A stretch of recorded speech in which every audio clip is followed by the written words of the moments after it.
For those of you who haven't already met him, this is Anthony, our new DSD. Anthony didn't say anything, he just nodded to the others gathered in the room. There was hardly a reaction. Since all the chairs were filled, Anthony found a space to stand against the wall. Violet saw an opening to get a shot at Ned and keep the tension in the room high. "Weren't you the DSD at Glen Haven? I heard you had some staff problems over there," Violet said.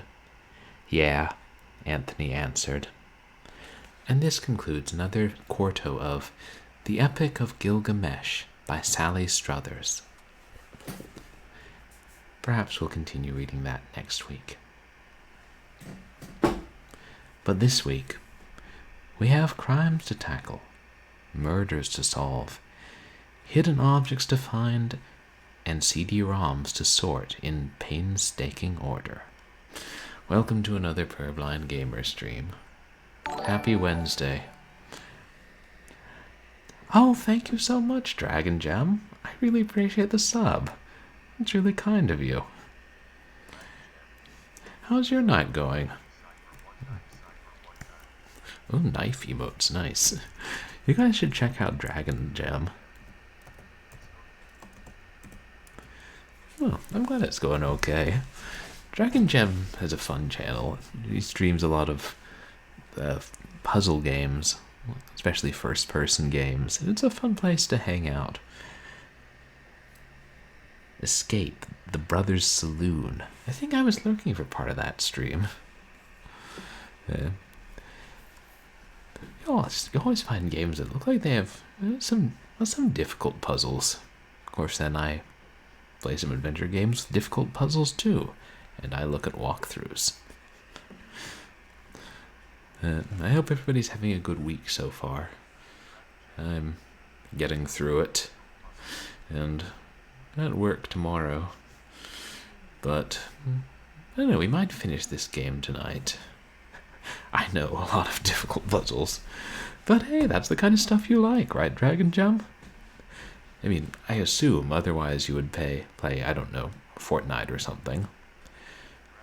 I personally never touch Fortnite myself.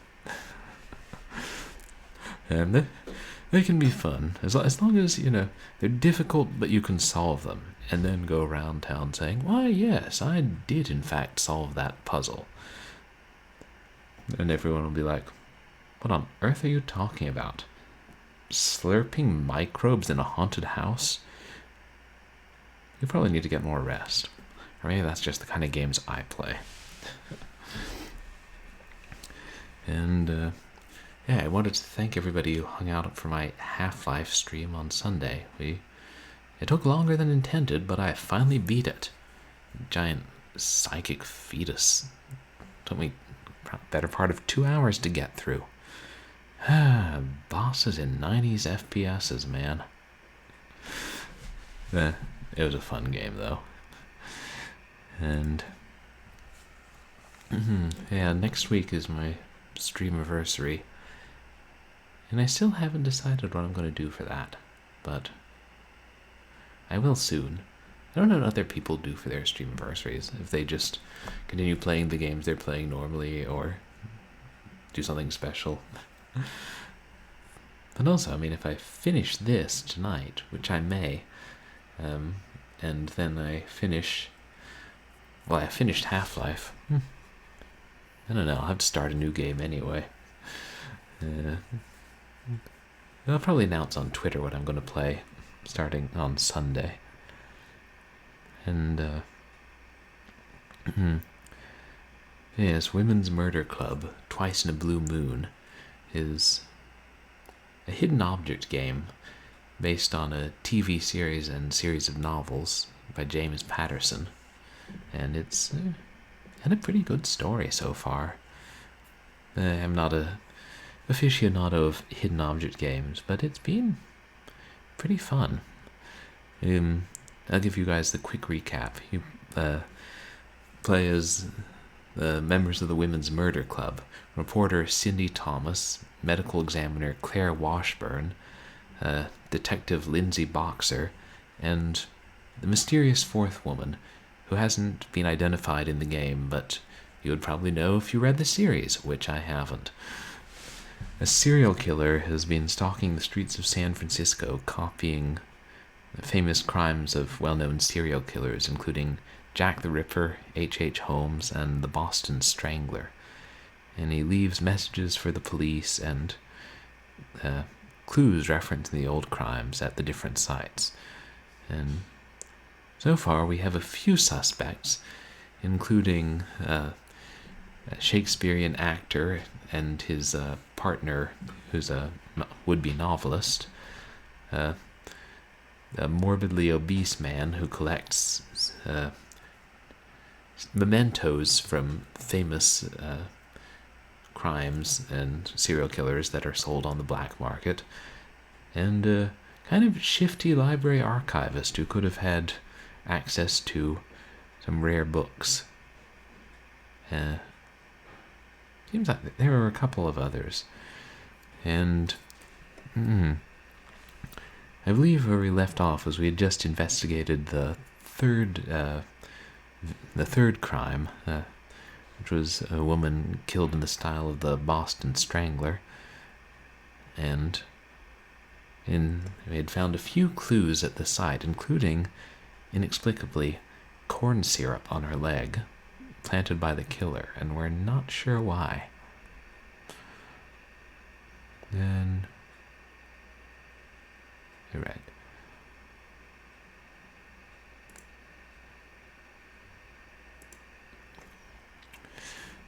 I think that pretty much brings us up to speed. And let's look for tiny objects until we drive ourselves crazy, and then go, oh, that's where the floating carp in the theater was. Why is there a floating carp in the theater? Why isn't there a floating carp in your theater?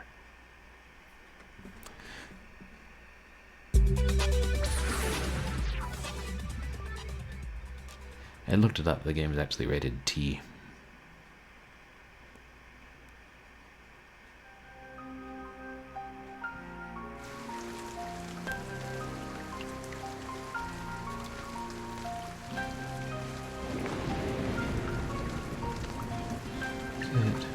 Displaying all right.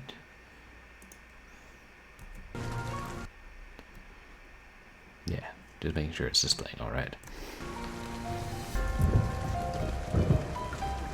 And hopefully we won't have any internet troubles tonight. I know that's plagued us of late. Investigation 6. Down in the Depths. Thank you, Jacoby. Let's see.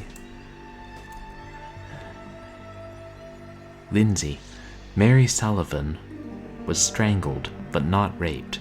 The killer left corn syrup on her to simulate what we'd find in a Boston Strangler. Is he punking us? Having a laugh? Or could our guy be impotent? Claire. Claire, I just got your... Hello, miss? Who is this? It's Sally. Honey, are you alright? You dialed the police. Is this Mrs. Boxer, the detective? Yes, what's wrong, sweetie? Please make him stop. Richard, he'll do it again. He's hurting people. Please make him stop. R. Janice. Richard? Sally, can you tell me where you are? Click. I hardly slept last night thinking about the phone call. Could Sally be the killer's daughter? Or sister? Our Janice was one of the names we'd gotten from a previous clue.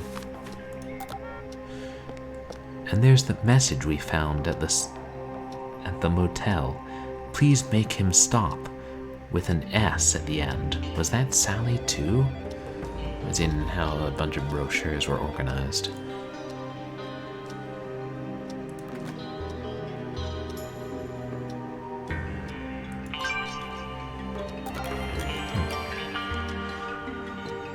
Dennis is our IT guy. I definitely want to check this profiling program out. Maybe I can get a bead on Richard. Detective Boxer, there's a new profiling program added to the crime computer. Thought it might help. Dennis.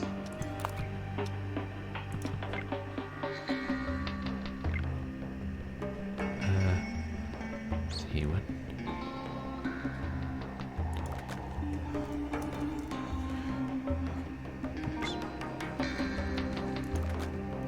Wait, where do I type?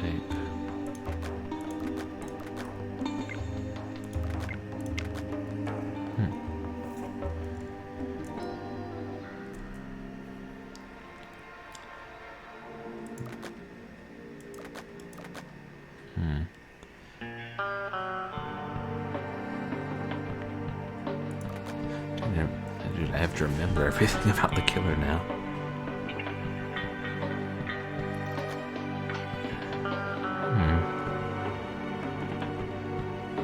Highly planned and orchestrated kills.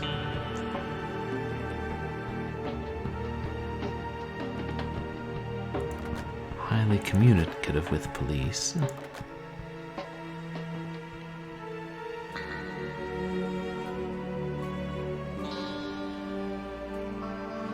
Give clues and plays games.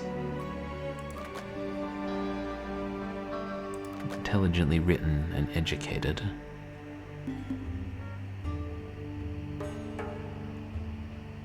Chosen deliberately based on other factor.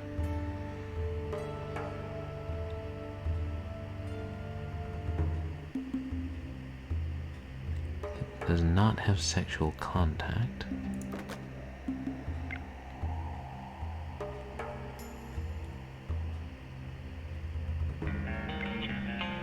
Killer may be impotent.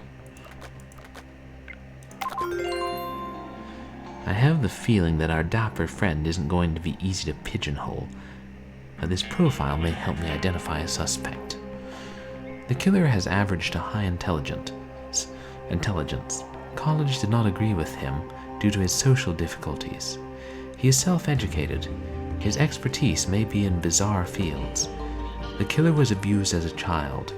This abuse was sustained for many years.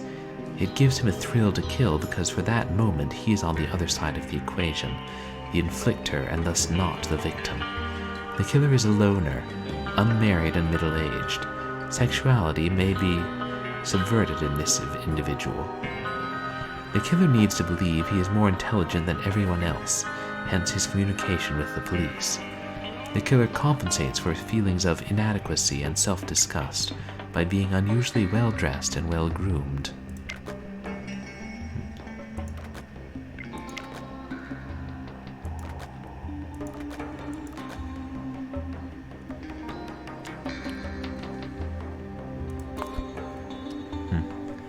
Hey, someone just called. A purse was found in a dumpster a few blocks off Jack Kerouac Alley. It might belong to our Vic, Mary Nichols. I knew you'd want to go check it out. It was the first victim, the Jack the Ripper copycat.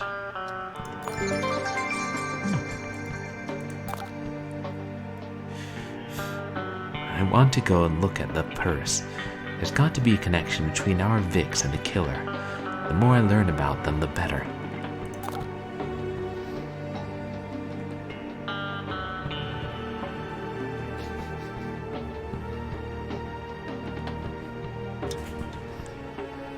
I just remembered. I forgot to change out my ratty shirt into my nice shirt before I started streaming. Oh, well.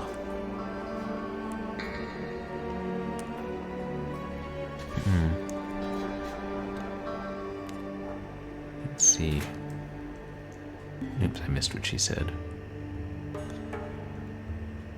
Hand lotion. Card case. Receipt. Keys. Lipstick. Coins. Cat. Diary. Flashlight. Purse. Chewing gum. Tissues. Mints. So they found the purse and just left it in the dumpster, I'm guessing?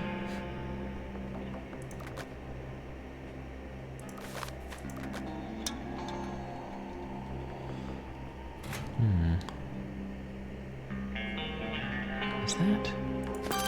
Yeah.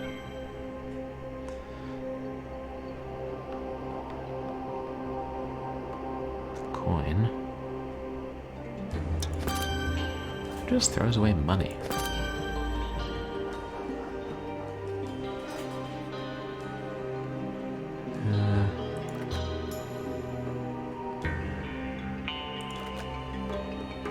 Oh, there's a coin.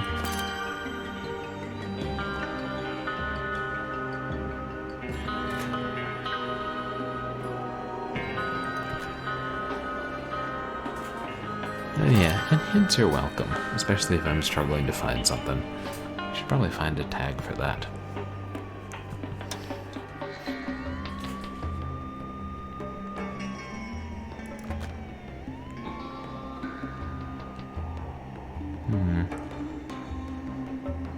Receipt. Diary.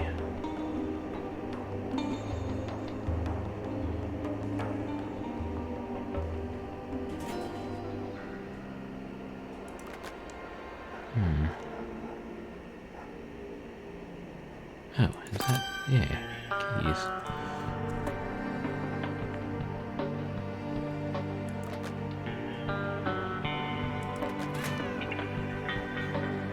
I keep hearing that cat, thinking, where is that cat? So, it'll pop up and jump scare me.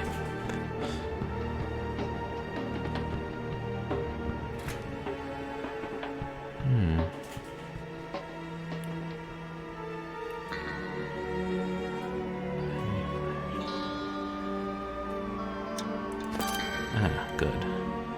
That was the the receipt.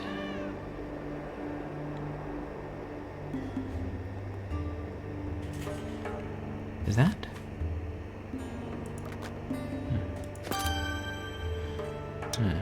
Maybe it was on that. I don't know what that dark square is. At first I thought it was like an 8-inch floppy. Oh, coin.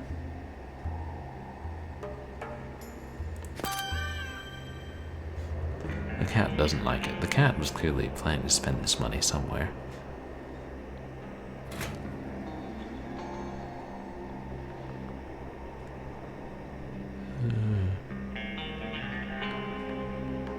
Is that lotion? Yeah.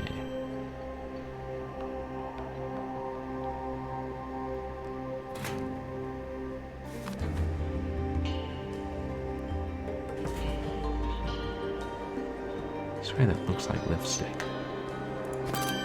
Lipstick in a dumpster, told a tale on you. Anyway.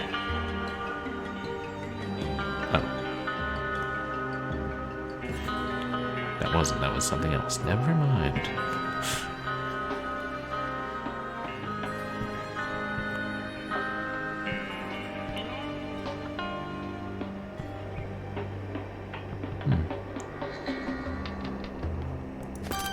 Ah, mints. Is that? One of those, like, what are those things that you... Oh, labyrinth that you turn it to make a ball roll up and down? Yeah, right there. Weird thing to find in a dumpster.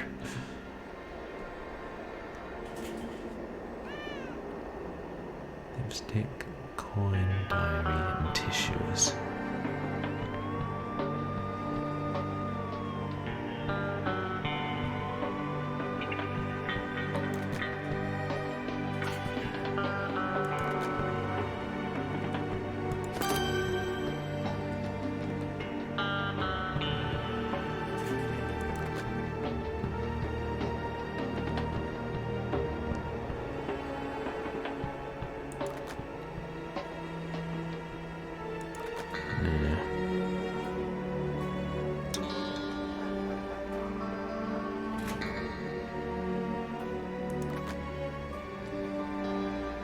Wait, is that something round?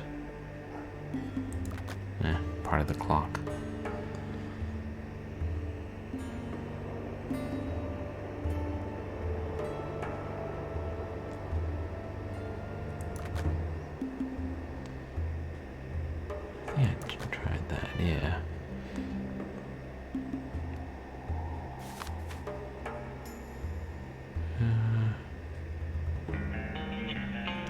be the diary? Hard to tell. Somebody threw so many books away.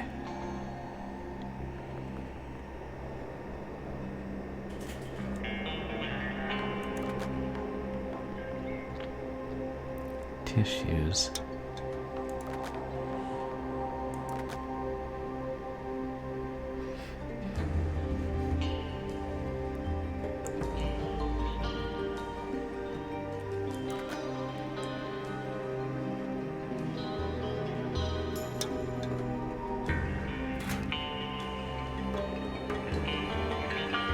Yeah, those are the only two things left. A coin and some tissues.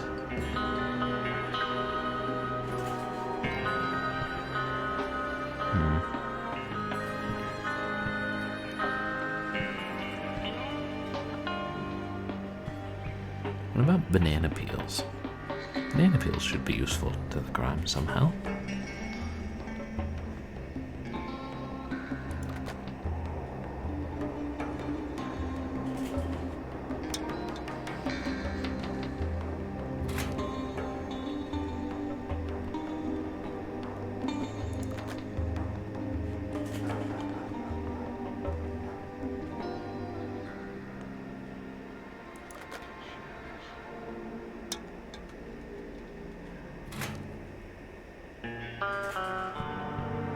If I can just find one more thing, I'll use a hint for the last one, trust me.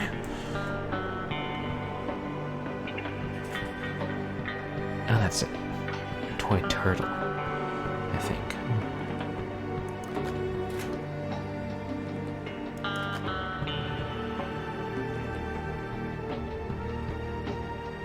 Would that be a tissue? Yeah! Okay, like a nice whole box of Kleenex.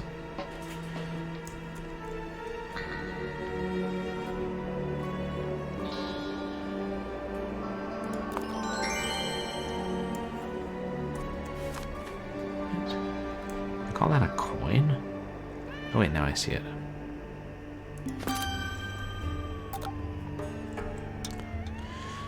That's everything. The purse wasn't robbed. The cash is here. But I don't see any ID or credit cards.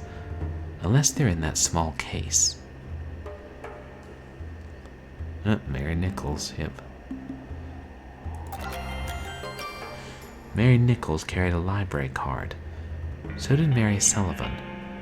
And the rare material on the serial killers is there. This can't be a coincidence.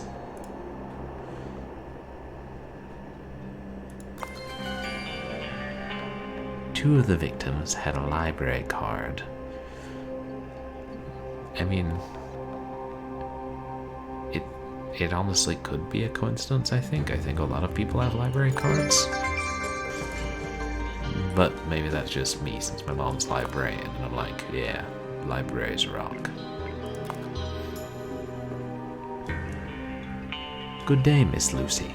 Is there a library employee or regular who has a British accent? He'd be a well-dressed man, houndstooth jacket, black hair. This is one of the biggest libraries in the world.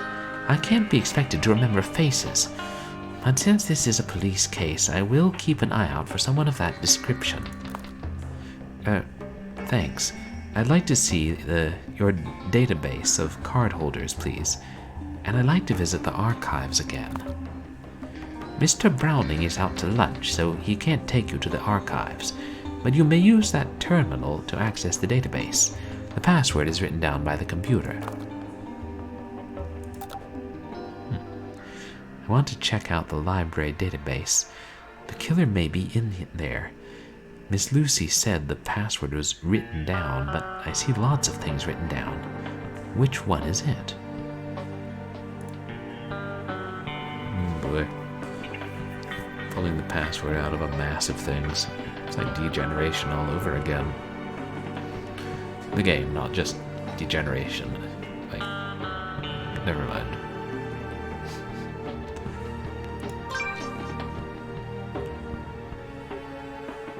Things written down.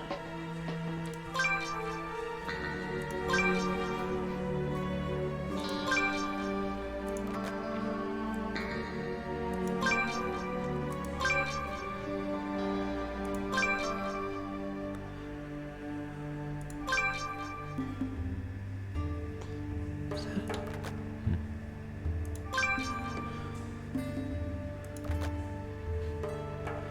Hey, old computer monitor.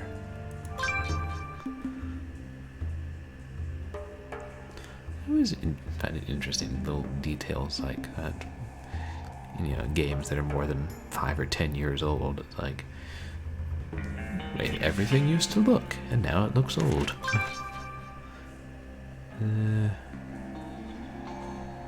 Missing one. Ah.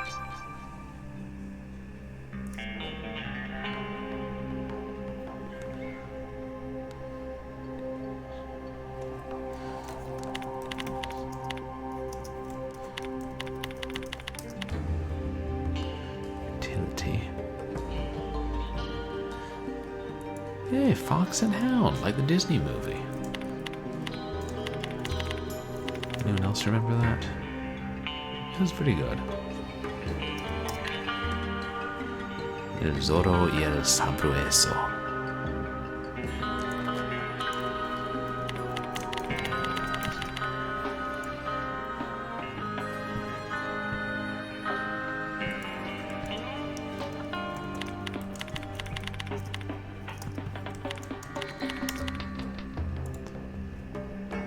Like anyone's gonna have a 3-character password.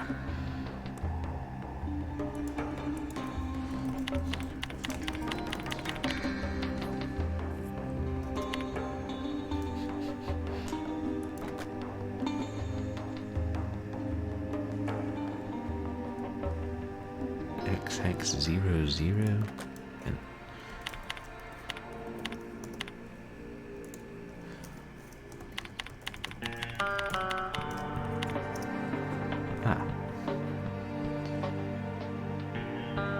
let's see.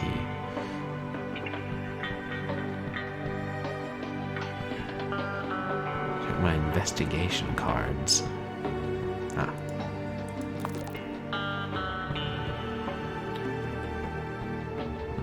Oh, okay.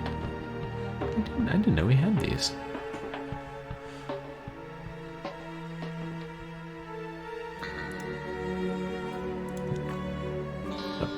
That's probably why it's showing us a tip, because the game didn't tell us we had these yet.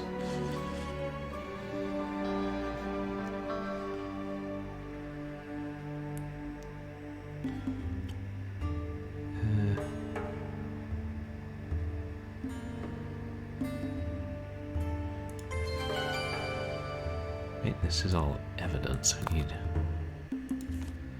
Oh, suspects.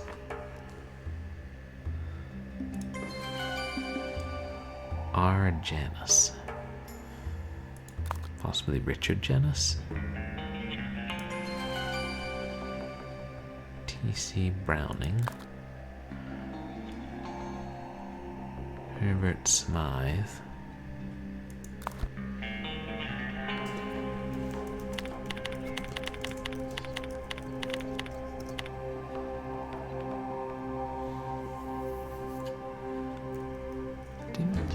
Oh no, that's what it was.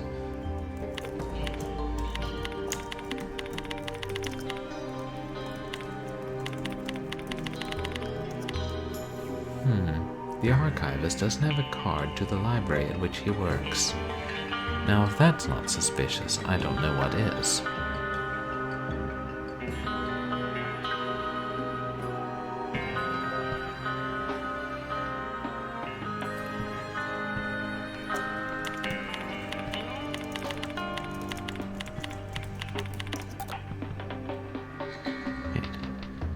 Crap, it was a long shot, but it would have been nice.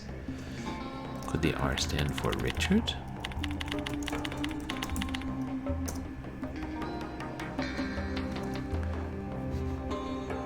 No. Nah.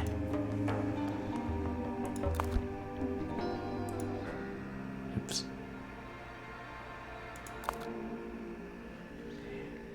Rick Davies. Lemond Boyd.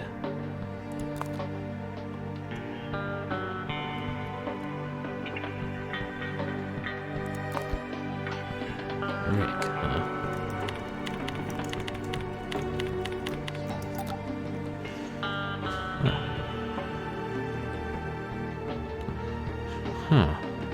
He was once a library card holder. He might still come here, but not check out books.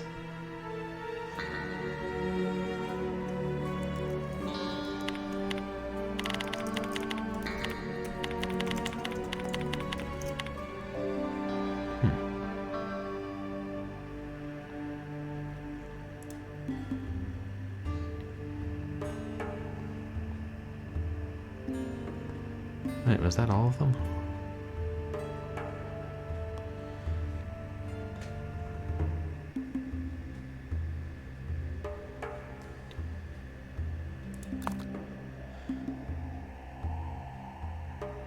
Did I misspell one of them?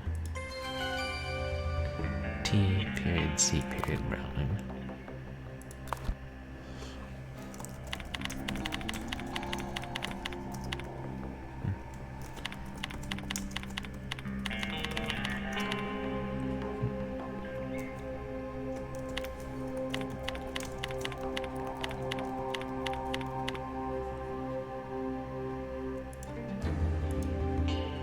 Yeah.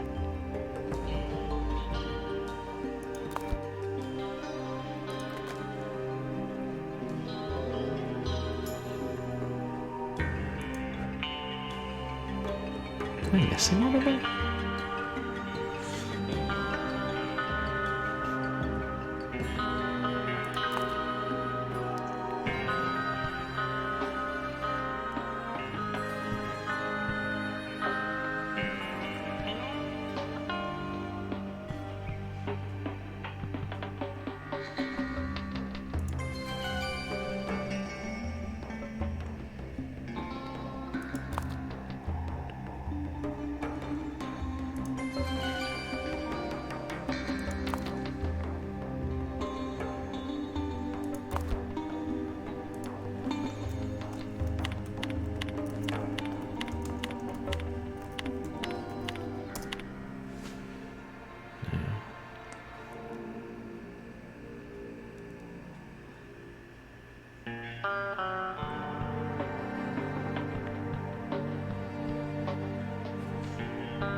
Am I missing something?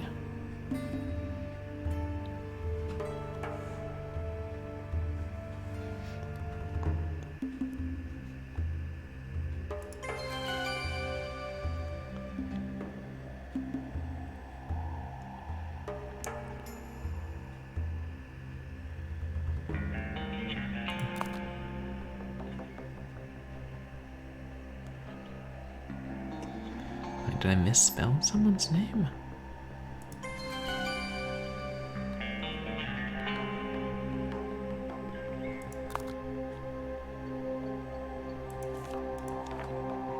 Oh. I can't think any of them will have library cards.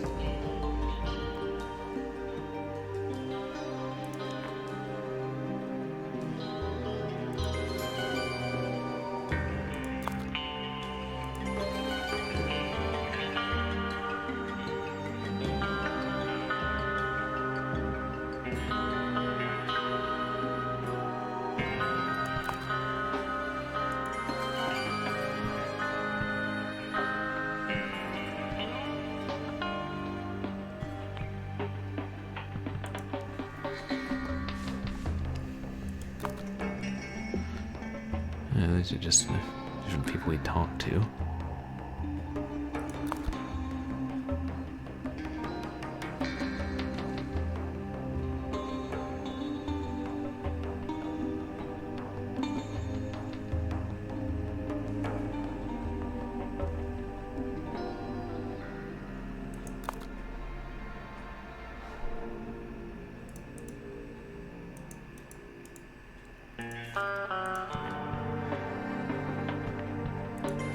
Okay.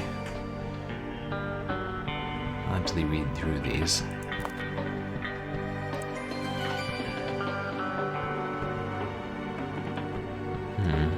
Right, the library archivist.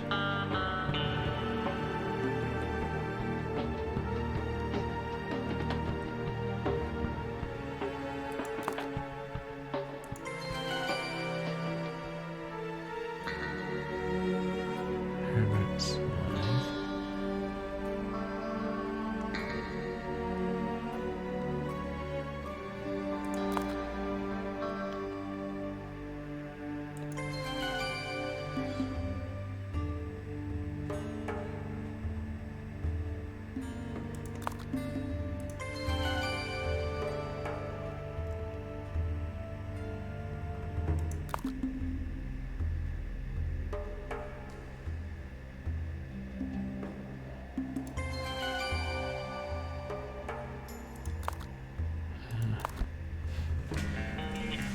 I haven't zoomed in too much and I'm missing some detail.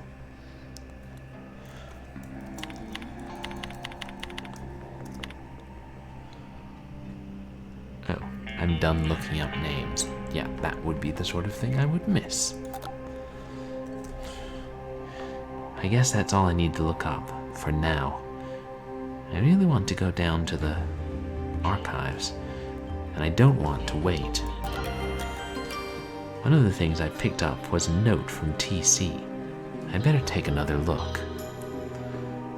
To the archives, clockwise from upper left.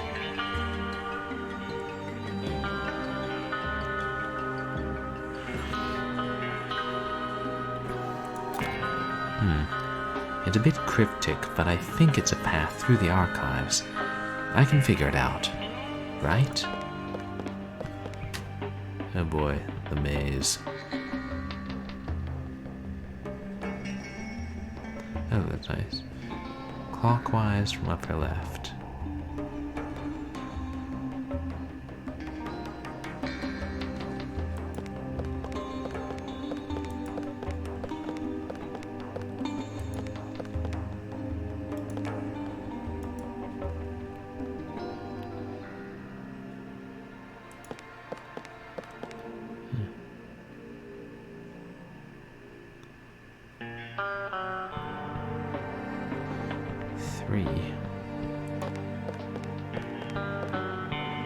Can I go further here?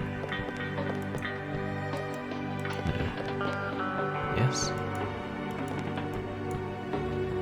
There's something on the wall there, but I don't know what it is.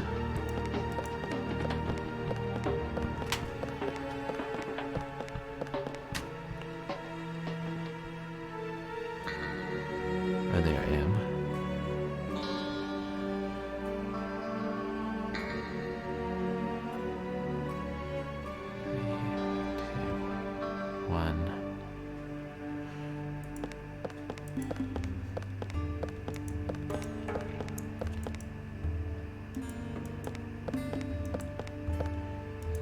There's nothing else there.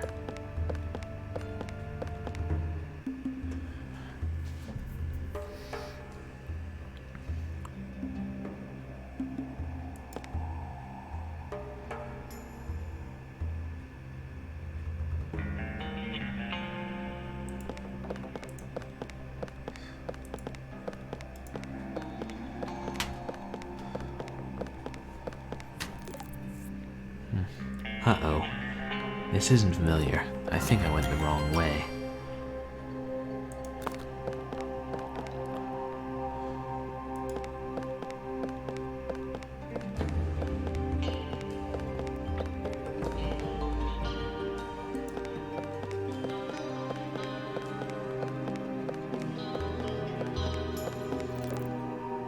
Uh-oh, this isn't familiar, etc.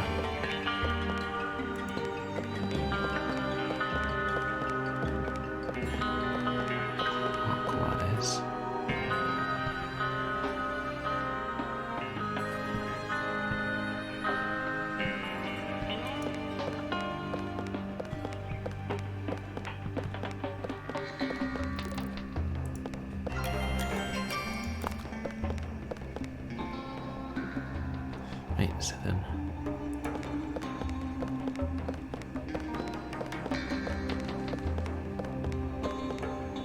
I'm down there. Did I come in the top door before?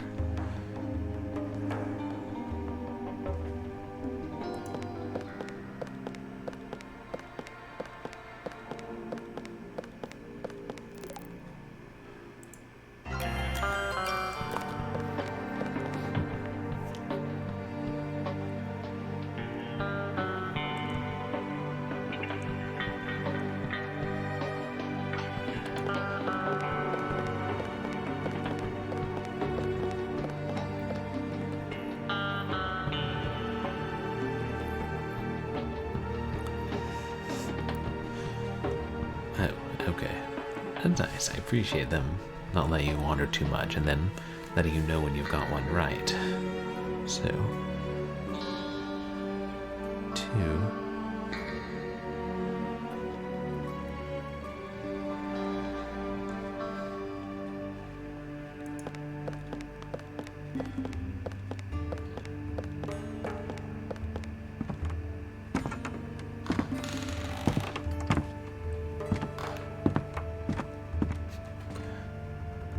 Okay, I was thinking there was a ghost walking around. 1.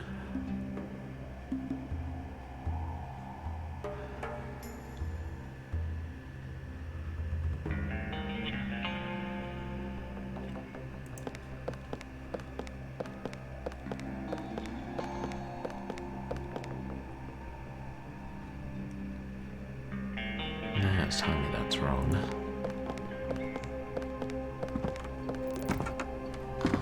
I think I picked the wrong door just now, but I'm back on track now.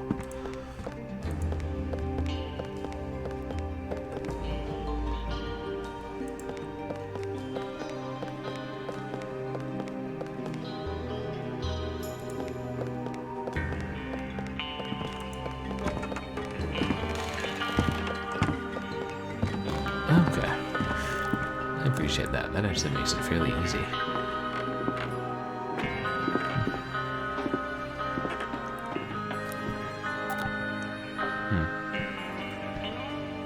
Hello? Is someone there? Okay, so yeah, these are mysterious footsteps.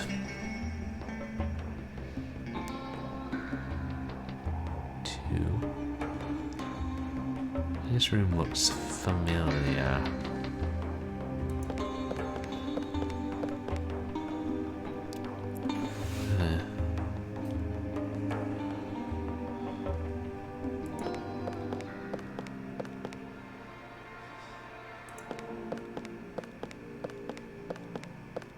Okay. I guess in each room you start up there and then count the doors clockwise from that direction. So it's... Mr. Browning? Is that you? I guess if he's out to lunch, no one else should be in the archives, we think. 1, 2, 3, 4...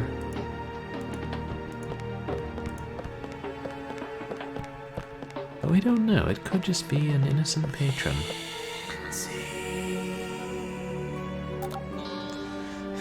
Hello? Who's there? 5. 1, 2, 3, 4, 5. That was a man's voice. Maybe an English accent. Am I losing it?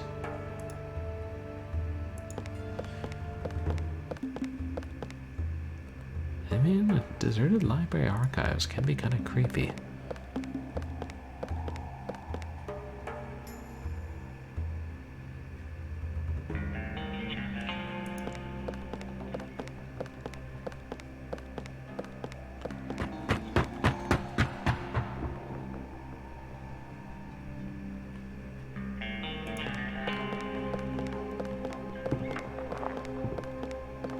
I mean, this would be pretty bold of the killer, if it were him.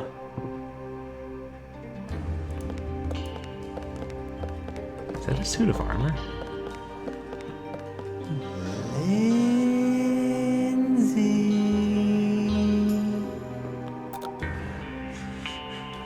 I should reach the archive soon. I hope there's someone there.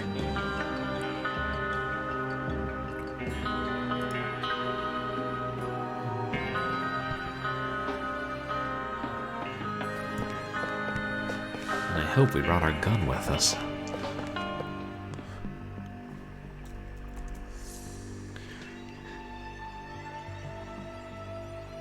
The archives, finally. Hey, did someone come through here? No? If you want Mr. Browning, he's at lunch. You're out of breath, and your face is red. I was lifting boxes. What's it to you? Lindsay. Never mind. Do you work here, Mr. Emmett? Docree. Emmett Docree. Yeah. This job's temporary, though I have a college degree. Do you know of anyone on staff, or any regulars, who have a British accent? This man dresses well. A houndstooth jacket, hat. I've seen him. You have? Really?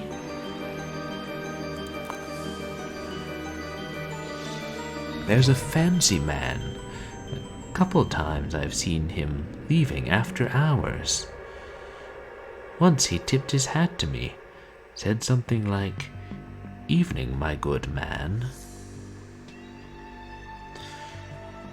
I'd like you to work with a police artist, make a sketch. No point. It gets pretty dark down here at night, and I don't look people in the face. Makes them think they own you. I'm going to want a full statement, Mr. Docree. You'll come by after you get off work today. Emmett Docree. As a library employee, Docree has access to the serial killer books and the library database. He could have been Lindsay's pursuer in the hallways. He says he's seen a killer, but that would be an obvious feint if he were the killer himself. Within minutes he mentioned his college education, showing an ego. He fits the profile of the killer. Hey. I did. It's funny they put a space and database in this game. Oh, hey.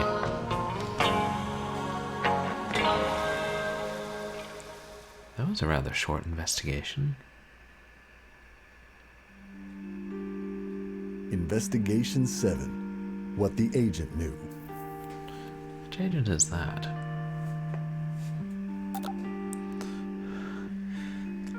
Lindsay asked me to come check out Lamond Boyd, a local mystery writer. I'll visit Deadline's Coffee and see if any of the reporters know him.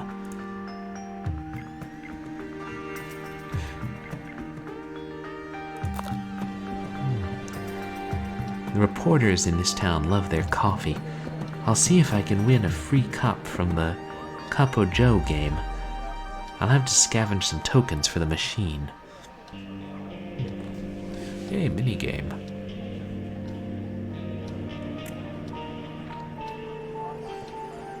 Also money.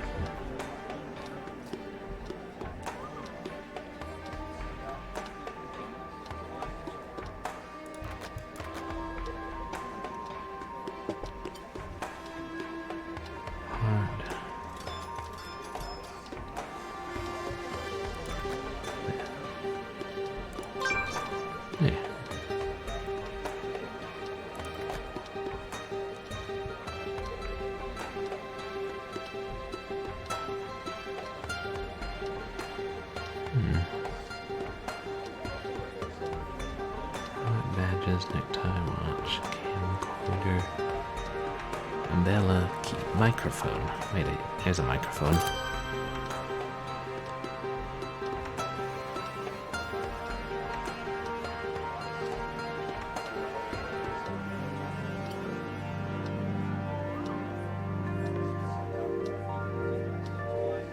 Oh, is that a heart? Yeah. Peeled it right off the side of the machine, we did.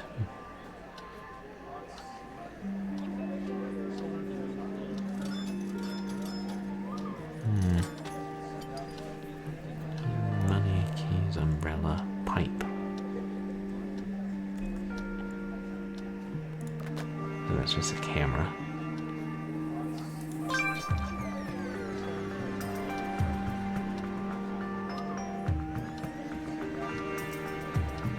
Let's see what's in.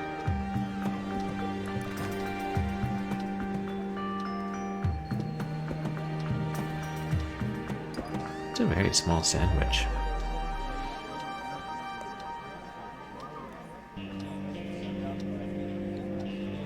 Oh, there's a token. By the floppy disks that someone left on a stool.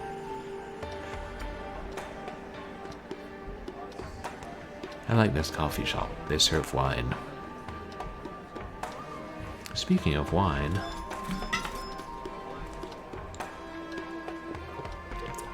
Wait, that's tea, never mind. I dare say they'd serve that at a coffee shop.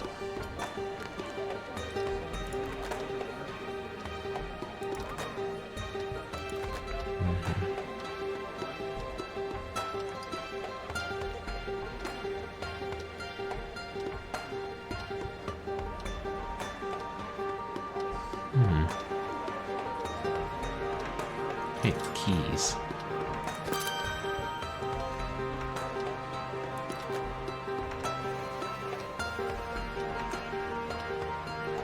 Interesting, I don't think I've seen a tabletop arcade machine like that before.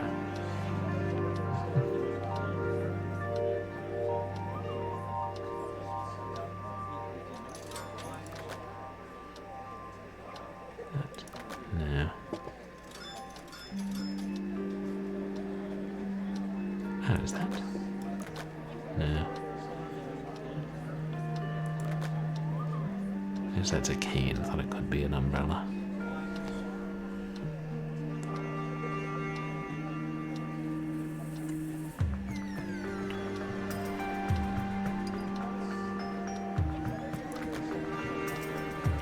What's that?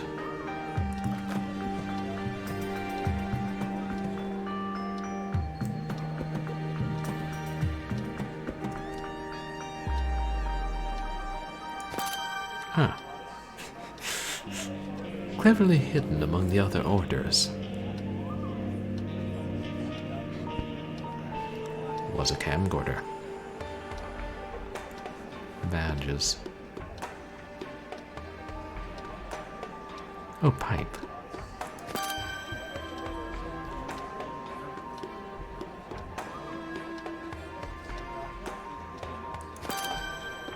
Oh.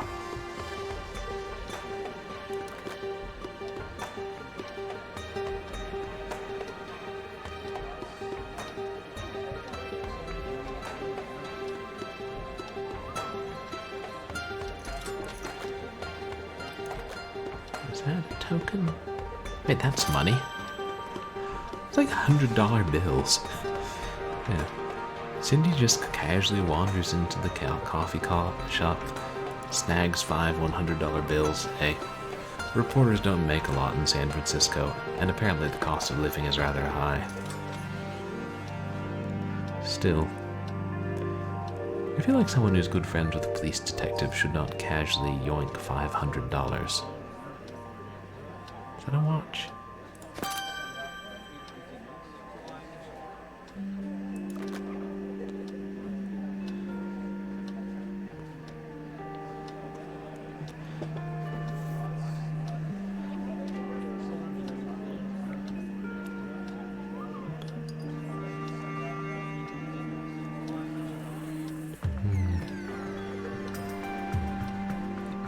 Trying to see if they disguised a token amongst the arcade game controls, because if I were a game developer, that's what I would do. But I'm not.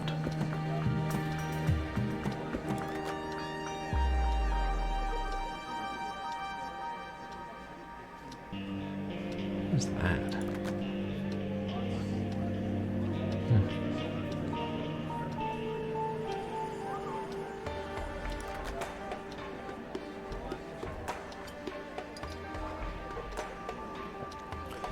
badges, umbrella, tokens.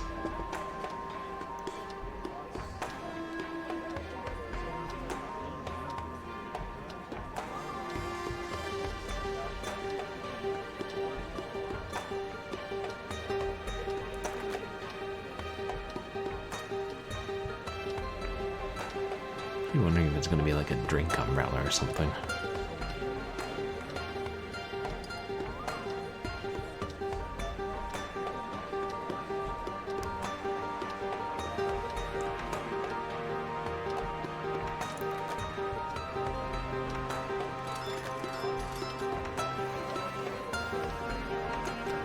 I just noticed the coffee pot was steaming. Oh, is that a token? Diabolical. Streaming game on stream, streamer, I'm afraid. Streamer, you must pause my stream, streamer, got a raid. Here's a raider leading raiders. Hey. Welcome raiders. Are the raiders alligators? Cobra Raider, Commando, crackle. welcome in. Thank you so much for the raid. How are you doing tonight? That's. You guys should check out Cobra Commando. She's an awesome streamer and was playing Siberia tonight, right? I was lurking in there a little bit, which I know is a classic point-and-click adventure. Yeah, Cobra Commando plays a lot of retro games. How'd your stream go tonight? Welcome in, everybody. For those of you who don't know me, I'm Purblind Gamer. I'm a legally blind retro and variety streamer who streams a fair amount of horror games and a lot of random stuff. Oh, no worry, Commander. And welcome in, Unlegion and Hysteric Moon and everybody else. Welcome in. Oh no, your internet died? I'm sorry to hear that. But I appreciate you guys coming in. We're playing Women's Murder Club Twice in a Blue Moon, which is a hidden object adventure and murder mystery. Oh, like a straight up internet outage. That's terribly frustrating. I have troubles with my internet being spotty and sometimes cutting out for 10 seconds. Aw. Thank you so much. I'm really kind of you to raid. I'm glad you didn't lose control of, like, or you were still able to access it via your phone. So we're investigating a serial killer who kills people in manner. Basically, he copies the work of famous serial killers, including Jack the Ripper, the Boston Strangler, and H.H. Holmes.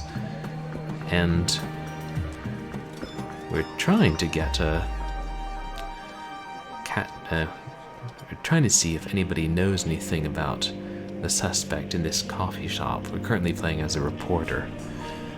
It's basically, this is an unusually good series of, or I've played 2 games in this series. It's an unusually good hidden object game, I think. It has like more of a plot and real mystery and good characters because it's based on a TV series and a series of novels. Yeah. I've never played that many hidden object games. Ha! Women murdering people with a club. No, Techie Rob, we're trying to catch the murderer. It's Women's Murder Club consists of a reporter, a homicide detective, a medical examiner, and the 4th woman who the game didn't bother to introduce because it figured we already knew her. And, yeah, they solve murders. And right now we're trying to find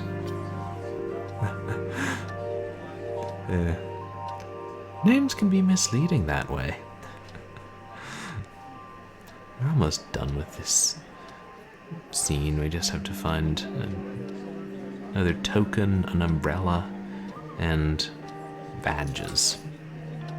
Not badgers, right? Nope, badges. And yeah, sometimes it takes a while. Some of these things are pretty hard to find.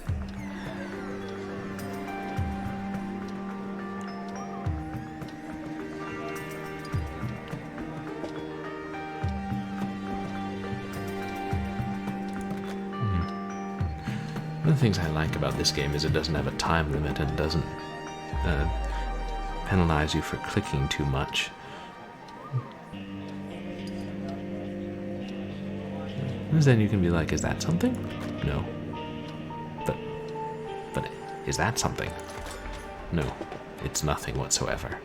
It's all an optical illusion. Except for the things we need. Say, that might be the badge. Yeah.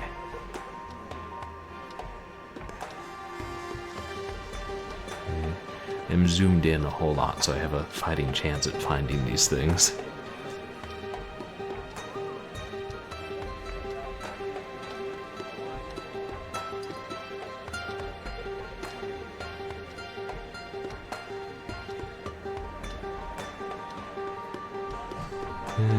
And if anybody sees anything, you're welcome to direct me to it.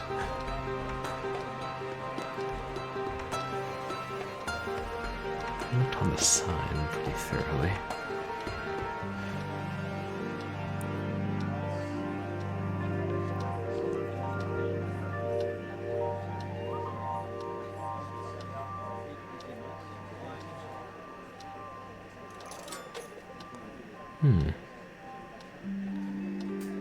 Oh wait, there's the umbrella. It's folded up. Yeah. There's one token left. And then we get to play a minigame to try and win a free cup of coffee.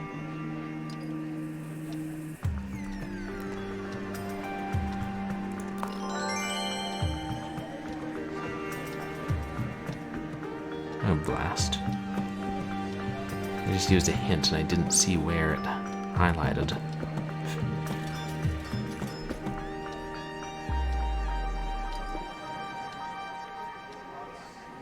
Did anybody else see where it was?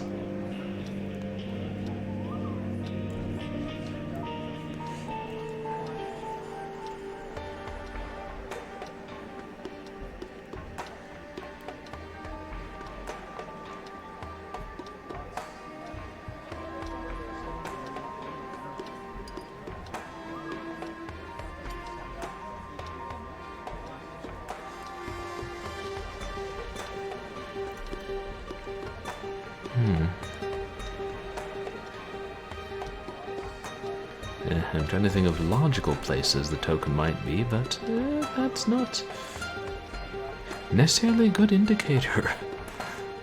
Perhaps it's just hanging on the wall or something.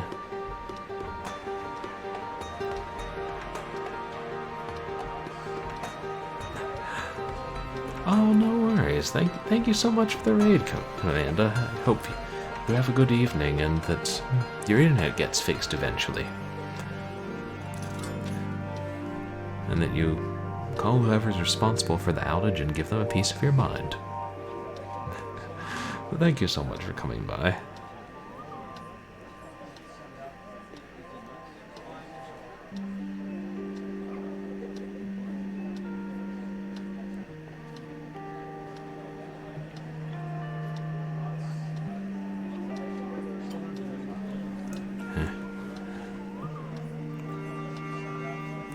Oh, thanks.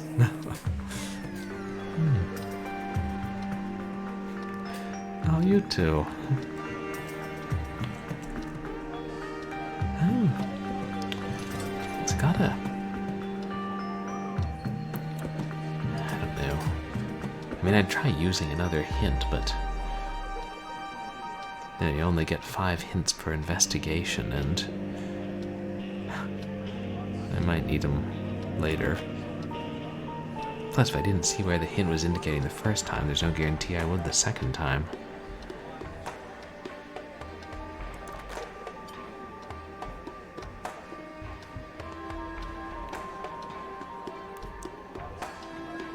Could it be on one of the floppy disks? Nah.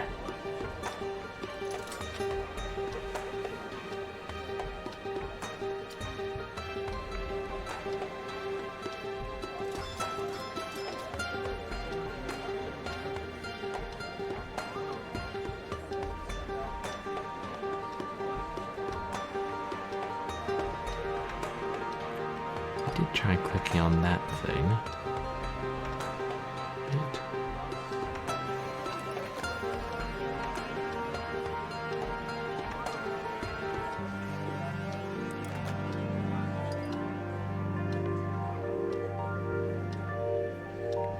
You know, considering I just stole $500 in this same scene, couldn't I just use that to buy a cup of coffee?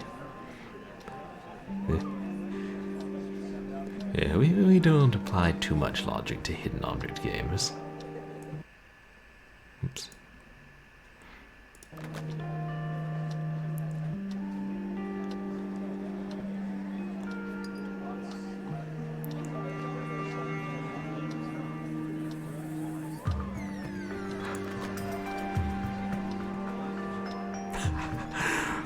Oh, that's a thought, hopefully. Oh, right, you guys can't see the bottom right corner because I'm there.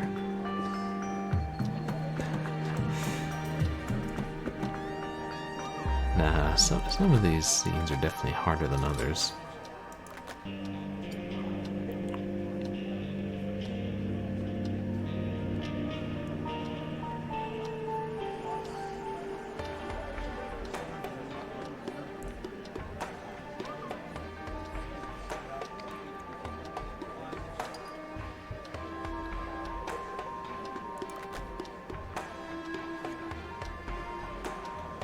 Should count the arcade game buttons.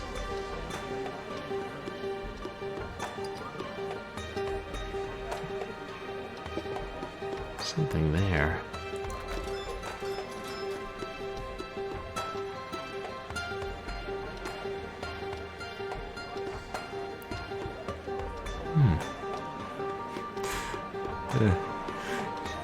You guys come in right when I'm starting to get stumped for the first time tonight.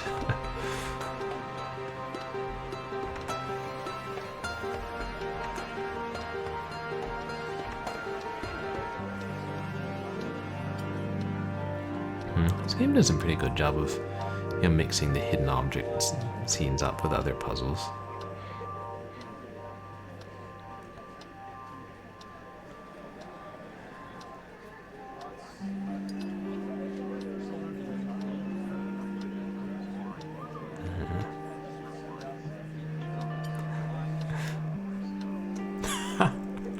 Hey, Big D. Good one. How's your night going?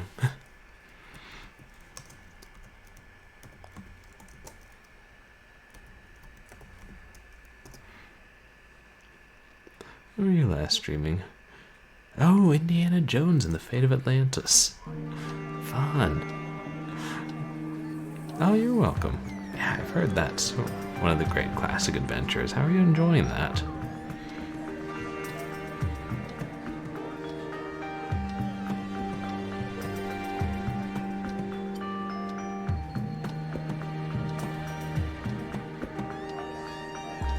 It'll be on the clock. Nah. Wait, is there something there?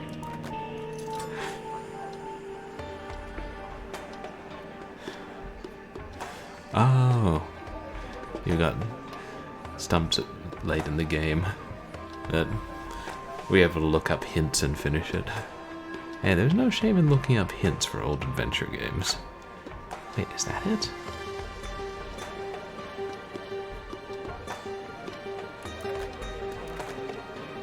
Nah.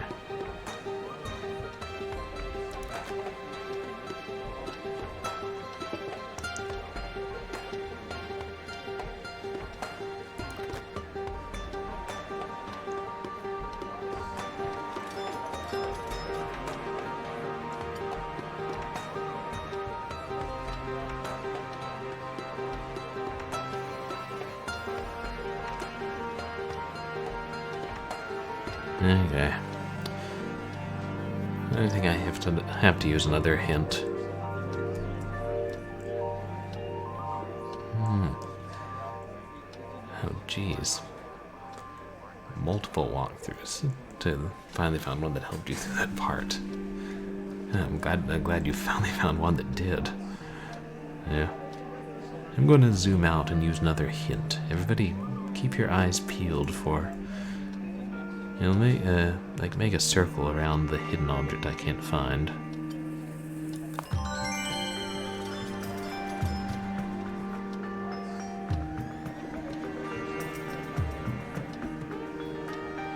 Okay, I seriously saw nothing.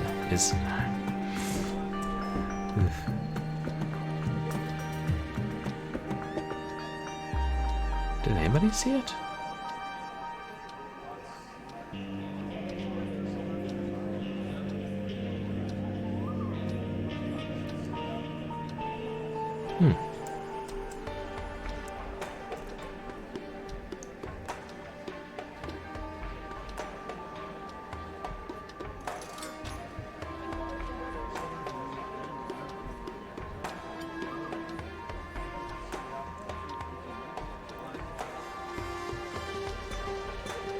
No. I wish you would hang around until you clicked on the thing.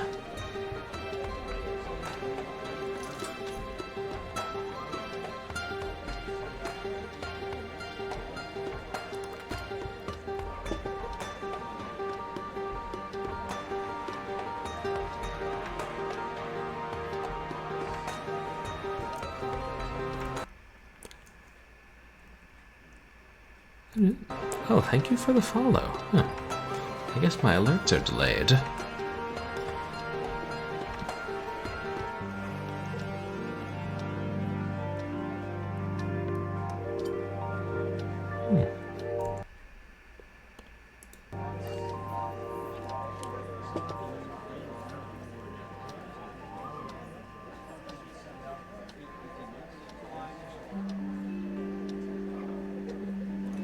Yes, I'm being followed. Ah, there it is. Twitch viewer, Twitch viewer, Twitch viewer.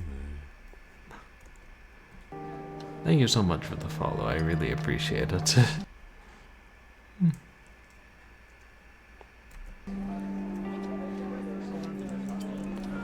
Welcome to the community, where we spend half an hour looking for a token in a coffee shop. I swear, sometimes it's more exciting than this. Last stream, I was in an alien world shooting down giant psychic fetuses while 100 yards in the air. It's not as weird as it sounds. Maybe it is.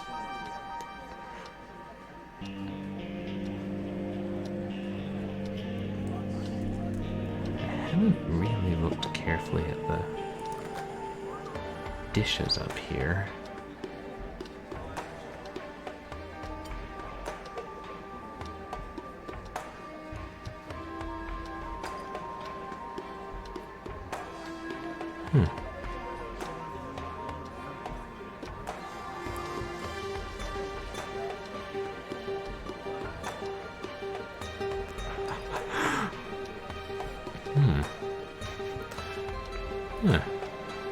I wonder if I could change the resolution.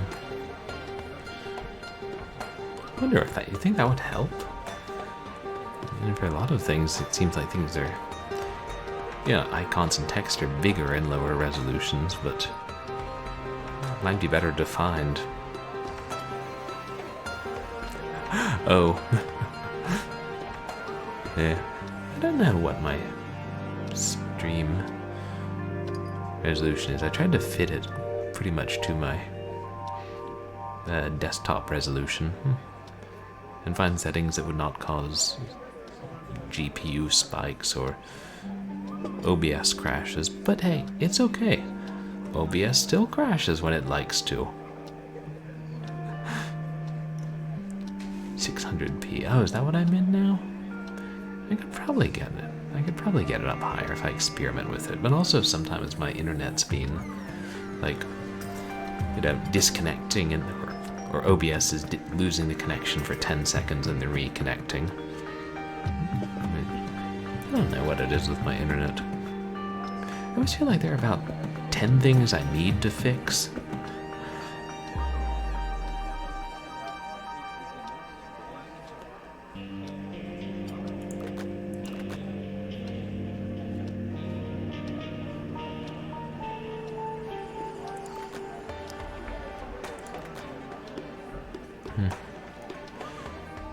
mean, I guess I'll look at a walkthrough, because, you know, I've tried using a hint twice and couldn't see where it was, so no sense in using more. Just, wow, that's the first time I've had to use a walkthrough for this game.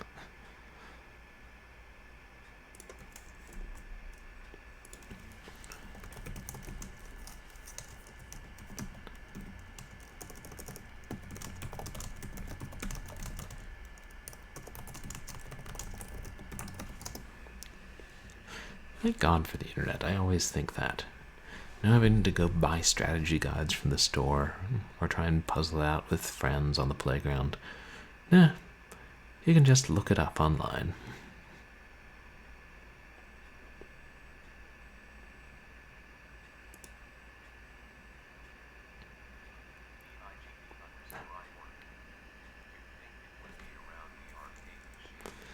Yeah, you would think it would be around the arcade machine, but nah, that's entirely too reasonable.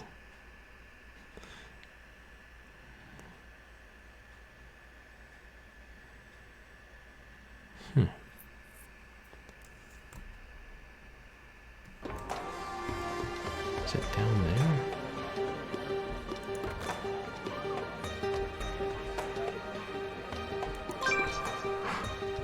That's where it was, good lord. Now I can play the Cup of Joe game.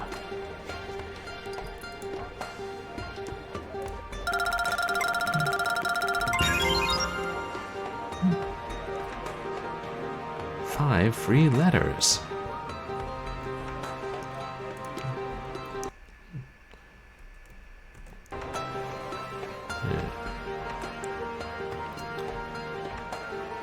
So, deadlines challenge.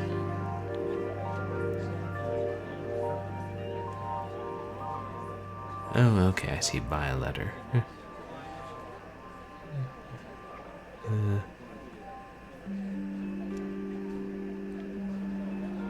Let's go with E.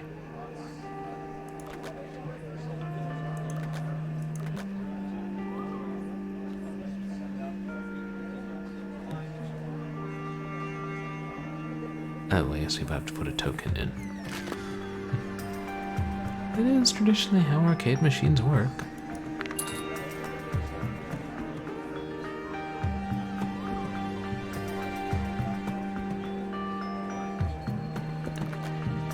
Is it N? Oh, thanks. I'll try that next.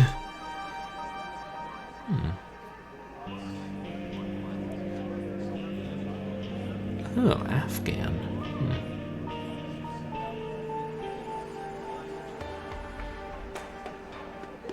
Where it looks like bearded.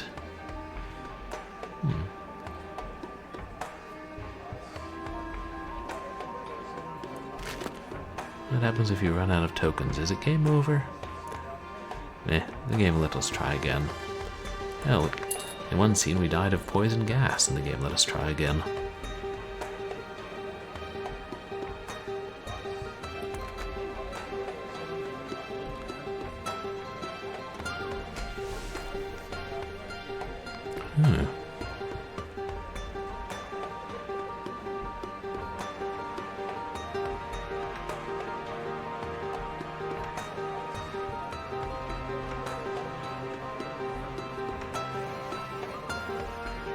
I'm pretty sure R. Oh, Afghan Hound. Yeah, that does look like it.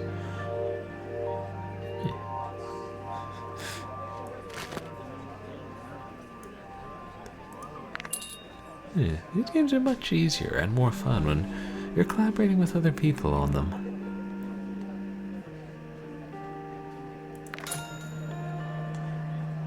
Token bonus.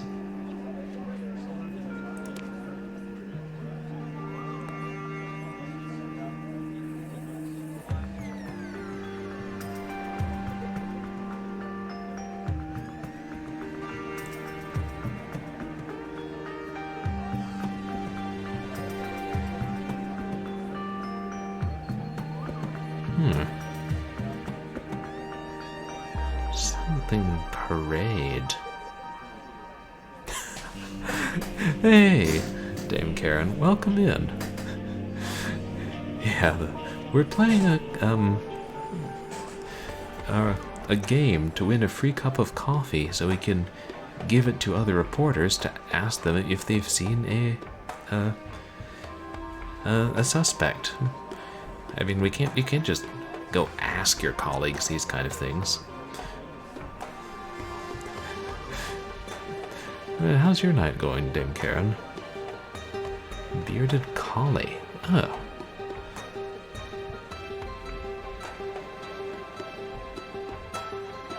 Yeah. It does look like it. Area. I'm guessing that's terrier. Seem to have a canine theme going on here. Yeah.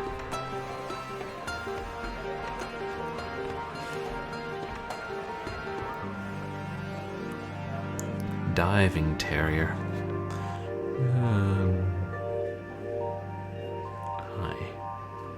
I don't know.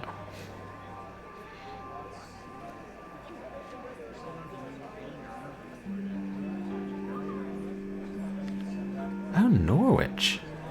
I mean, it sounds like it. Oh, Lhasa Apso. Oh.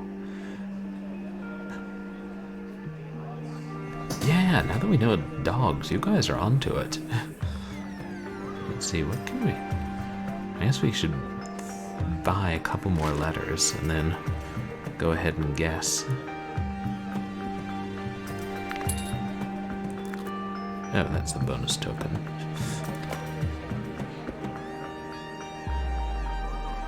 Oh, P. Well, we know there's at least one P, so...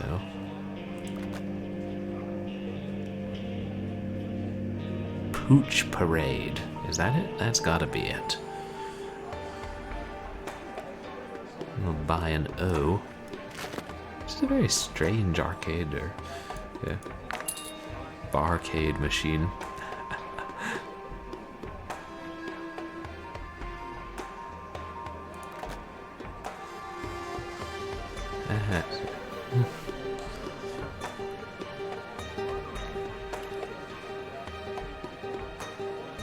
Oh, Pekingese. That's what the top one is.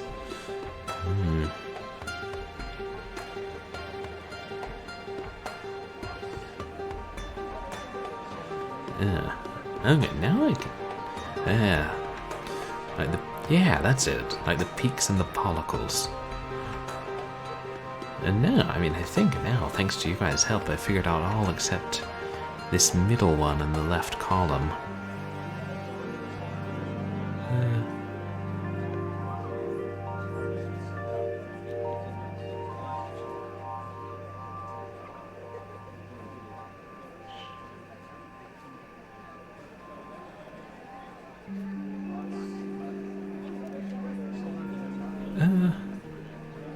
I think.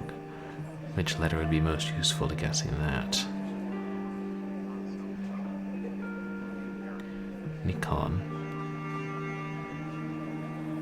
Oh, Bichon Frise, of course! Thank you. How could I forget Bichon Frise? Or Bichon Fraise, however it is.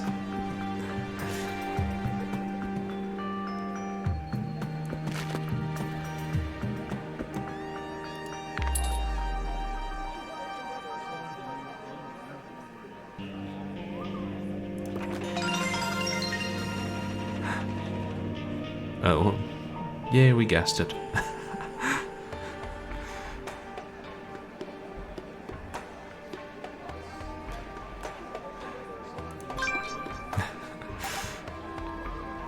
Yay, free coffee. I should be able to make a new friend with this. Is that the only way you make friends? When you're a journalist, you bribe people?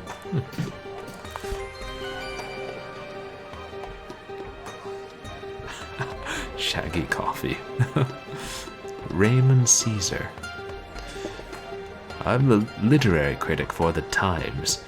I heard Lamond Boyd mentioned at a party recently. He's represented by Americo Daly, one of the most exclusive agents in town. Daly was railing against Boyd, but I didn't hear enough to know what had made him so mad. You can find Daly's office in the Frederick building. Hey. Oh, don't drink coffee. Yeah. Well, that's good. Terribly addictive stuff. On that note,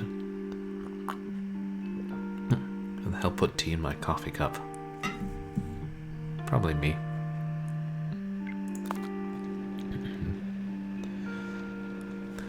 Of course, all great literary agents won't talk to visitors until the visitors have found things like the number 5, a half-eaten sandwich, and last year's ascot in their office. It's a great way to, keep out unsolicited submissions. Welcome to the industry.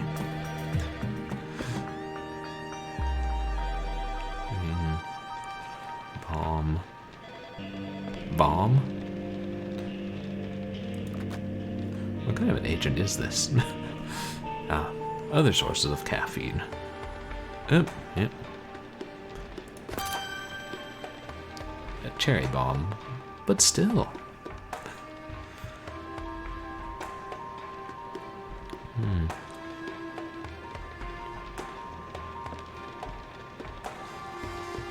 Heart, spider, ring, thermometer, necklace, feather, scissors.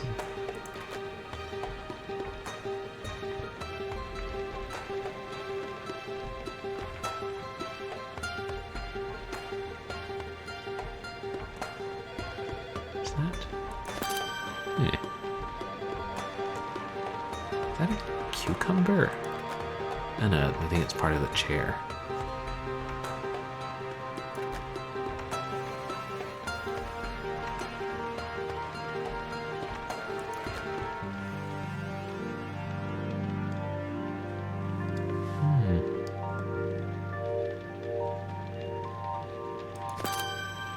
Hey.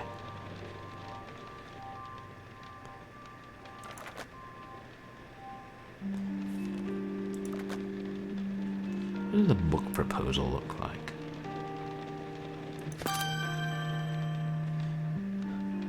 Hey, they've got a blimp.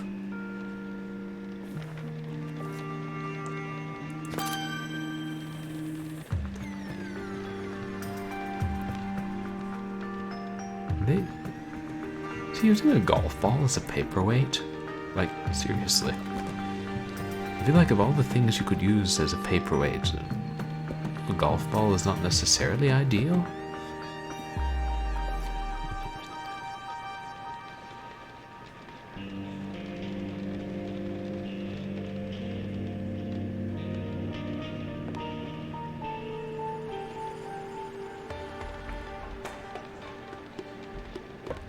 Is that? Yeah.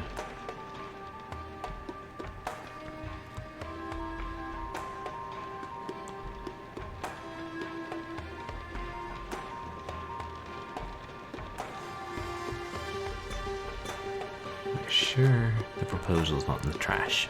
Okay. Oh. The proposal. It's probably the thing that says proposal. Oh, scissors.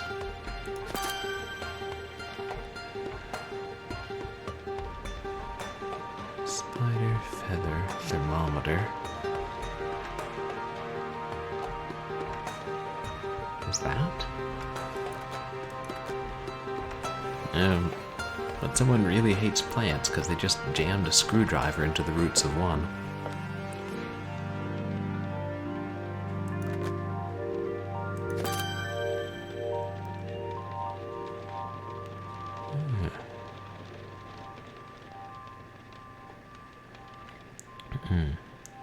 Oh, there's the little spider. Feel spiders, man.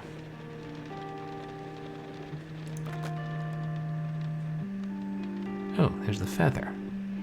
In pen form.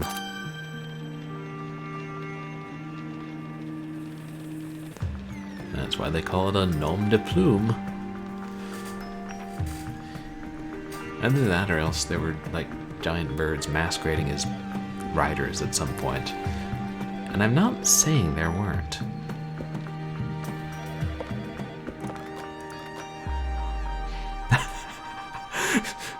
True Dame Karen, did giant birds pretending to be people. It opens the door to a lot of things. Like, am I a bird?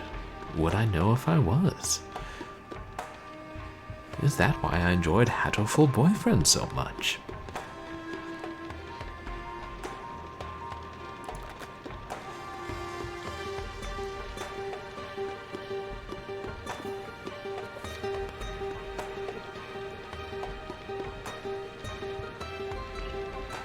Thermometer. Oh, yeah. Right. The creepy crawlers. Creepy crawlers. Oh boy. I haven't thought of those commercials in a long time. I wonder if those are still, like, a thing. Yeah. You grow up and you stop paying attention to toy commercials, and then you're like, what are the kids playing with these days? Oh, fidget spinners and Nintendo Switches. Hey, I had a Switch when I was a kid. It controlled the lights in my room. But apparently the Switches these days do a little bit more.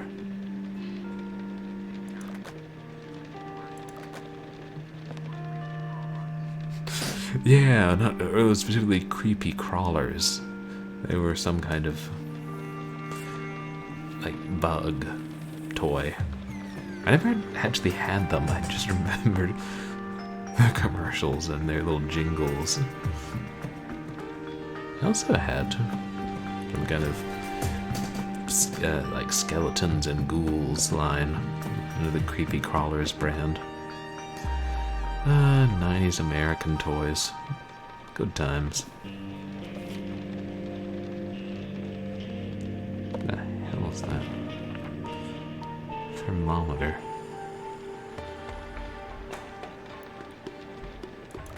No, that's definitely a clock.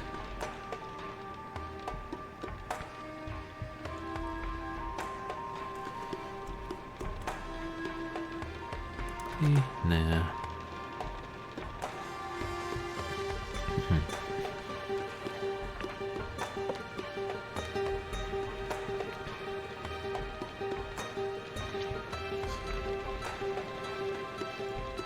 The damn agent doesn't see me soon. I'm gonna just, like, eat his sandwich.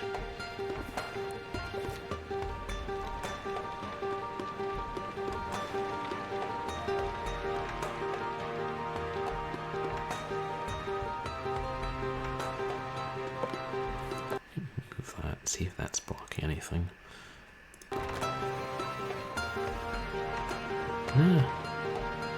Doesn't appear to.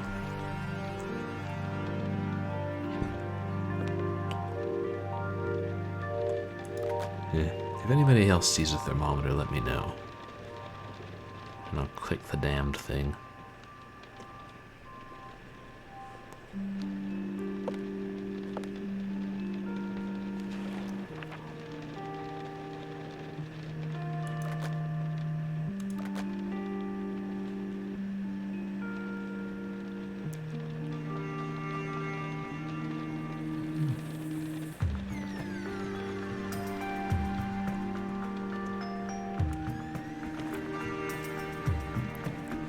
I don't know what some of these things are, but they don't appear to be used in taking temperatures.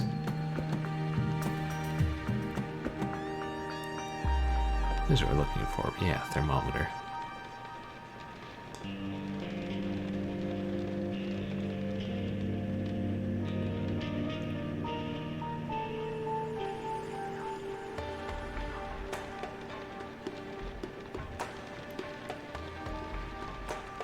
Yeah.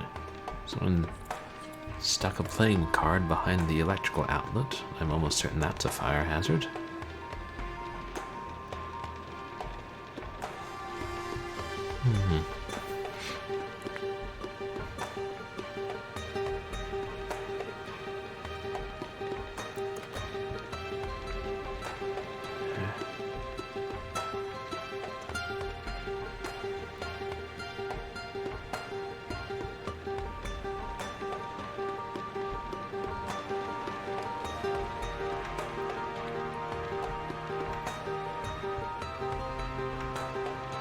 Huh. Speaking of birds, there's a very faint dove on the wall.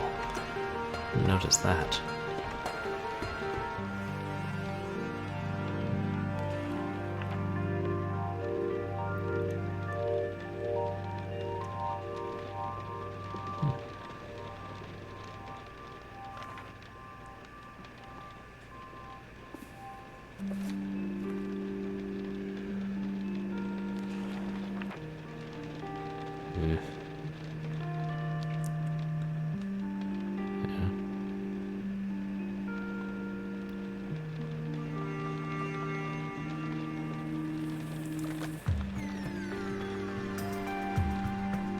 Yeah. Forget it. I'm going to use another hint.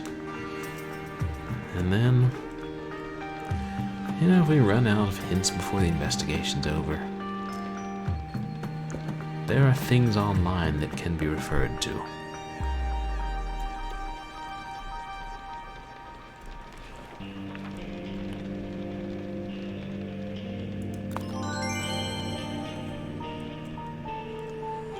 I'll be damned. There it was, on the spine of a book this whole time. Let's see, Americo Daily.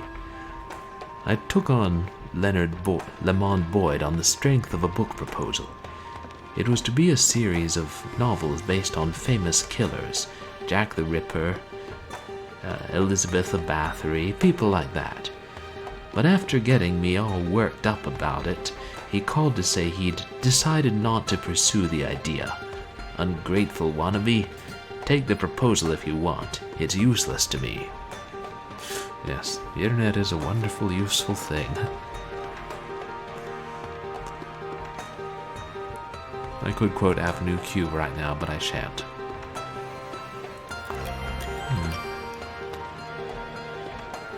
Summary: a series of novels based on famous killers throughout history.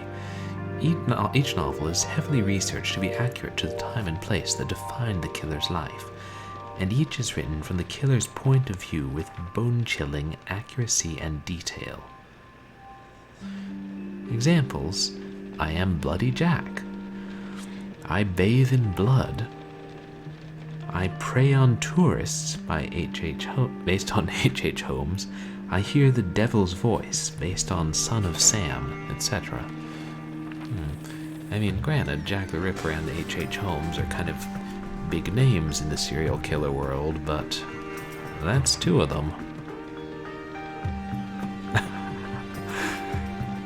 Yeah, no, I mean, it is just amazing. Like, it's hard to wrap your head around how much, more, like how useful the internet is, and how much easier it is to find things compared to when I was growing up.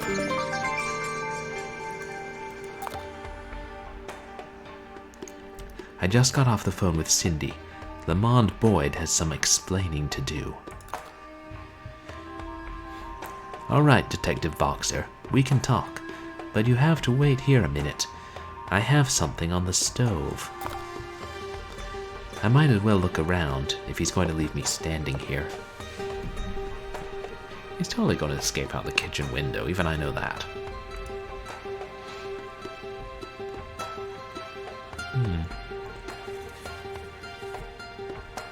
Books in wrapper, trophy, parrot, medal, pen, hanger, rifle, lime, drumsticks, beetle, inkwell, bottle.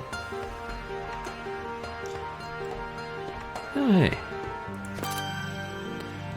Talk, Boyd, or your parrot's coming with me.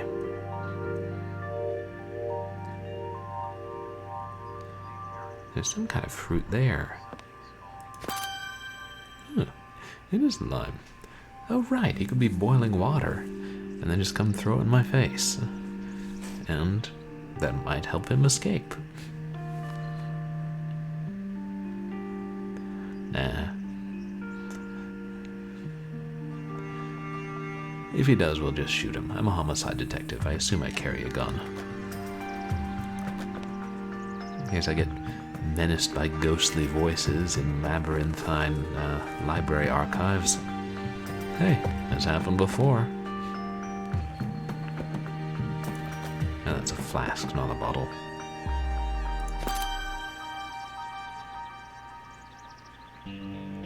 Hey, rifle.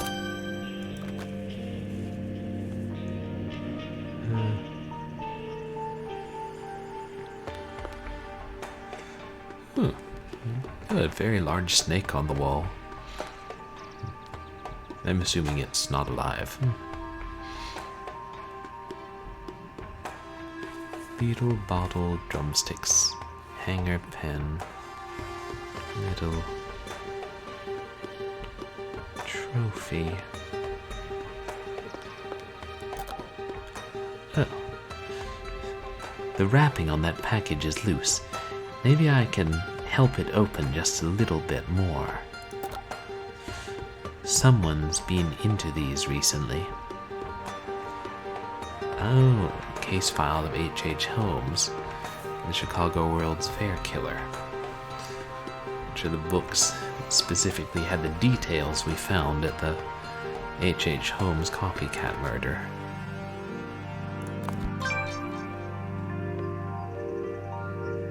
What's that?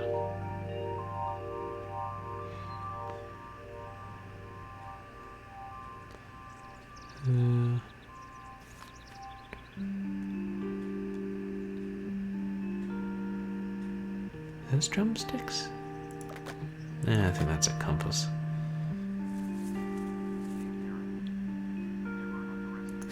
Pen. True, good words to live by. He may seem harmless enough, or like he's not going to attack you, but... Hey, serial killers do some desperate things when cornered.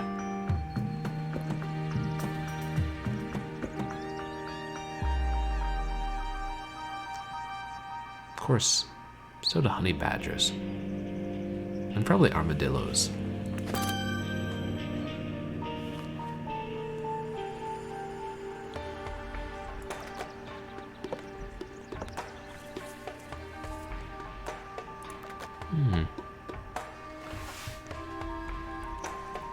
Oh, there's the hanger.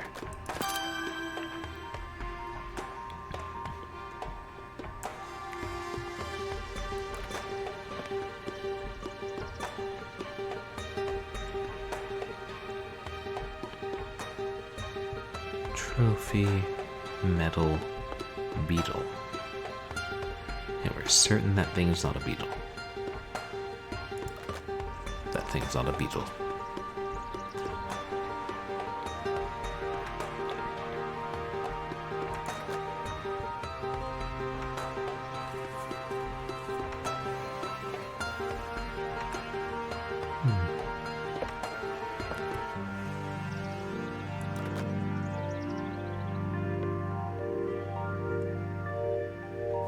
Is that the trophy? Yeah.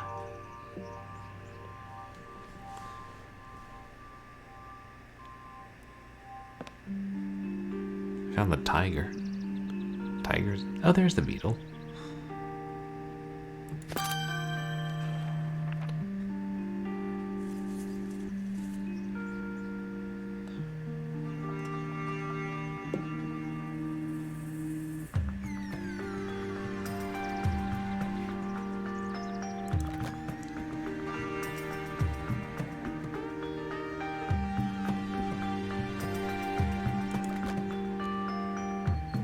I know where the medal is, but I also don't know why this guy leaves a skateboard and an army helmet on his couch.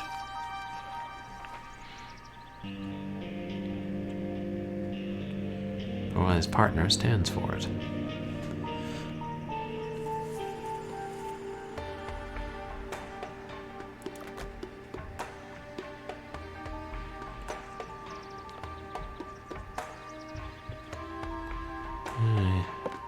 You'd think it would be hanging somewhere, but...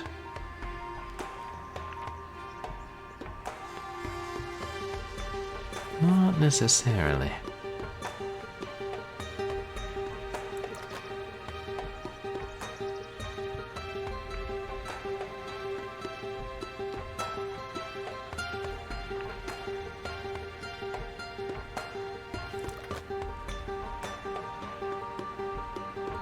What's that? Huh?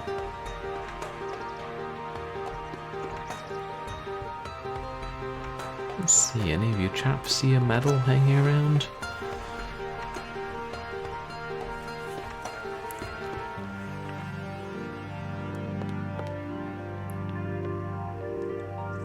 Didn't see a telescope.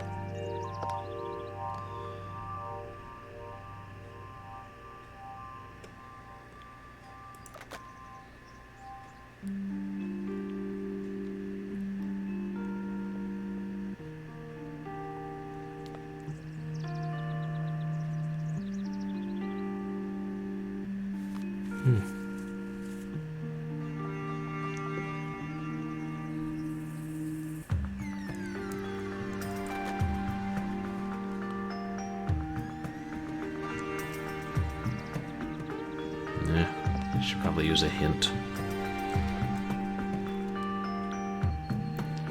I should probably zoom out first. Yes, that would be good.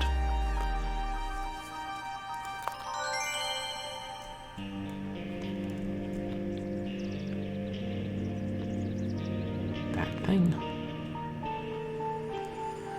That's a medal? Looks like a bottle to me. Oh. We hadn't found the bottle yet. The medal remains at large.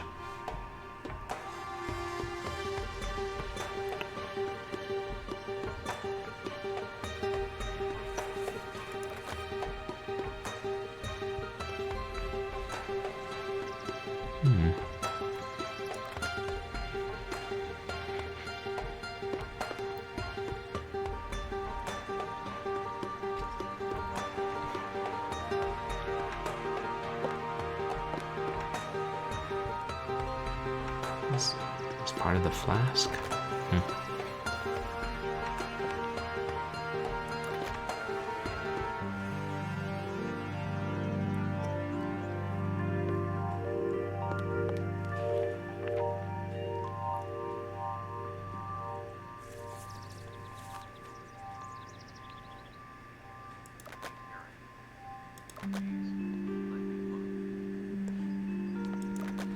Yeah. There's one in every screen.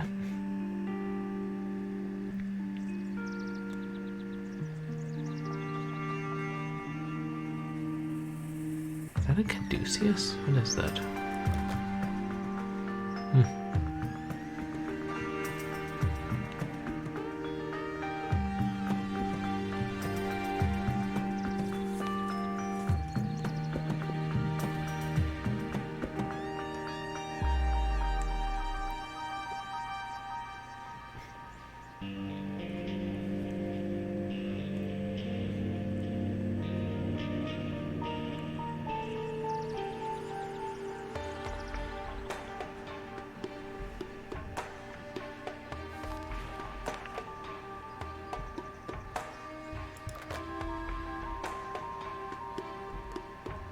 I went down to the foreground as much around the cannon.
As I'm rapidly getting to the click anything that looks weird phase. And there's a lot that looks weird.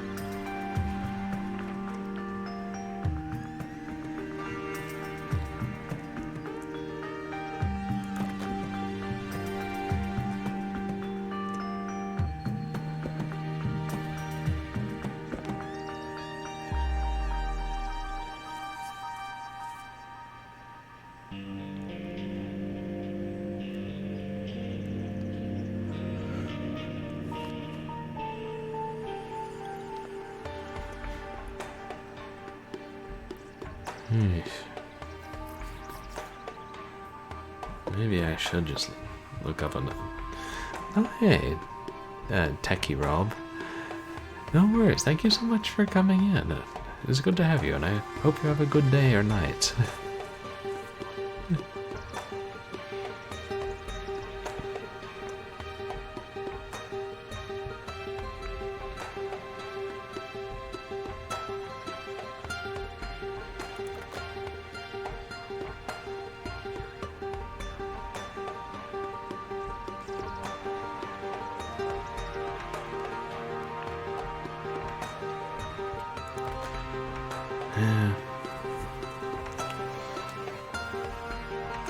Maybe I will use another hint. Except, no, wait, that's my last one.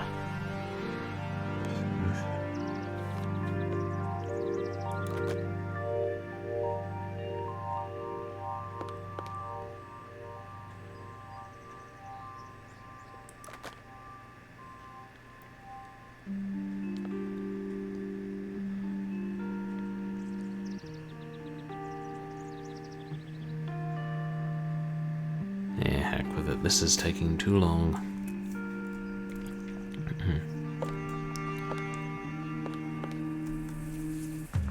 He's gonna come back from the kitchen. Right.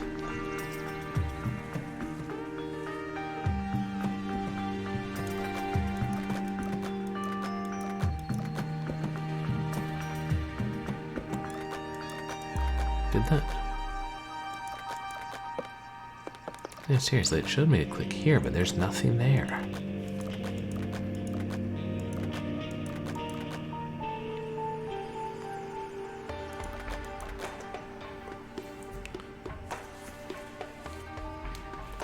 Wait, let me look at the online walkthrough for this, because...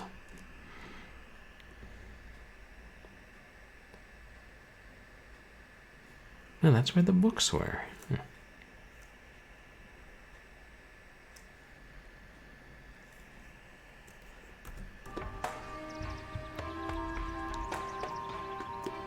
Interesting. I'm playing a different version of this game than the walkthrough has. Which I guess makes sense if it says, this says rating pending on the start.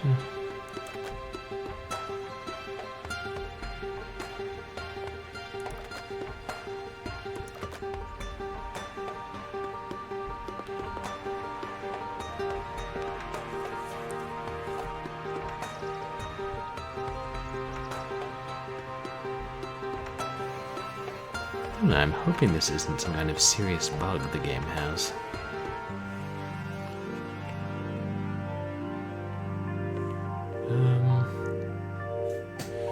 What's my best course of action here?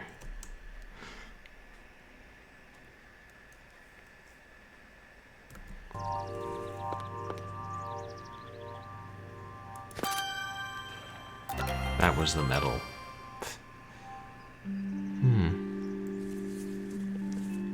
Rick got a Biggest Ham Award? That doesn't sound flattering. Maybe I should look into it further. Actors Cafe West. Okay, that's a pretty awesome trophy, not gonna lie. Hey, Hairball, welcome in. How are you doing tonight? You guys should check out Hairball. There's another great retro streamer. Does some horror games and some other things. What have we been streaming of late, Hairball? Still going through Waxworks. Yeah, Waxworks.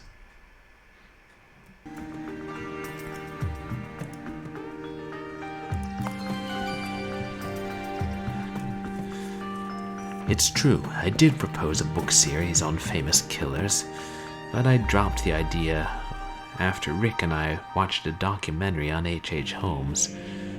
Rick thought it would make a great play, for him to star in, of course. I canceled the book series, but I never wrote the play. He He nags about it, and I don't respond well to that. I'm telling the truth. I never even unwrapped the books on Holmes that I'd bought. Oh, you're welcome, Hairball.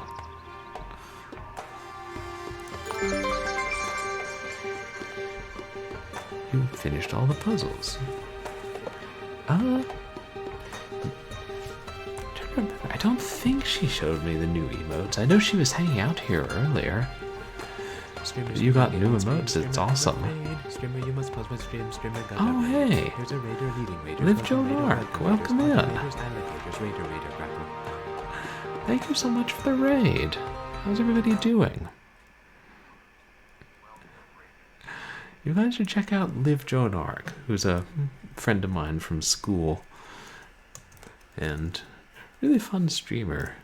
He streams a lot of the recent Nintendo games. I know you were playing Mario Kart 16 or whatever number they're up to now. And how was the rest of your stream, Liv? And hey, Sunstone Sun. And Artyom Havoc. Welcome in, you guys. Good to have you. You guys should also check out Sunstone Sun, who was recently affiliated, and Artyom Havoc, who you guys probably know as the mastermind behind Dawsember, among other things. How's your night going? Yeah. Oh yeah, Realms of the Haunting. I always wanted to try that game since I like horror.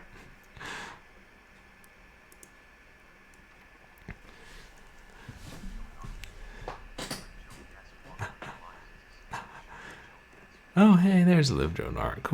Welcome in, Liv.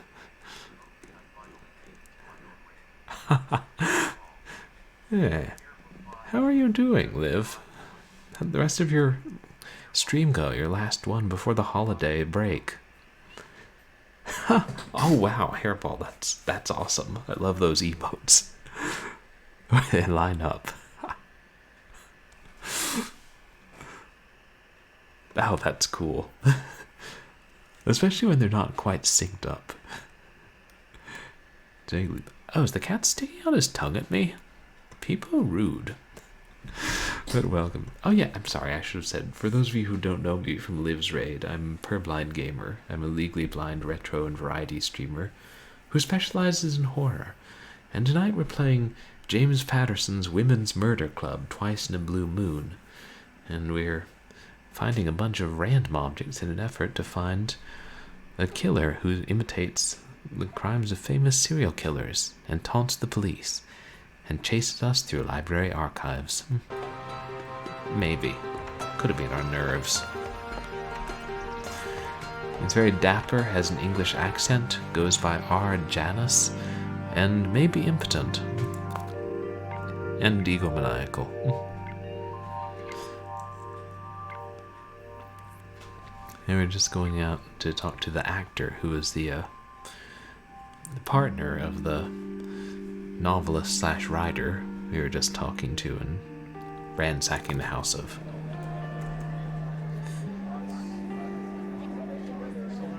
I was just putting out a closed sign. We have a minor calamity. Moths.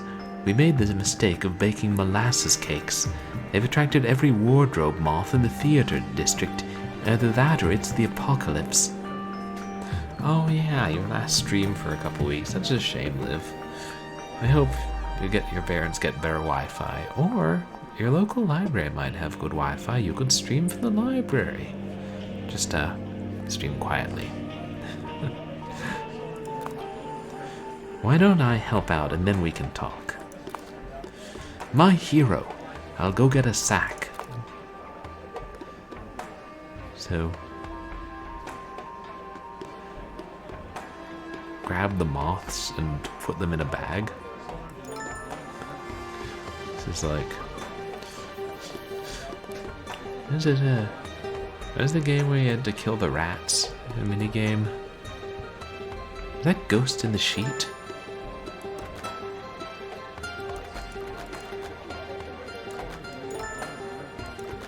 Hold still, you fluttery little bastards.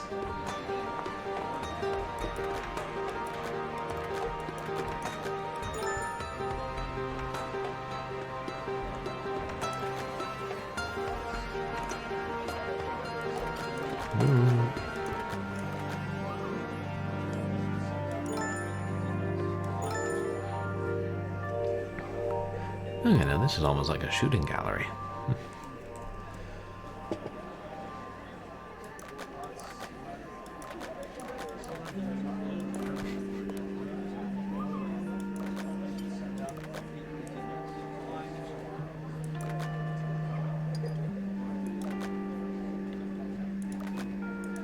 And some molasses cake.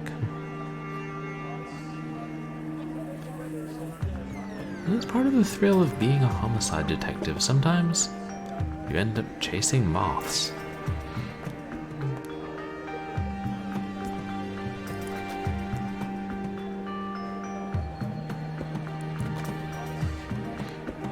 Yeah, give the game points for creativity.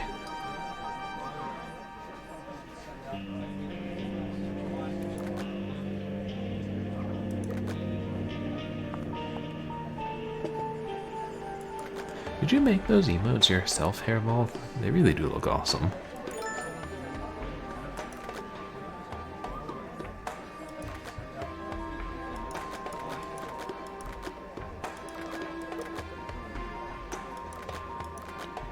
Jeez. Only the moths are animated. A bit like Mist.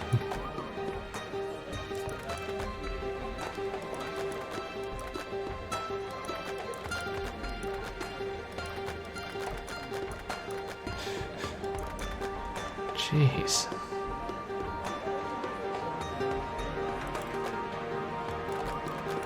Hold still.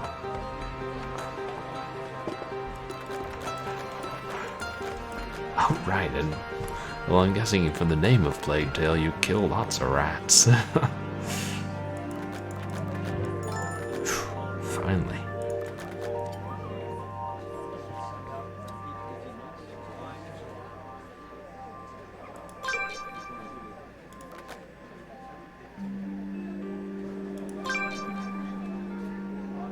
Is that a moth? No. Not a moth, though. Also no.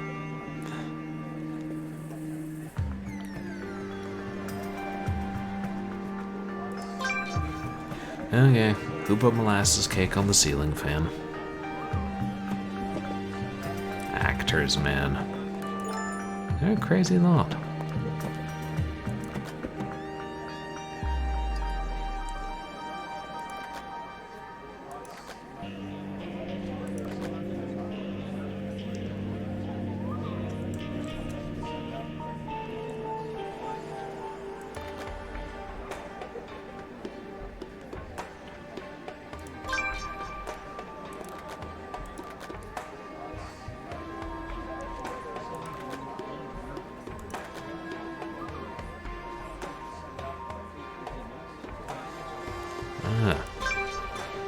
Just click anything that looks vaguely like cake. Molasses or no. Huh.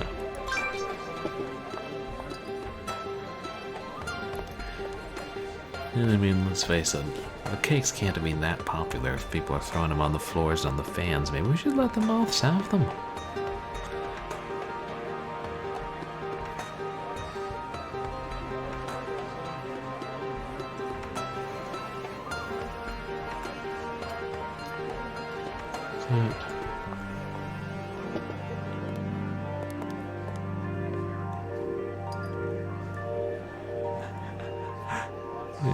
Oh, thank you for the lurks, Dunzone Son. I appreciate you coming in. And I hope you're enjoying Genshin. That seems like an awesome game.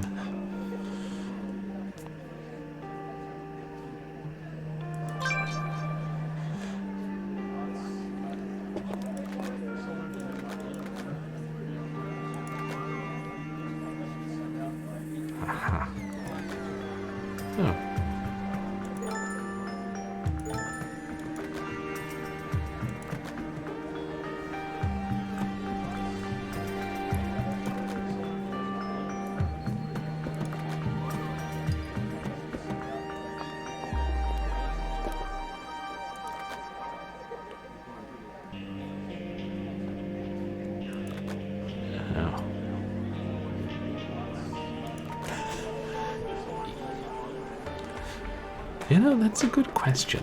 Like, what is it about molasses cakes? Like, it attracts the moths. If it's just an ordinary cake baked with molasses, one of the moths gonna be like, "Ooh, you baked a cake with sugar? I'm not eating that. Go back and bake something with molasses." And you're like, "Don't sass me, you little cloth-munching, fluttery bastards. I'll raid you with a can of Raid."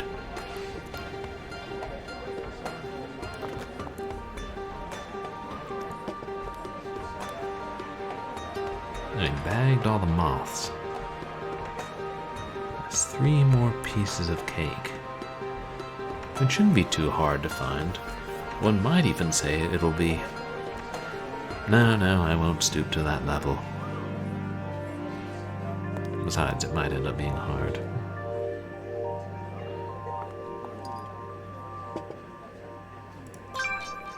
Oh, that was one.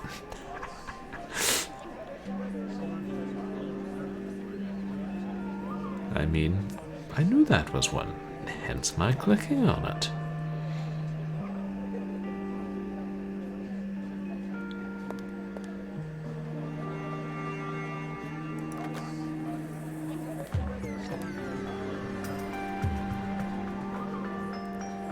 I already established that's just a plate of silverware.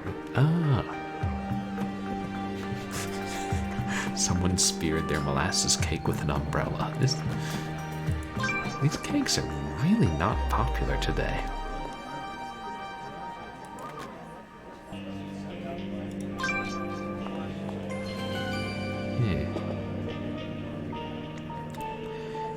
Yeah, we gave Rick Davies the biggest ham award.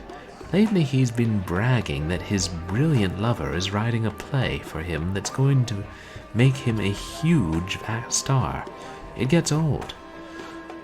I've heard him do a British accent, but I've never seen him in a houndstooth jacket or bowler hat. And again, actors don't come here in costume. That would be weird.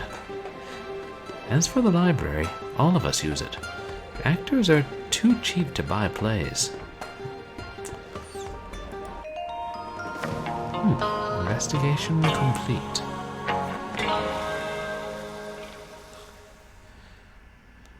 Wonder if I should... Like, how much of the game is left? Investigation 8. Secrets and Lies. This is the last one. I should try and finish the game tonight.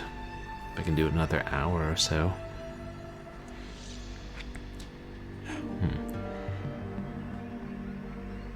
Stay away now, Mr. T.C. Browning. We don't need you coming in and ruining our fun. Stay away, Miss Lucy and Emmett the Creep, and you too, Miss Sally and Freddy Bones. Peter Dupin, Butcher of Melbourne. Victim, Stephanie Thames. Must concentrate on our good friend Peter. Oh, Stephanie Thomas. Stephanie Thomas. We must have one of those, mustn't we?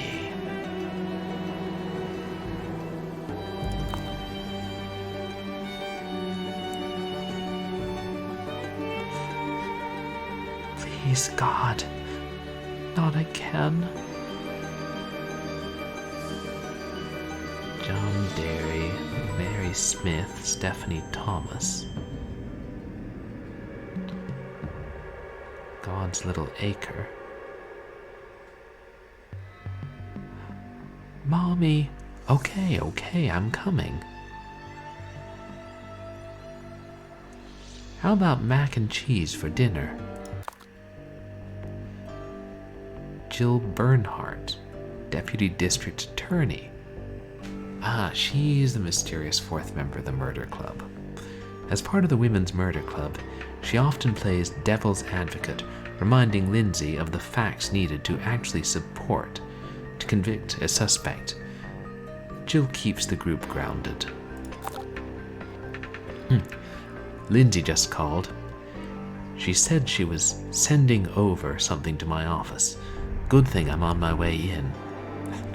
Exactly, we completed an investigation by bagging moths. That's some detective work right there.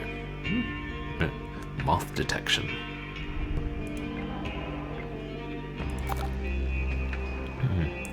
Great. The mailroom's been on strike, and it looks like they finally delivered last week's mail. How can I find what Lindsay sent over in this mess?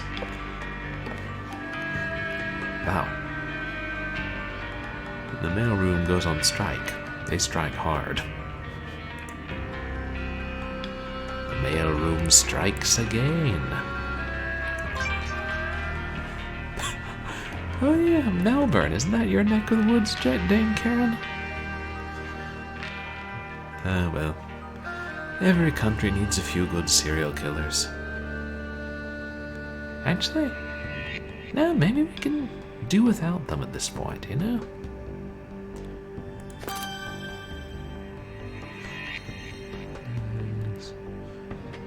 Cactus. Hey, VHS tape. It's weird that... I guess at this point people start calling them VHS tapes. Back in the 90s, we just called them videos. Unless, you know, you watched Betamax. And who did, really?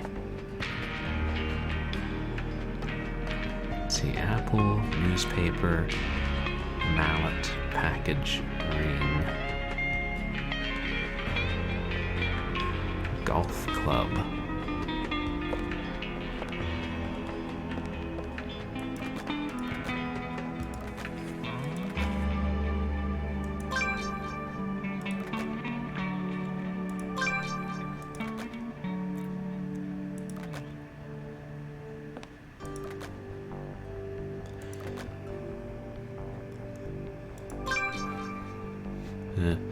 Why was the power shut off at the district attorney's office? Well, the mailroom was on strike, so they threw the bill in the trash can. That'll show someone. Oh, flag. Very foggy day in San Francisco.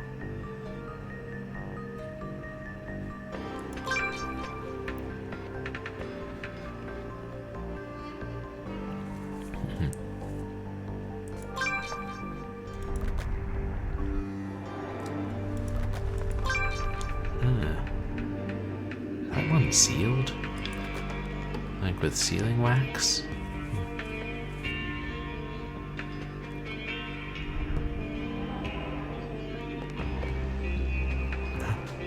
That is your neck of the woods. I thought so. Huh?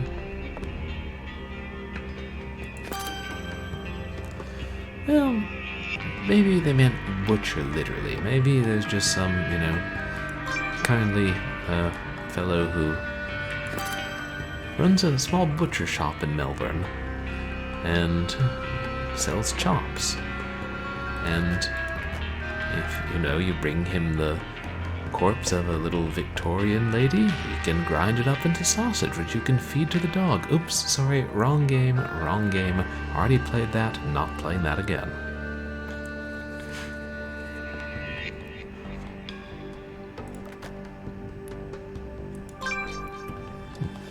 Yeah, here at Purblind Gamer Twitch TV, we play some odd things. Mail, pills, VHS tape.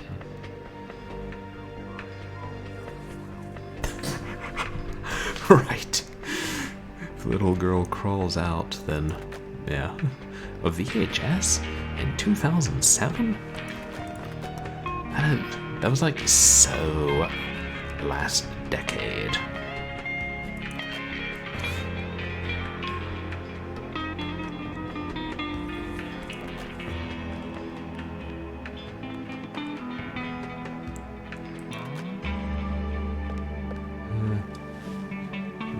Gift, package, apple, mallet, cactus. Yeah, hey. This CD-ROM. Call Cindy and ask if one of her damn reporter friends stuck it here.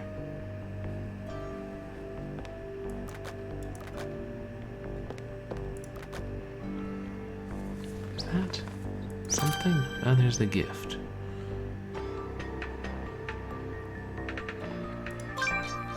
Huh. Oh, a cactus?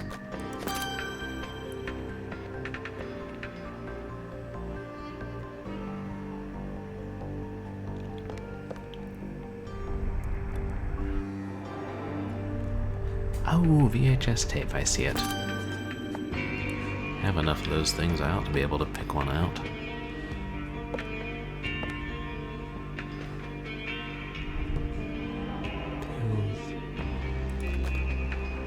Flags, green. Oh. There's no clock. That was an apple in front of a tape dispenser.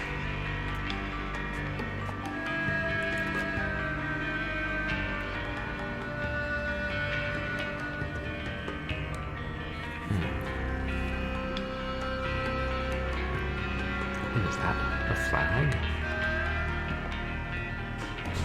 Oh no, I suppose that's the window handle. I don't have some way to open them, let the fog in.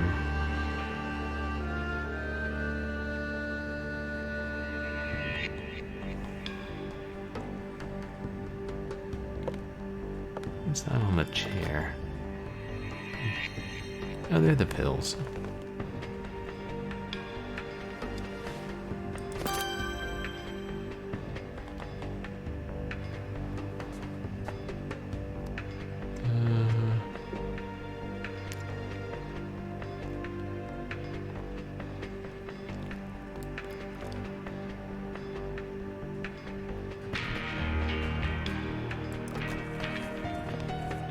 Oh, flag.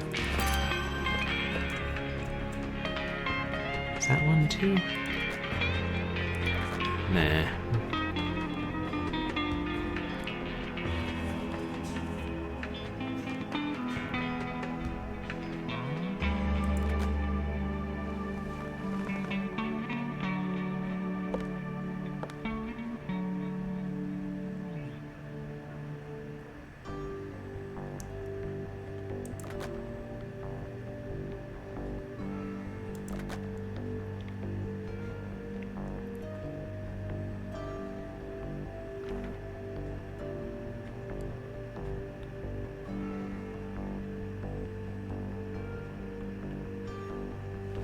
Yeah, only 4 items left. Oh, there's a flag.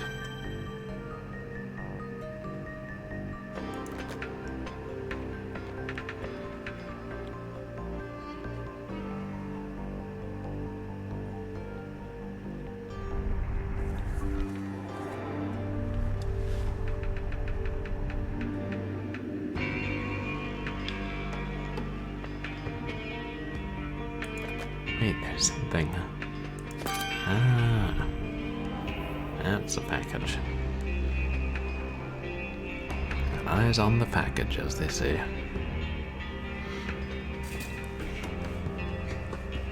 Yeah, Women's Murder Club, Task Force Dagger. Why not?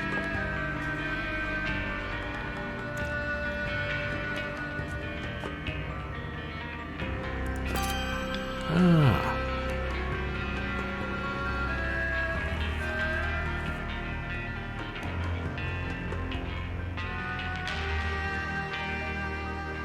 Ring. Yeah, VHS tape and a ring. What a pair.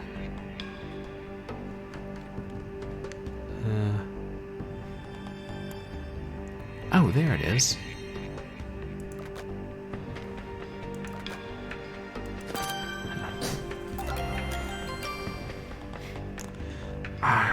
Lindsay knows how much I hate going into the law archives, but I'll do it for her.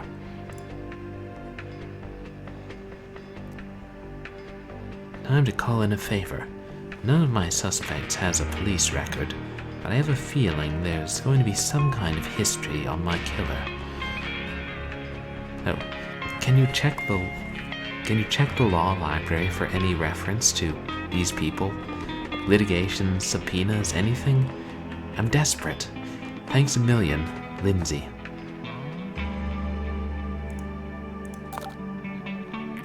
I should fax this list of names down to the archive librarian. That way, if there are any references in the archives, she'll have them waiting for me.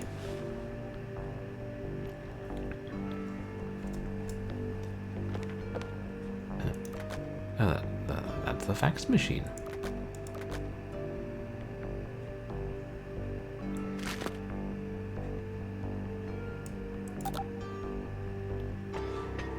There. Guess I'll head down to the archives.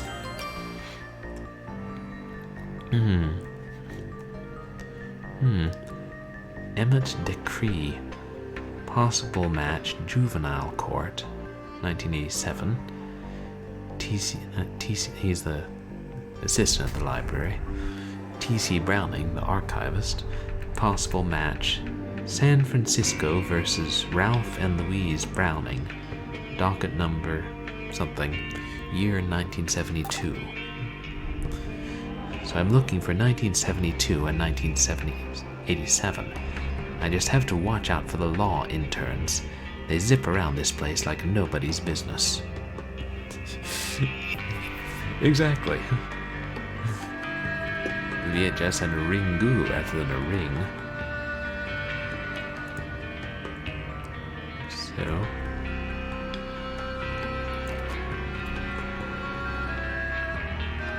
Wait, where am I? Is that me? Okay.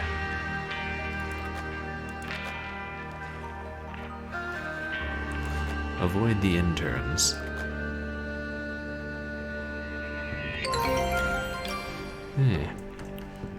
San Francisco versus Ralph and Louise Browning. Defendants were indicted on 2 counts of child abuse on September 11, 1972.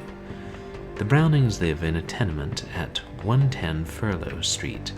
11 disturbance calls from neighbors were investigated between January 11th and September 6th. 1970 through 1972. The officers noted that the children had likely been abused, but there was not enough evidence for an arrest. On September 6th, the officers arrived on the scene and heard the sounds of a child screaming. They forced entry into the apartment and found one boy, 8-year-old Richard Browning, unconscious with an apparent head injury.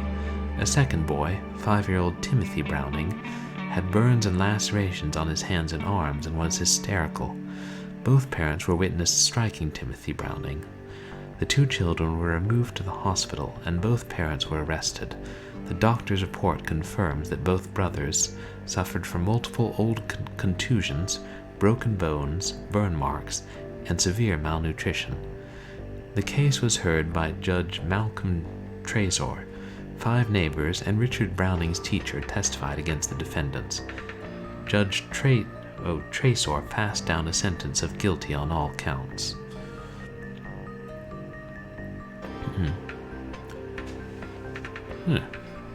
Has a good point about them. They should destroy those records? I don't know. How it is. Or what the rules are. This may or may not be related to Lindsay's suspect, but I'm sure she'll want to see it.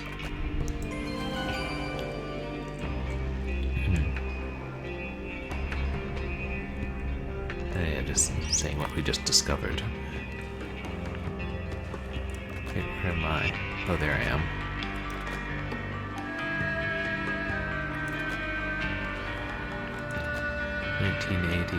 '87. Ah, shit, the interns are after me.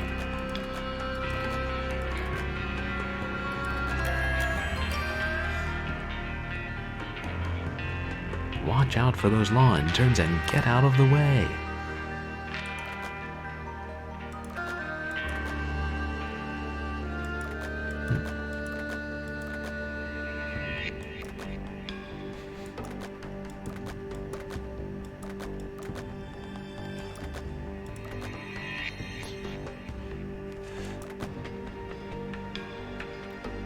Jeez, how many interns are there?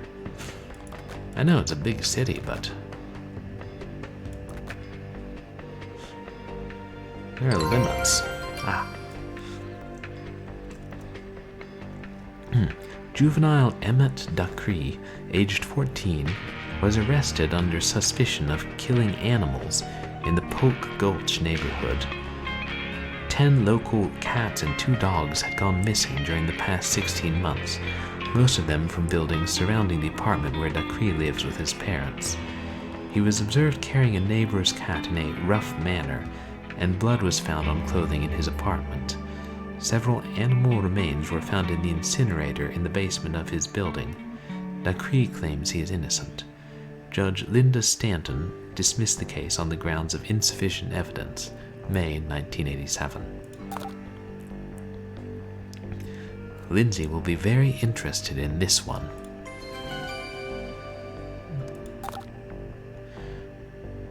These are the only hits the archivist found. Guess I'm done here. I'll fax copies to Lindsay right away.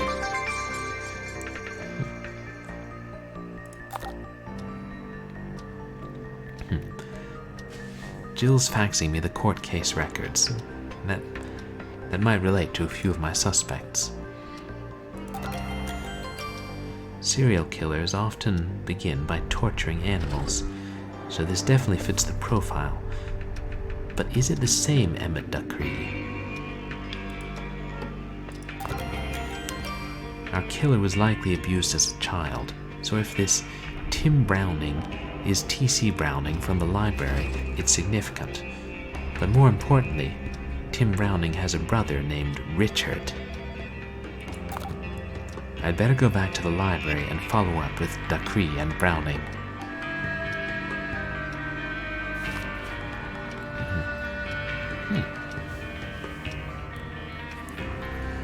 That's right, I would think the juvenile records would be actually destroyed.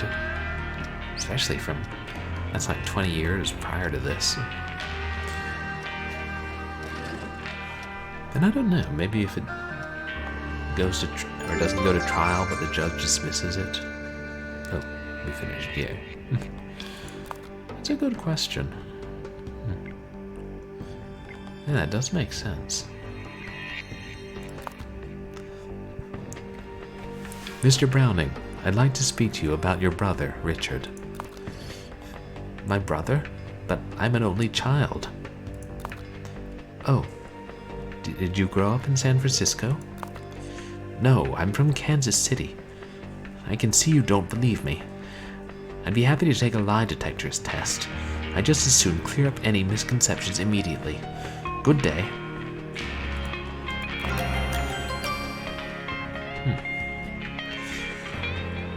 Juvie court? Never been. You got it wrong. Mr. Ducree, if you have nothing to hide, then why not cooperate? Mr. Browning offered to take a lie detector test to clear his name. You think I'm afraid of a lie detector test? Bring it on. Can Jill's information be wrong on both counts? Hopefully a lie detector test will get to the truth. Polygraphs are never wrong and are admissible in court. Yeah. Jill might say something about that.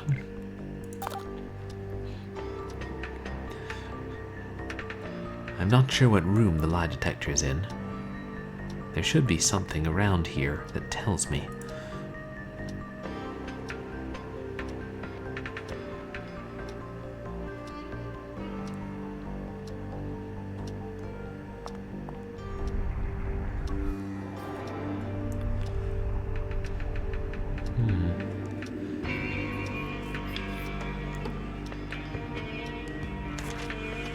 Statues, letters, flashlight. Axe, pistol. You know, the standard things you expect to find sitting around a police station, just waiting to be taken.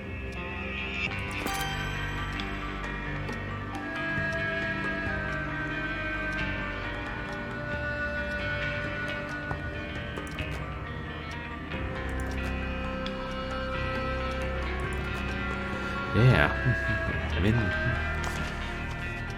with all that going on, it is kind of... And, you know, I don't know law, but it does seem like a stretch that the case would still be there. I mean, because if they kept records of every case like that for all those years, that's a lot of records. Yeah. Yeah. If TC has nothing to hide, why is he so eager to clear up any misunderstanding? And so quick to volunteer to take a lie detector test.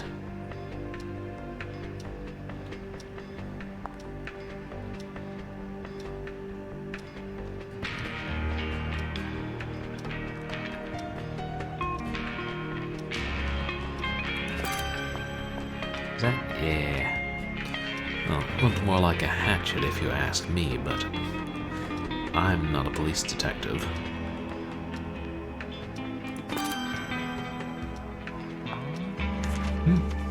Oh no, that was just me riffing on things.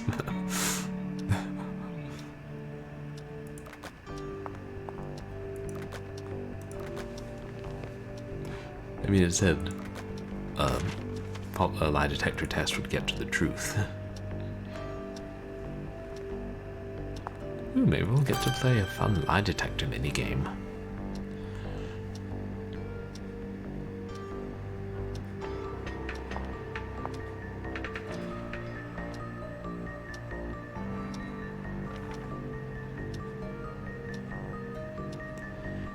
Pistol Y, statues, directory. Is that marshmallow cream just sitting on a chair? Yeah, and there's a teddy bear looking at it like he's hungry.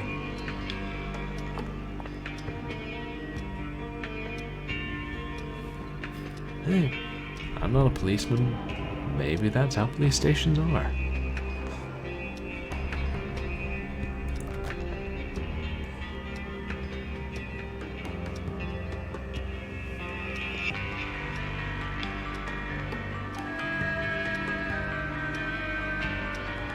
Statues.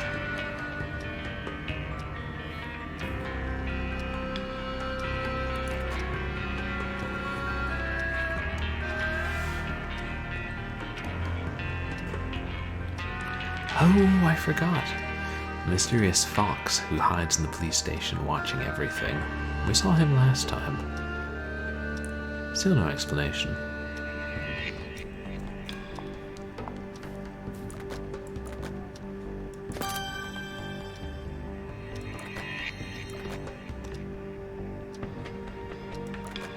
Okay, that was a statue, but the horse isn't.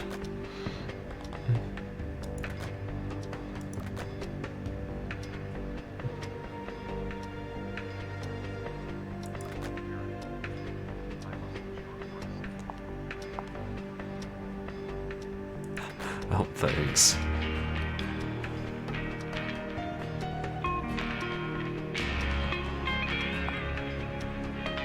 Oh, Statue of Liberty.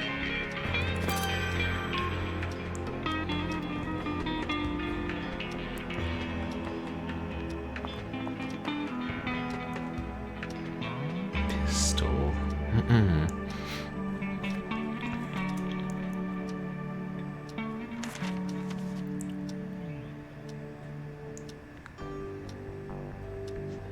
Pistol and the letter Y.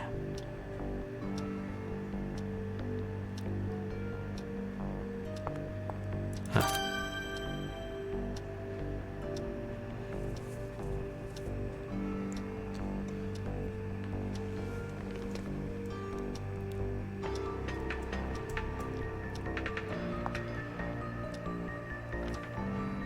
I can probably afford to use a hint. Can't take them with you.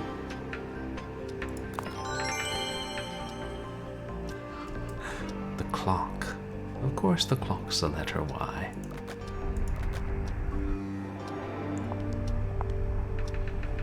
You'll excuse me for a minute. I think I heard my phone beep. I'm just going to plug it in.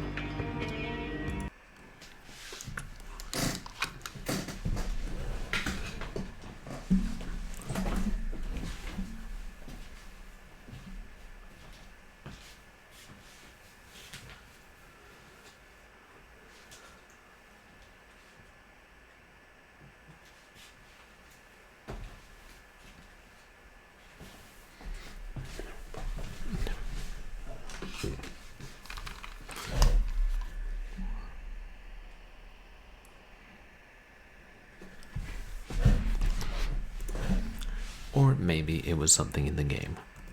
And we shall never speak of this again.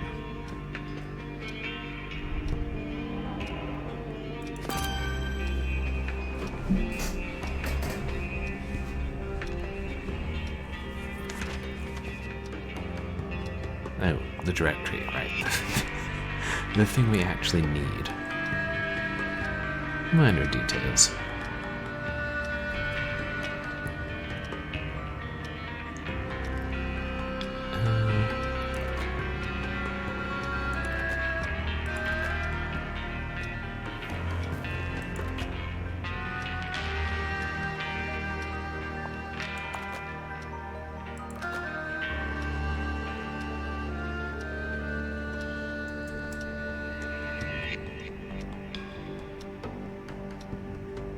It'd be like a...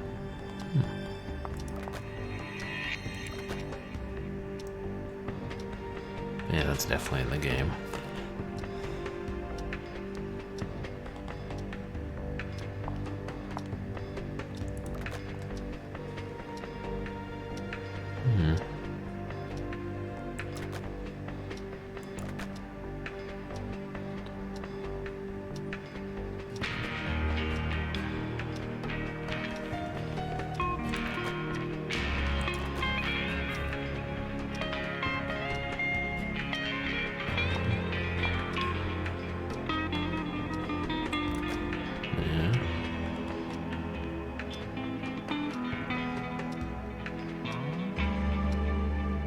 I don't see anything on the walls, so...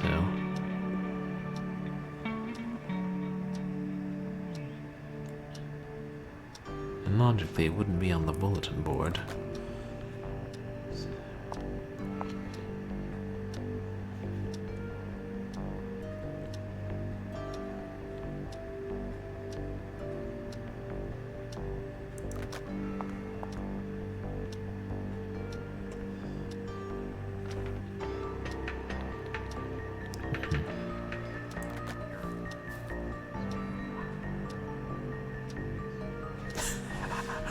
Exactly. Speak of what? Speak of absolutely nothing.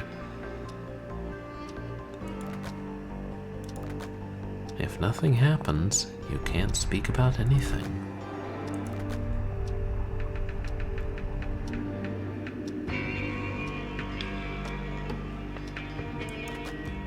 Also, why was the police bowling team practicing in here, and why are there pins on opposite sides of the lobby?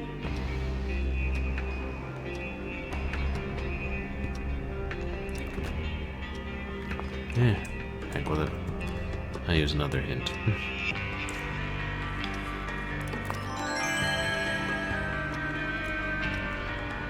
I honestly thought I clicked on that. The lie detector room is 103.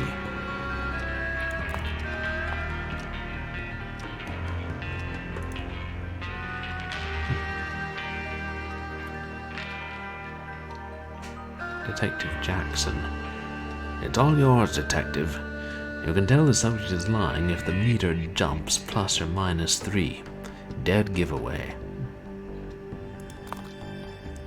Or if the subject has a tell, a nervous fidget, and the meter does a jittery dance, it's a lie. Get them to tell you the truth and a lie right up front, so you can make sure it's working. Good luck.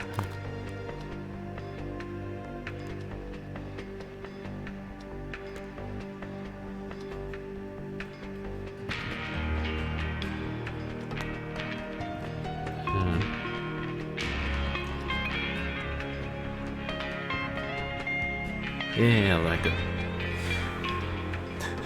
Exactly, I was like thinking, would it be something on the wall? But no, it was like a book, like a phone directory.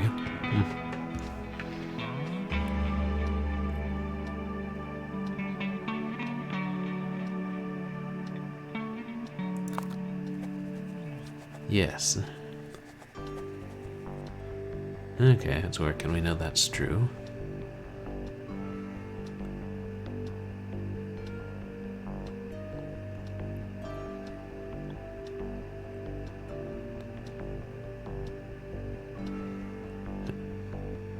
Do you work at the San Francisco Zoo? Please answer yes for me.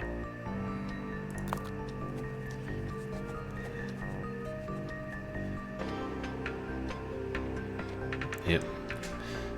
I think we can safely say Mr. Browning is not a zookeeper.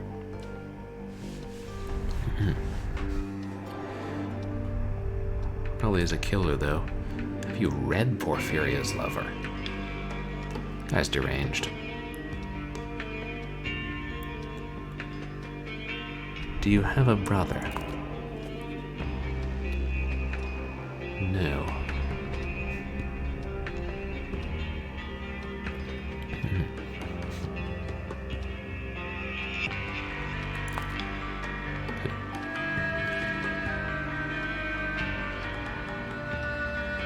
Oh, we can. Are we supposed to click on that?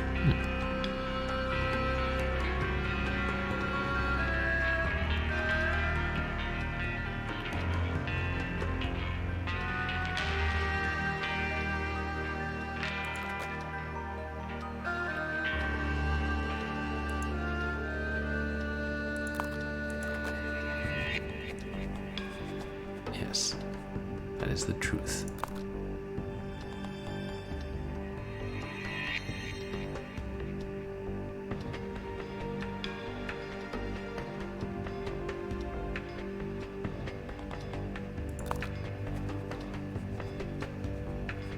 Okay, so apparently he did grow up in Kansas City.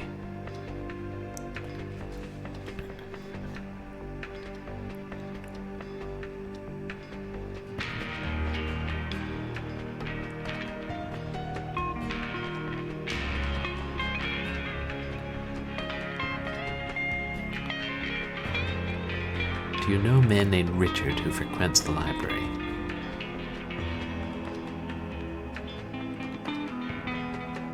Ain't that the truth?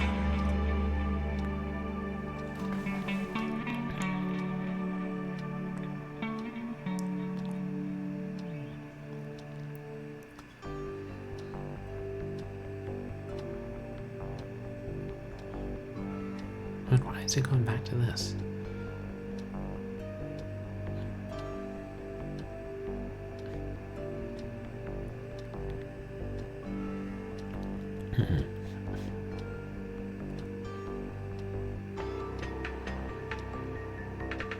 I'm going to scroll through questions.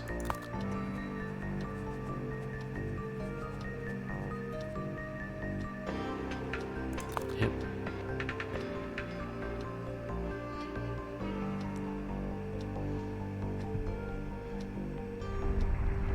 I guess we have to mark each one down as truth or lie.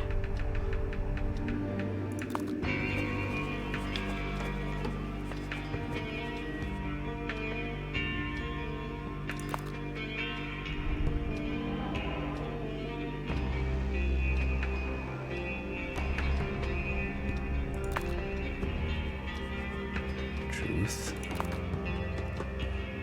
Ain't that the truth?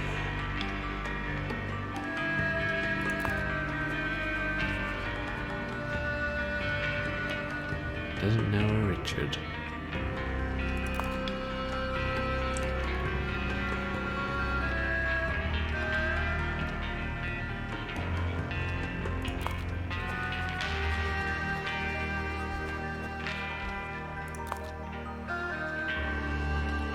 No, he's not the Copycat Killer.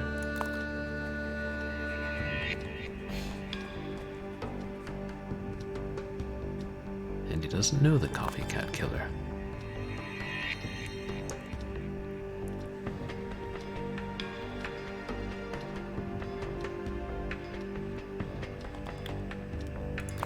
Oh, we have to go through them all no matter what.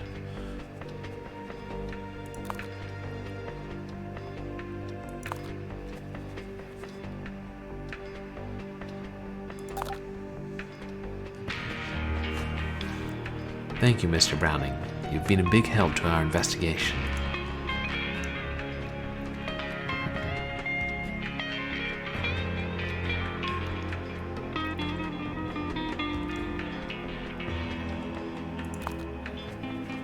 Is your name a decree?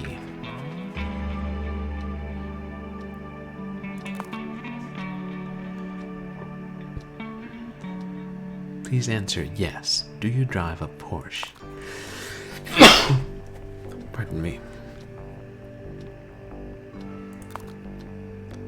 That's a lie. He does not drive a Porsche. Proof positive.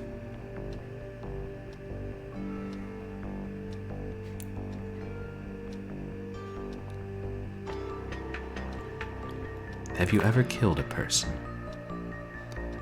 No.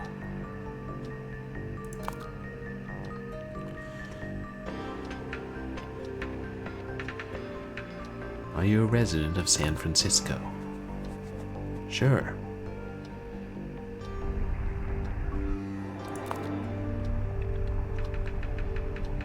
Have you ever killed an animal? No. Lies. Do you drive a Porsche? No.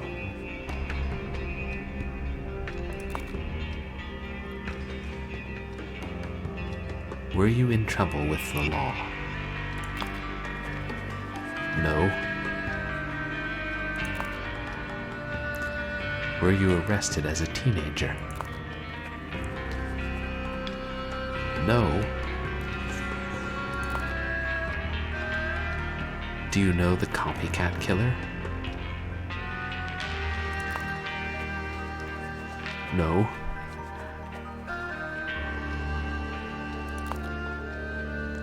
Then I'm guessing he's not the Copycat Killer.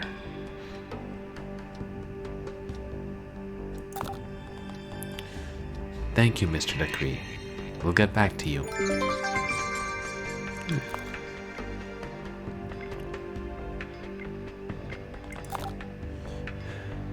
A letter arrived for me while I was at lunch. The envelope and writing look familiar. It's from the Copycat Killer.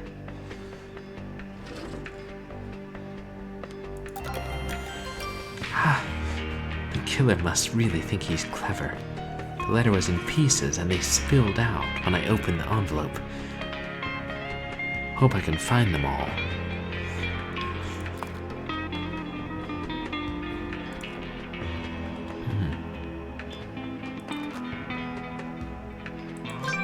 Man, that was quite a spill those pieces took.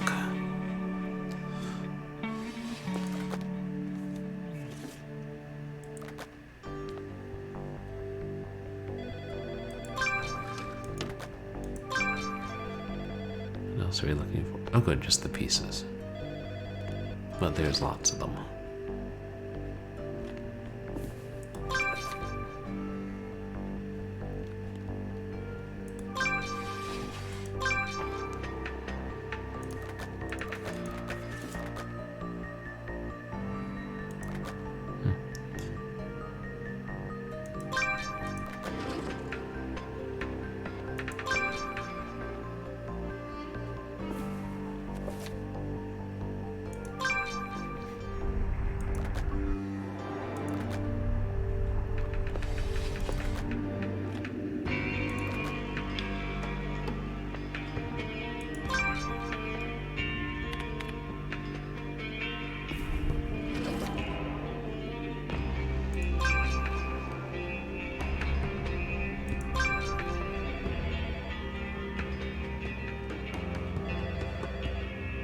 You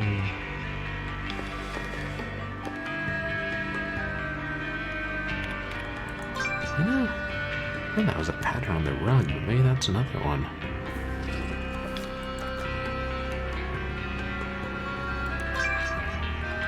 Yeah.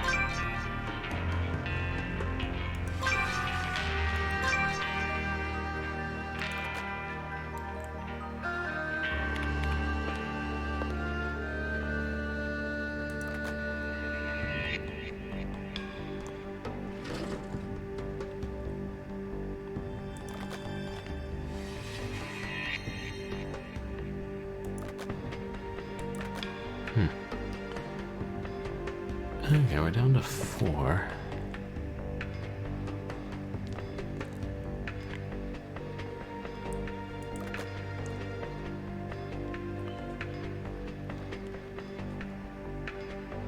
be one?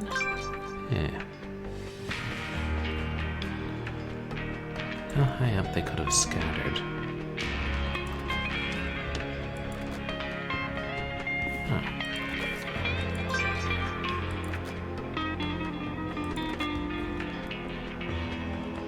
Yeah, what can I say? They got caught in an updraft.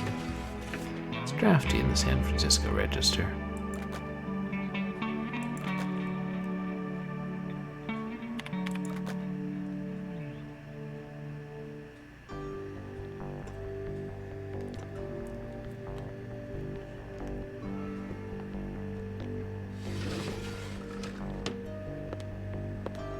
Trying to click on that, right? Yeah.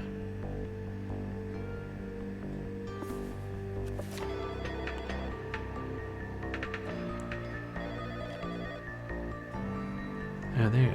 That's got to be one.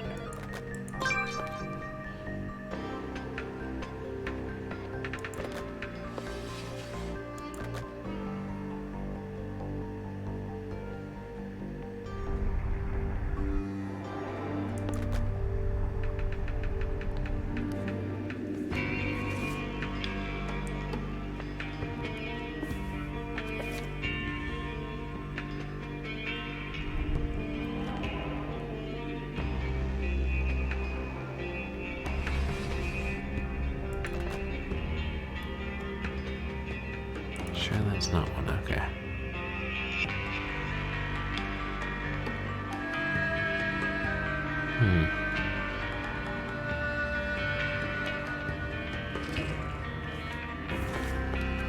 I've been through the bookshelf somewhat thoroughly.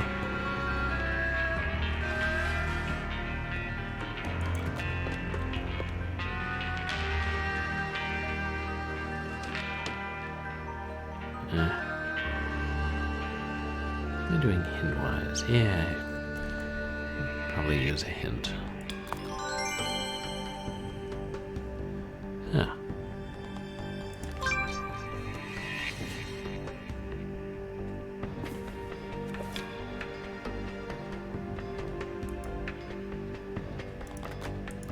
Yeah, Jigsaw Puzzle.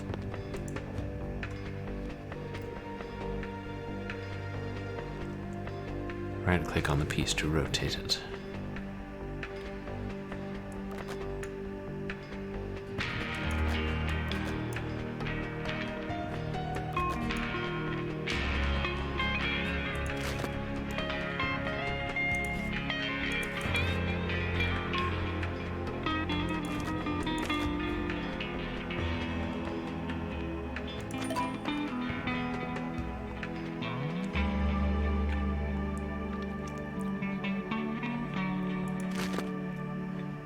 Looks like they're not going to make us go through 21 pieces. I appreciate this.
Maybe it will be 21 or however many pieces.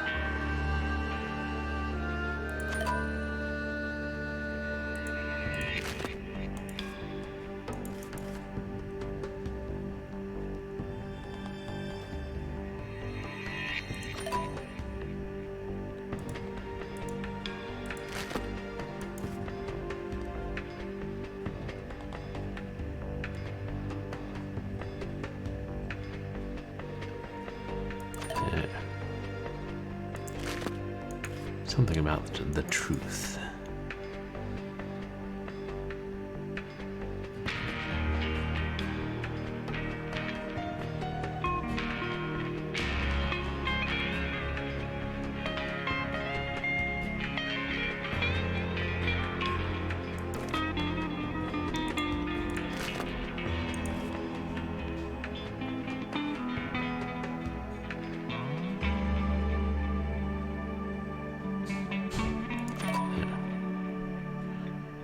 It's got another game for us.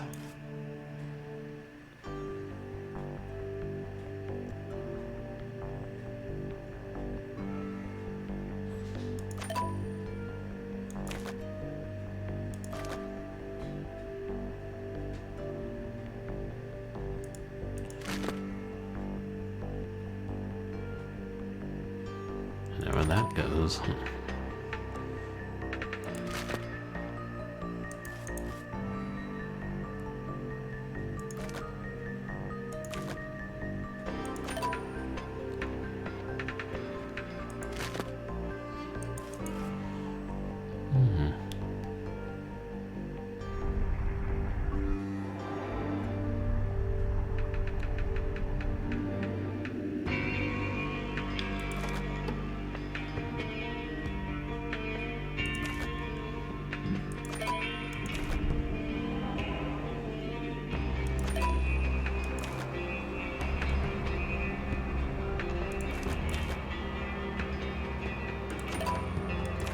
Almost got it.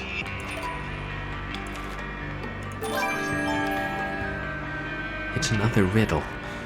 Well, I had luck with the skip code before. Guess I'll try again. My dear Miss Thomas, to hate me's hard. Better not seek an exit option for it in peace. Sound carries in evil aspiration to him. One is by one made pure, emboldened in symbolic. Oh, screw you, game.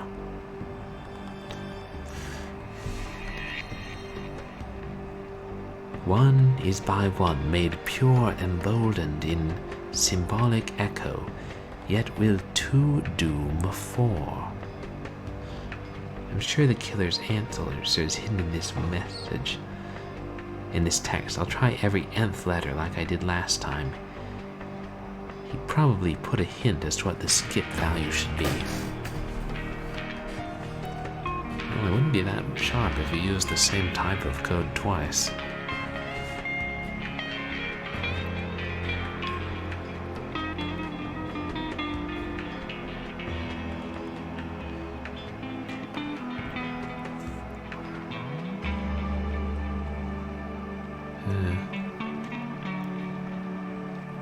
I mean, we'll just try the numbers.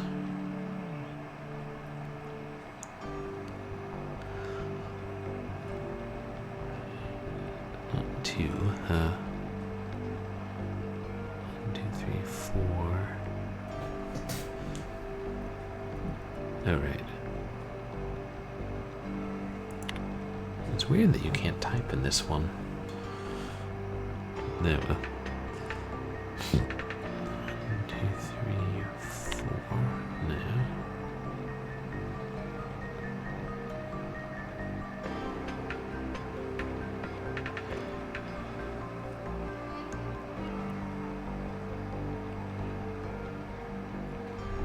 One, two, three.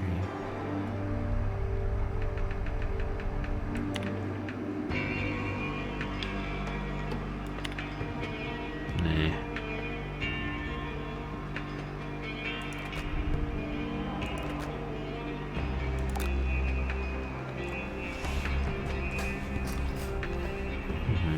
With 2 doom 4.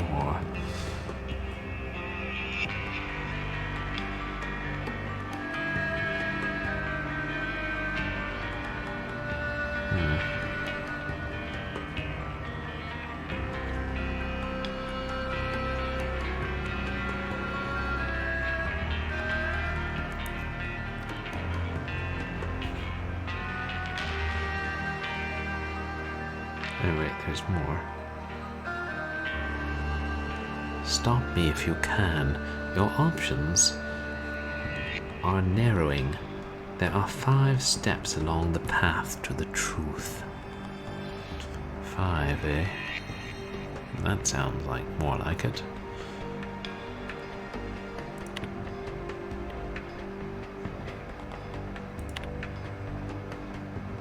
One, 2, 3, 4, 5. 1, 2, 3, 4, 5. 1, 2, 3, 4, 5. 1, 2, 3, 4, 5. 1, 2, 3, 4, 5.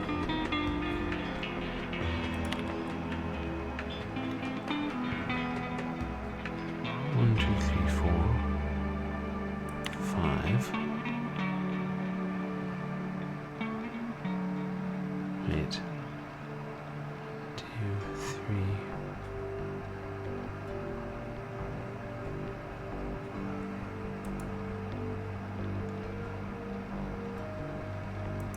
Counting is difficult sometimes.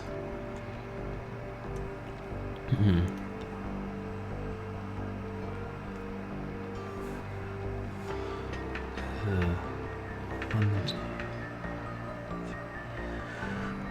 5. Oops, wrong one.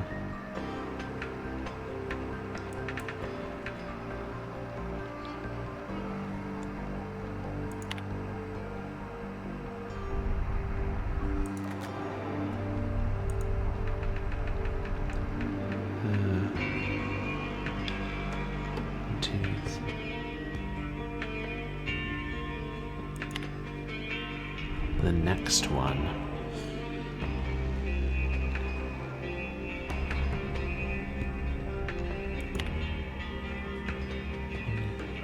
Five. 1, 2, 3, 4, 5. 1, 2, 3, 4, 5. 1, 2, 3, 4, 5. Yeah, that's why aspiration is misspelled. 1, 2, 3, 4, 5. 1, 2, 3, 4, 5.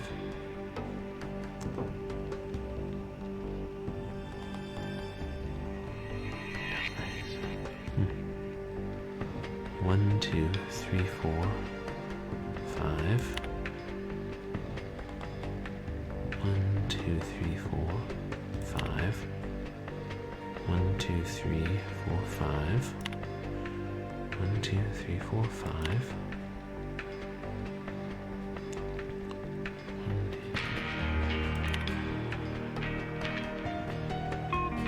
1, 2, 3, 4, 5. 1, 2, 3, 4, 5.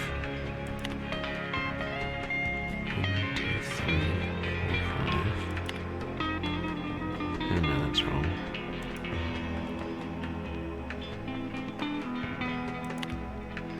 1, 2, 3, 4, 5.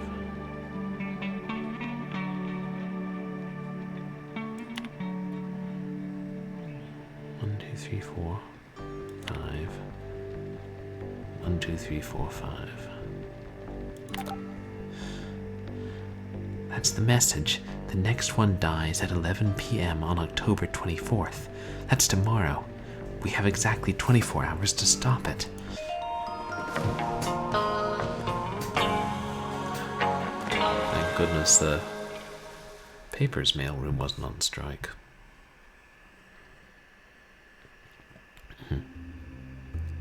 Investigation 9. The mirror cracked. From side to side. So where have you been, Jacoby? 3 hours until someone else dies. We're doing all we can, are we? We're covering my suspects, but none of them are quite right. Rick Davis could fake a British accent. Neither he nor Lamond fit the FBI profile of a lone wolf single male.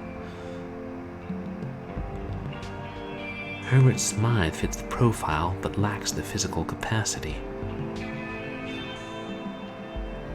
T.C. Browning has access to the library, but he passed a lie detector test. Emmett Ducree best fits the profile, but he's an unlikely candidate for a dapper British gentleman, even in disguise.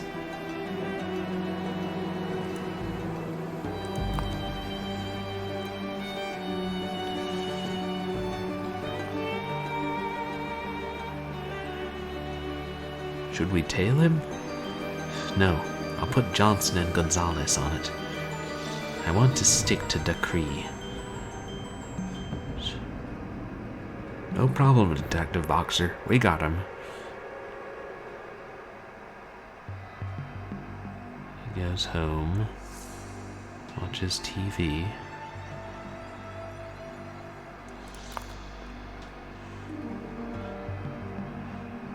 Detective Boxer here.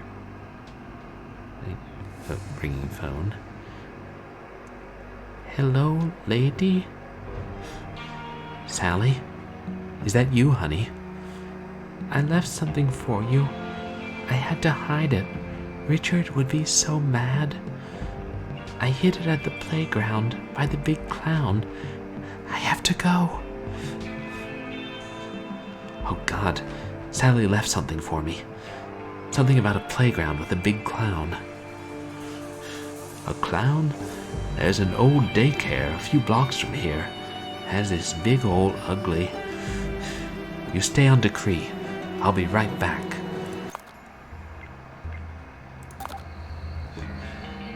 Sally hid something for me here.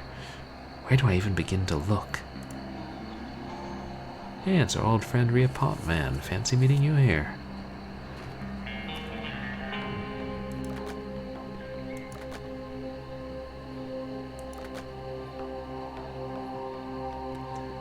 Items to find. Find clue. Nice and simple.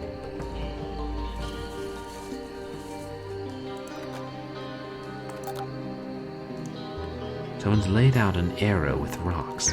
It's pointing at that tree. Oh, now I see it.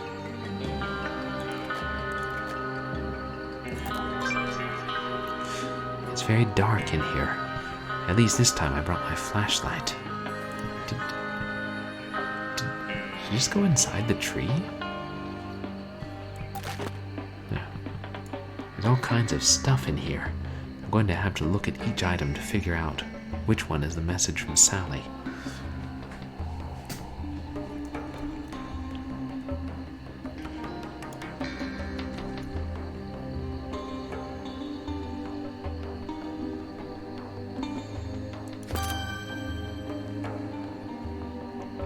Oh, okay. Rattle, rings, soldiers.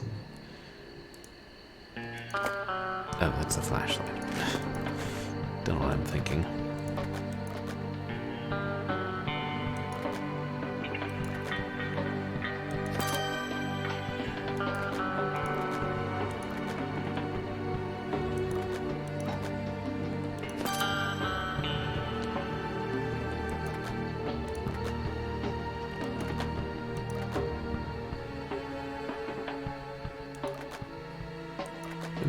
Ping pong ball?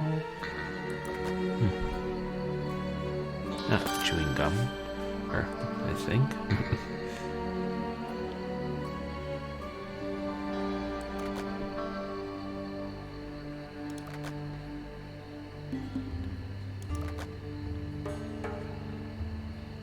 Should check the tree itself, too.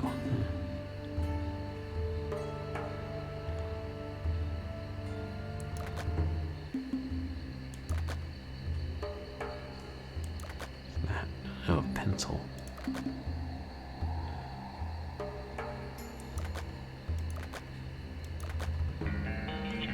Why not? A folded note. And here I am looking for chewing gum and candy wrappers.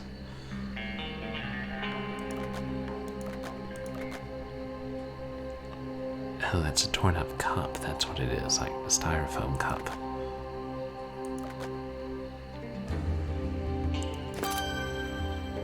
Oh, a snake. Cute.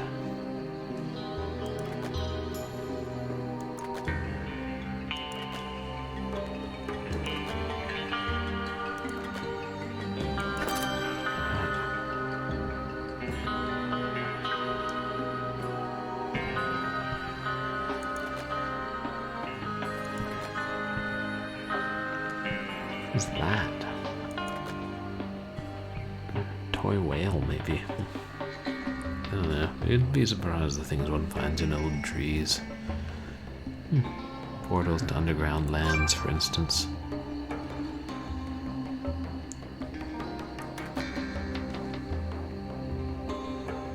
Oh, it's a feather.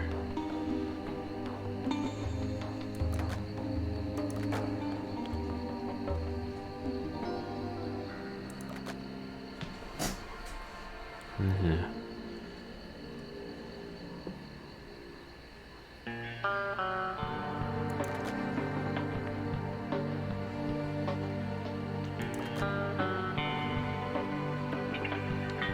Is that something?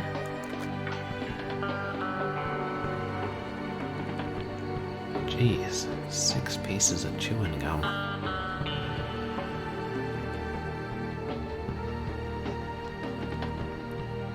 Oh wait, could that be? Like a gumball? Guess not.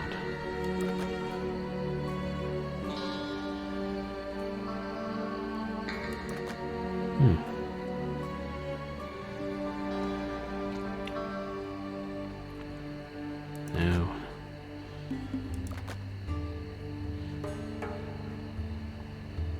Yeah.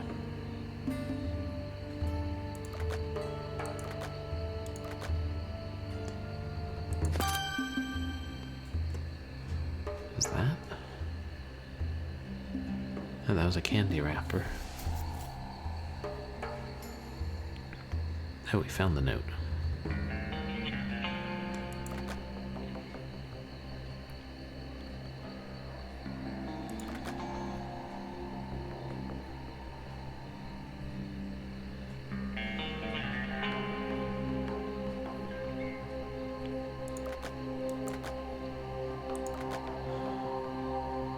Have we found any of the chewing gum?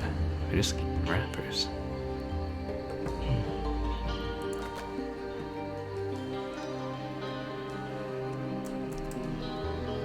Zoom in a bit.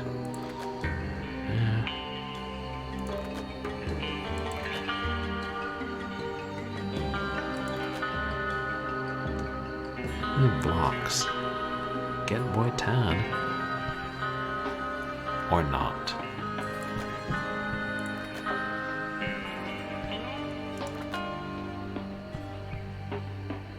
Oh, soldier.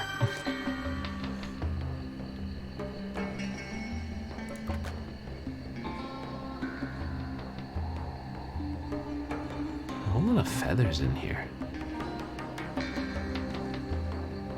Is that a... Yeah. A steadfast tin soldier.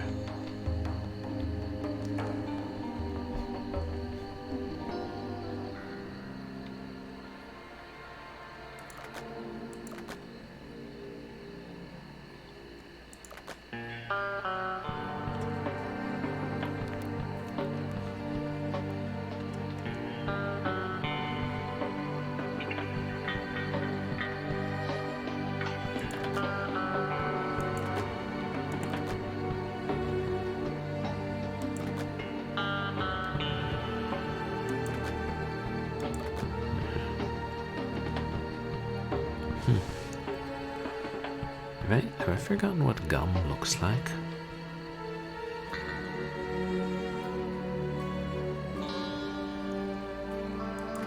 If anybody sees something that looks like, as I said, chewing gum, feel free to let me know. Is that?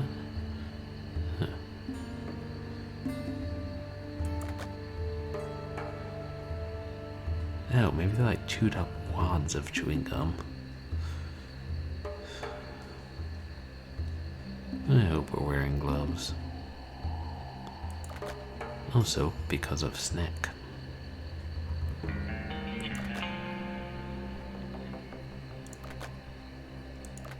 Ooh, that might be a caterpillar.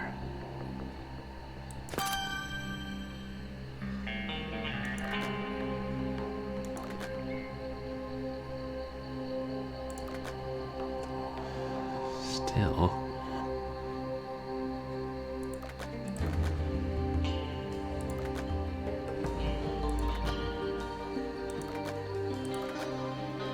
For random blobs. I bet if there's a certain color that would help.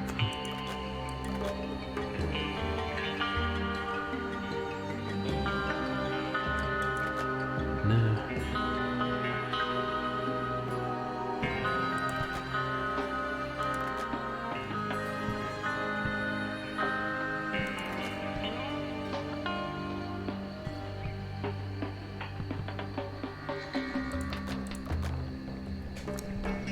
Jeez, Detective. I know the police department is underfunded, but could you maybe get a bigger flashlight? Hey, Captain Peelcard. Welcome in. How are you doing tonight?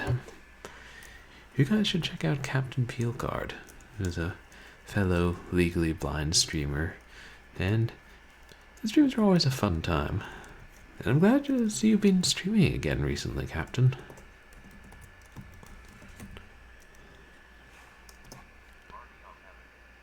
Oops.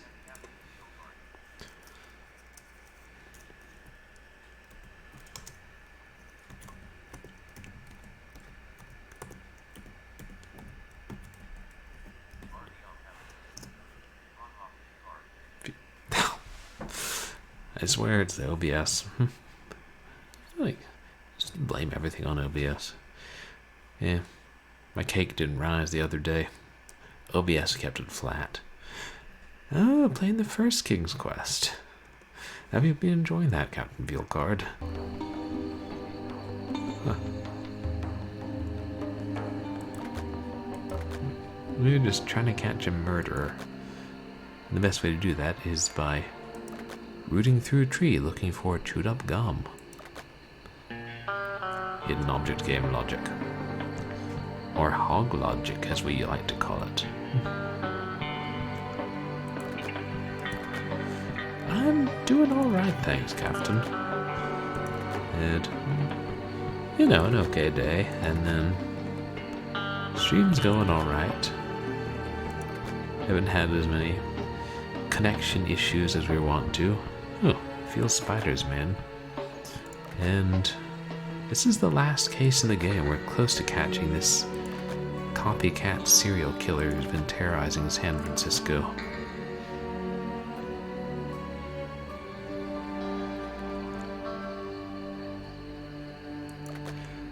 Oh yeah, my pleasure. And how are things going for you?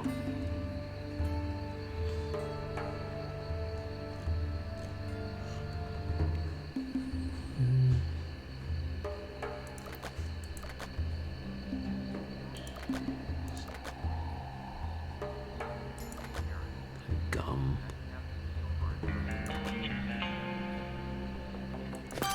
Ha. I'm looking for something that's vaguely shiny too, and yeah, that means it's still wet with saliva.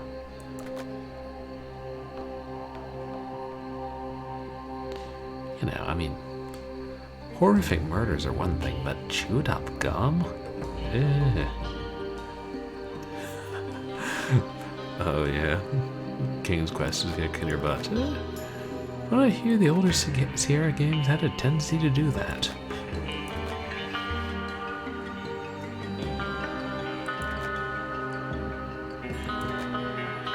Well, hopefully you don't run into any soft locks. Good. I'm so glad that game design has progressed beyond where it was in the mid-80s.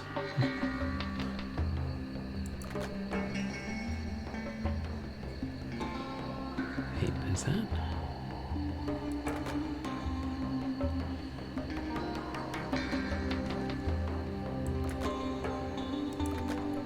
We're still looking for one more candy wrapper.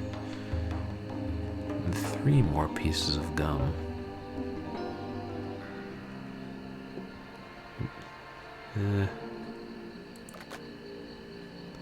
I mean, if you're looking for gum, I think there's a 7-Eleven down the street, Detective Boxer. You might want to check there.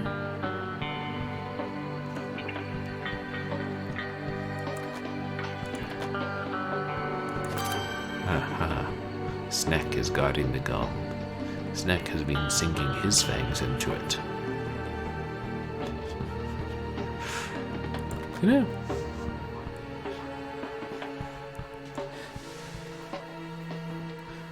know if that's funny or terrifying, the image of a viper chewing gum.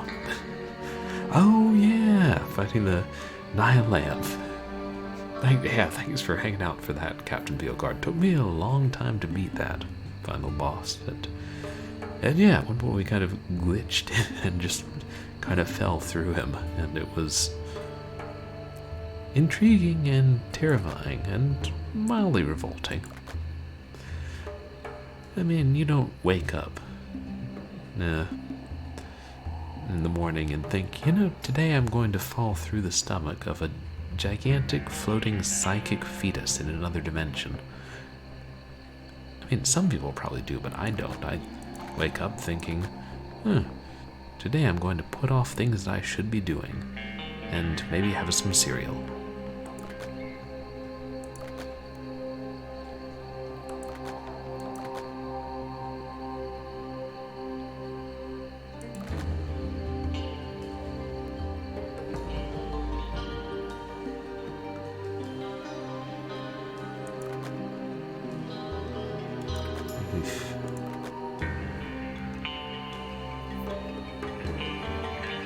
Jeez, what if I just used up all my hints on the first scene of the investigation? I know this is close to the end of the game, but...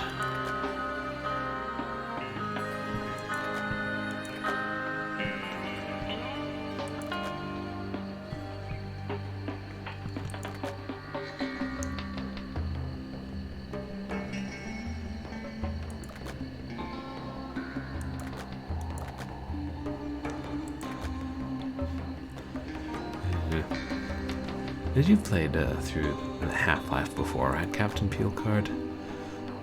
No, wait, is that? Nah.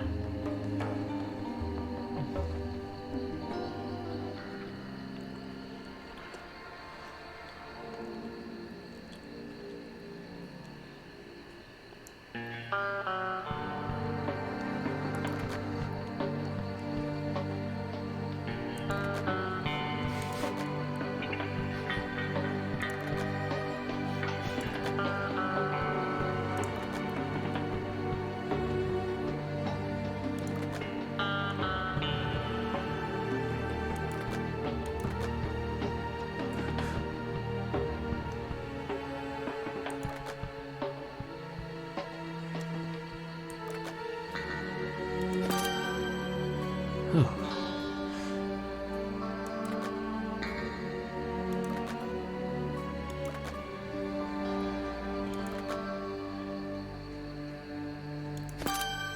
Oh, good.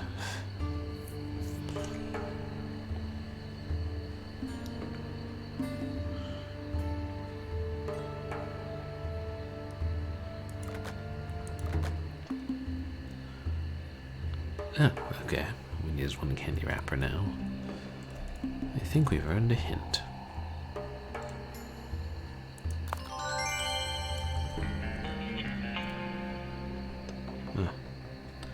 Snack also guarding candy wrappers.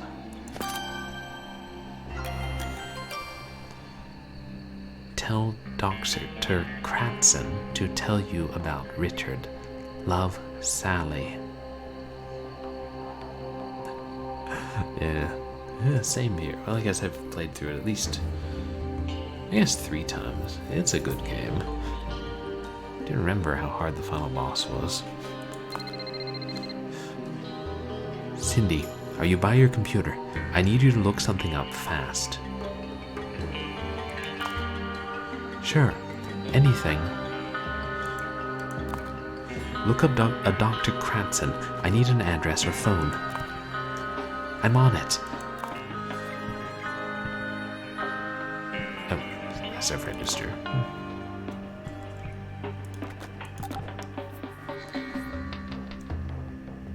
I need to look up Dr. Cranston for Lindsay.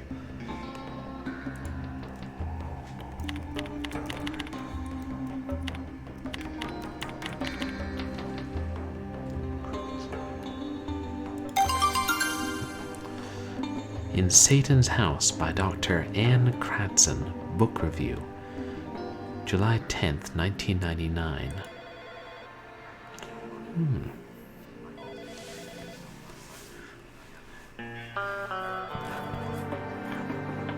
Oh, you streamed Half-Life last year. And a clip of you dead next to G-Man. Oh, I didn't know that was possible. The final monologue. Sounds like you found a bug. Let's see. Book review and interview by Amy Hilven. The topic of repressed memories is a controversial one in today's psychiatric circles. But the case made by Dr. Cranston is so convincing and so mesmerizing, you'll find yourself believing these tragic stories from page 1. I was able to sit down and talk to Dr. Cranston in her San Francisco home.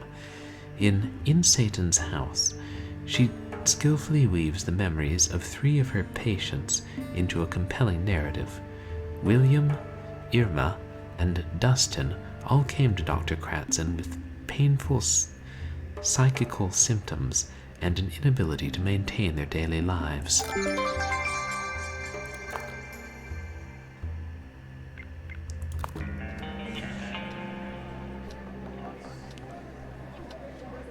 Hey, Cindy. Amy Hilven hasn't come in yet, but she's always here this time of night. Do you have her number? It's urgent. Nope. Why don't you play Cup o' Joe while you wait? She likes triple mochas, and I know how you hate to pay for coffee.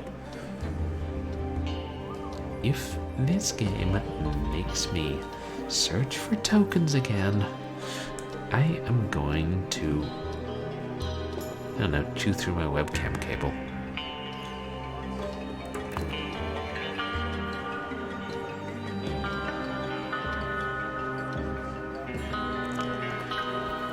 Oh. You heard the game. Okay, maybe not.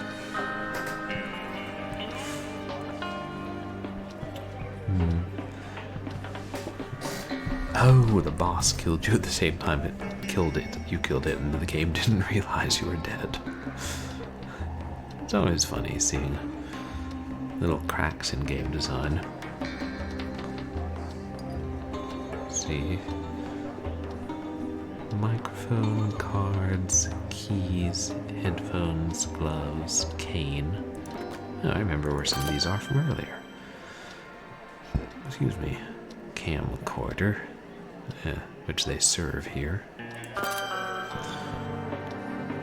Watch, letter, cassette recorder.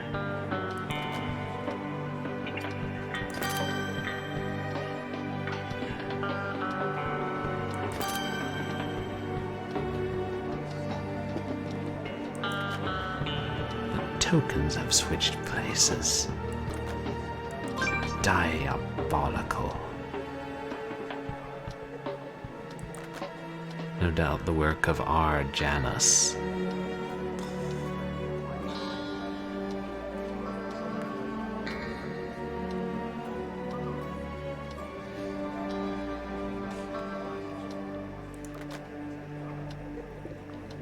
Yes. He not only kills people in horrible ways reminiscent of serial killers past, he hides tokens in the coffee shop when reporters need to play arcade games.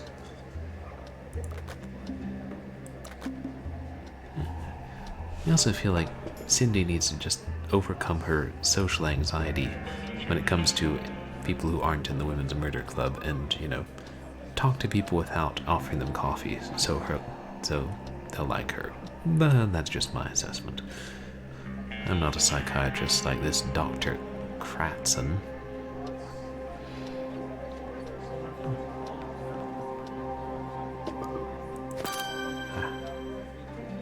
Yeah, there's the cards.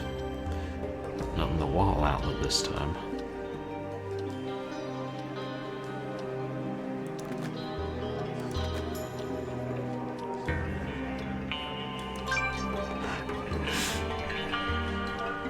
I was thinking, where's somewhere around one could hide a token?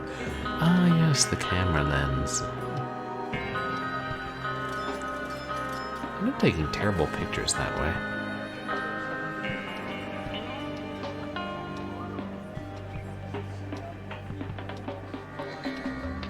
Keys, headphones, gloves.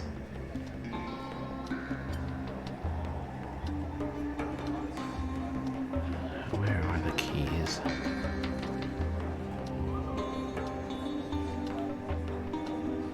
Wait, there, that's right.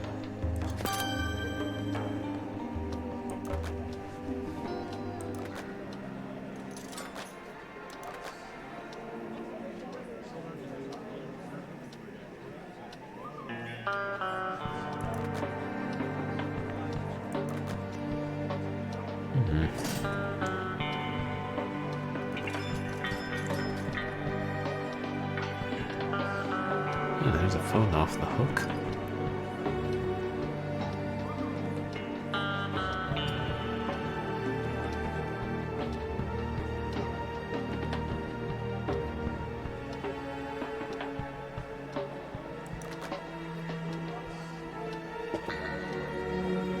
Are those headphones? Yeah.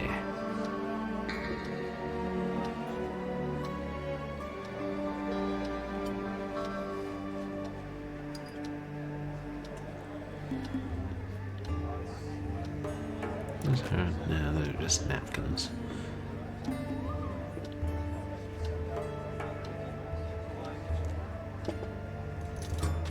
Is that one? Huh. Right by the machine.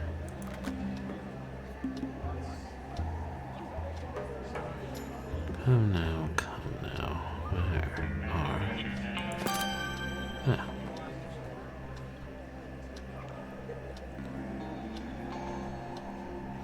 Token, cassette recorder, letter. It's not a letter. Oops. Could that be?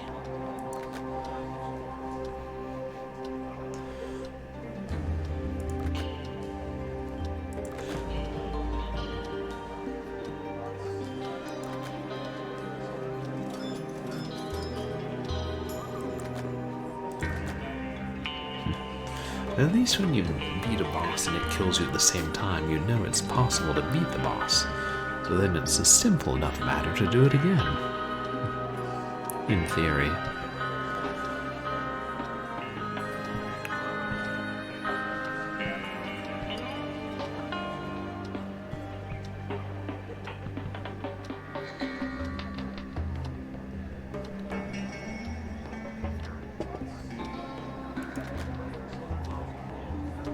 Yes. Excuse me. We have to play Wheel of Coffee again. I like that name.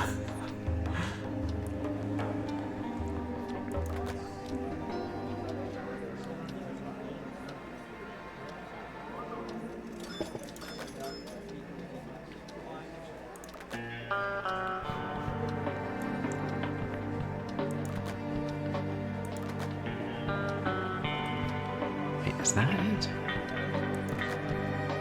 What about one of the buttons?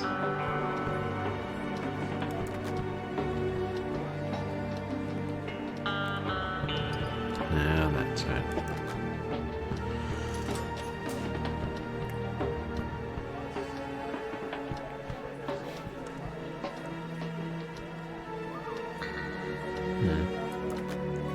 Oh, we're not taking the $500 this time, we're just leaving it sitting around. Well, we are in a bit of a rush, you know. Trying to prevent murders by playing arcade games.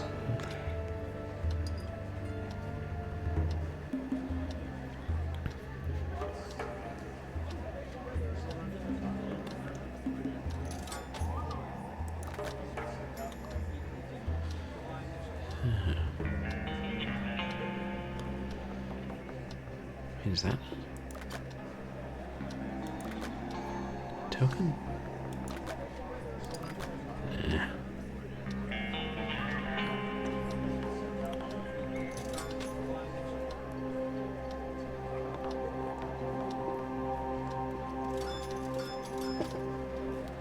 I'm not surprised I haven't spotted the cassette recorder yet.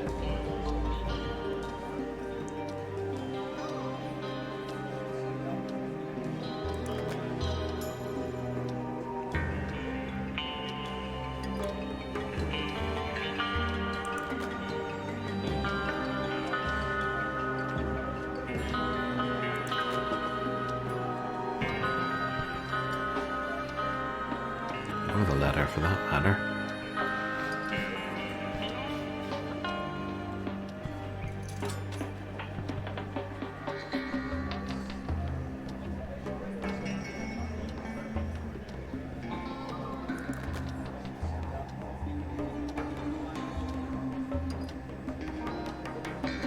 Yeah, is that?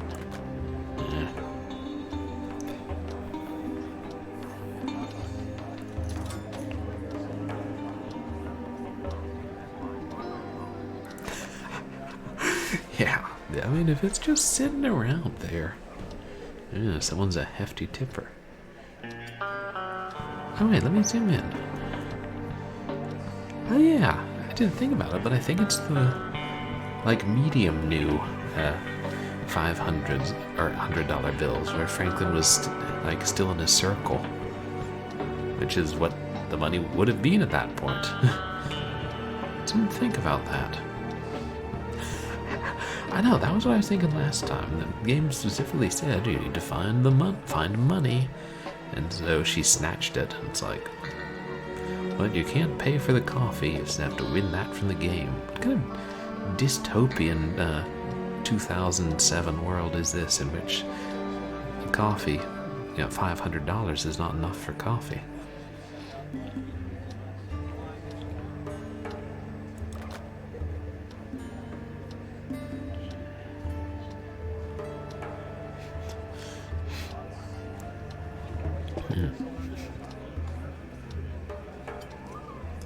But hey, I guess it's good when the protagonists of hidden object games are finding stuff or taking stuff that makes sense. It's like, $500, yeah, I could use that. For once, we're not just being a kleptomaniac. Like, I must remove every statue from this room and then pry that heart out of the window that somebody drew on the glass. It's like, it's drawing the condensation. It'll fade in a few minutes. Nope. Bring the glass cutter. We must have the heart.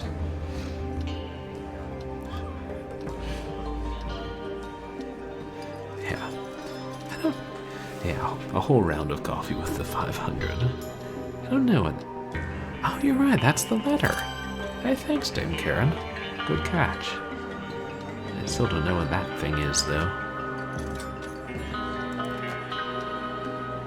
By the clicking of my mouse, it's not a tape recorder.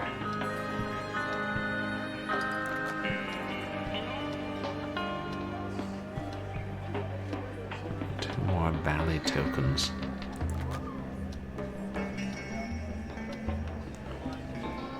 As opposed to two more Bally Midway tokens.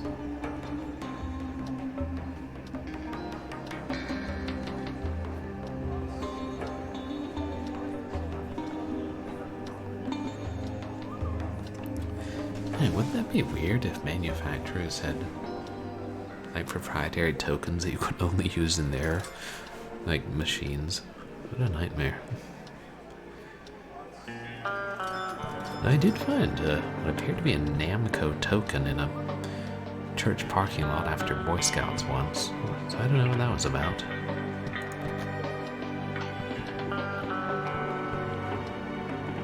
I remember because it had the Pac-Man on it that he looked like he did in Pac-Man 2, which we played on the stream once.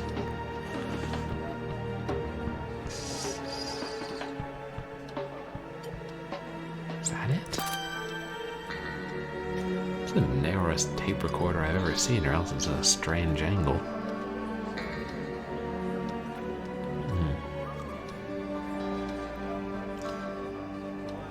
I wonder if there have been any self-aware or fourth wall breaking hidden object games. Maybe I should write one.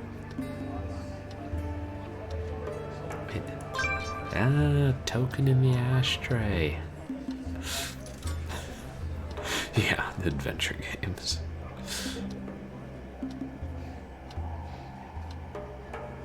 The adventure game logic. I think I can spare a hint to find the last damnable token. I could try and guess dog breeds with only 4, but what if I fail?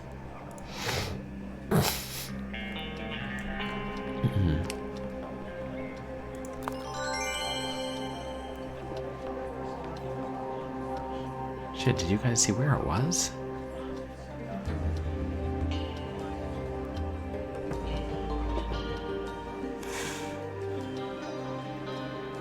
What is it with this scene?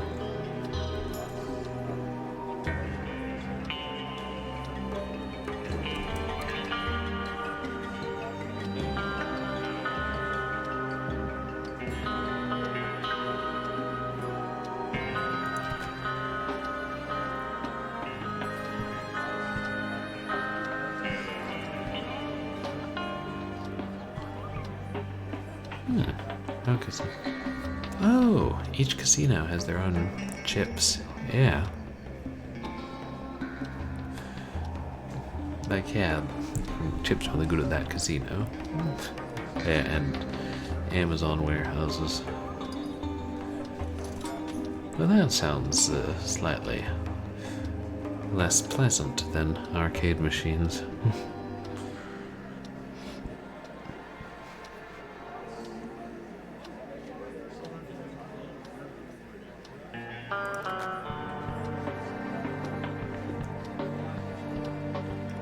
I'm not going to blow another hint.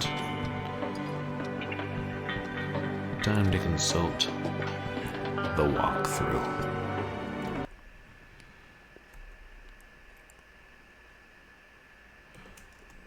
Which, fortunately, I had the foresight to leave up on Microsoft Edge. Microsoft Edge, the browser that drives your CPU so high, it might well crash. I'll write a self-aware hidden object game. I mean, then I'd have to get it made. But, yeah, find somebody who knows the whole programming thing. But I have thought of it before, you know, it would be fun to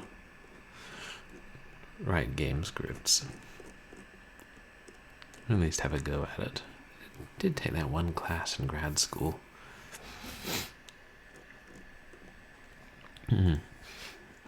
Okay. Oh, internet, save us.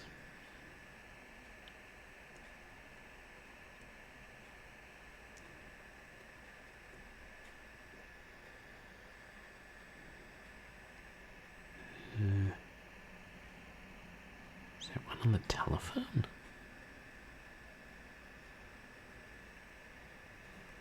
Is that one over there?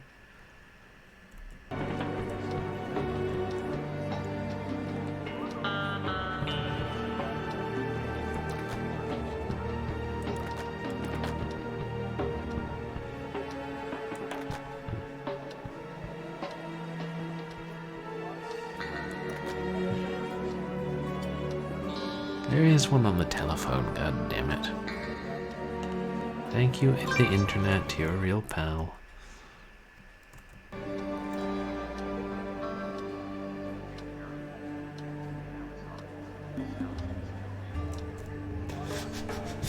Yeah. Scary when one of the biggest Companies in the world sounds dystopian. Pian. Oh boy, 5 free letters.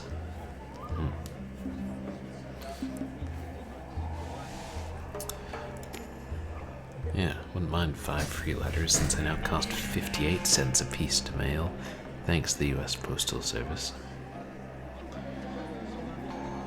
N's already bought.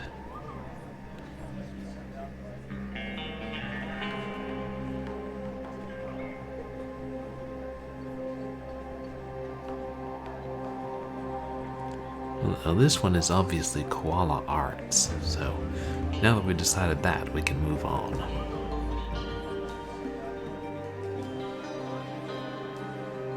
And this one's obviously Pokemon.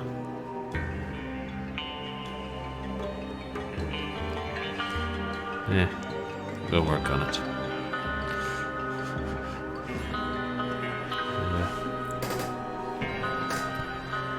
And we'll go with E. Alright. Actually, put the tokens in the machine.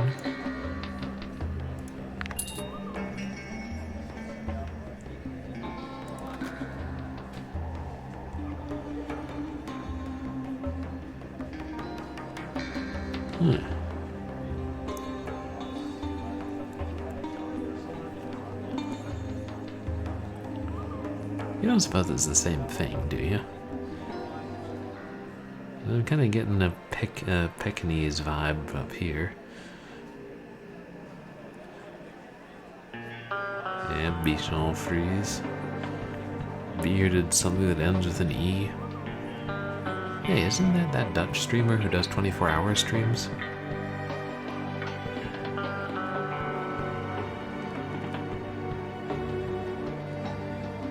Can we just guess? I think it's the same one.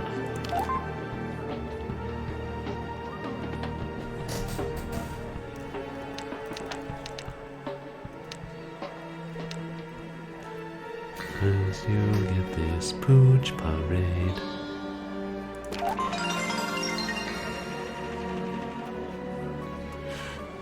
I don't know if it's supposed to be the same or we got lucky.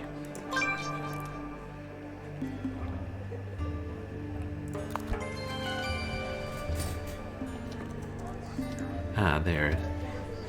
Amy Hilven. Yeah. Dr. Kratzen is a real eccentric, a recluse. She still sees patients, but only those interesting enough to be fodder for her pop-psych books. When I interviewed her, she lived in a cul-de-sac overlooking the bay. It's called Cinnamon Cove Street. I don't know the number, but the house is huge and witchy, with the witch to go along with it. Thank you for your editorials, Miss Hilven. I'll be sure to read your next book review.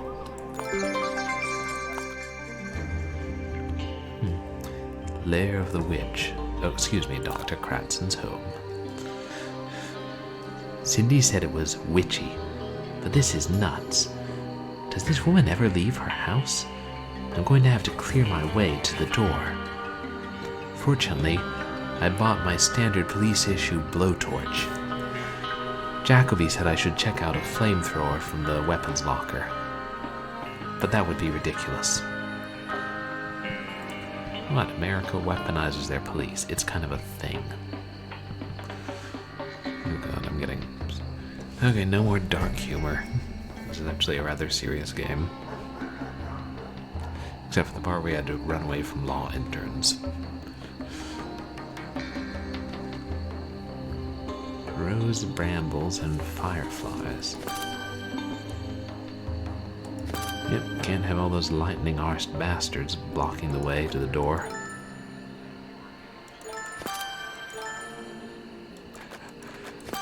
Oh no, is chat lacking? Oh. Damn.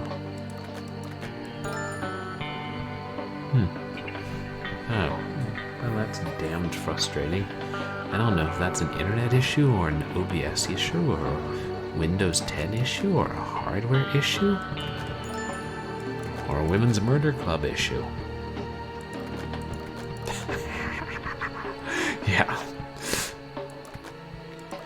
Yeah, because you know how it says. The TTS calls it carrot, Captain Peel card. First couple times it threw me like, why do people keep saying carrot, carrot, carrot?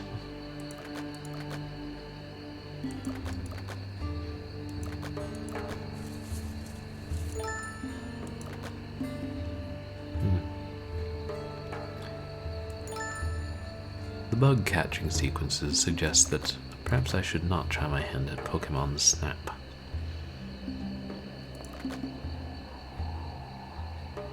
Or the Exterminator, that arcade game.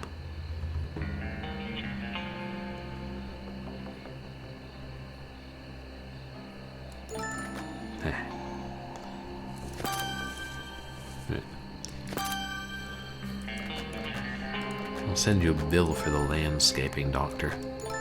Also, here's a sack of fireflies. Don't spend them all in one place. Also, don't give them to Fox. They'll just cancel them. Too soon? Not soon enough. Anyway, the cancellation was definitely too soon.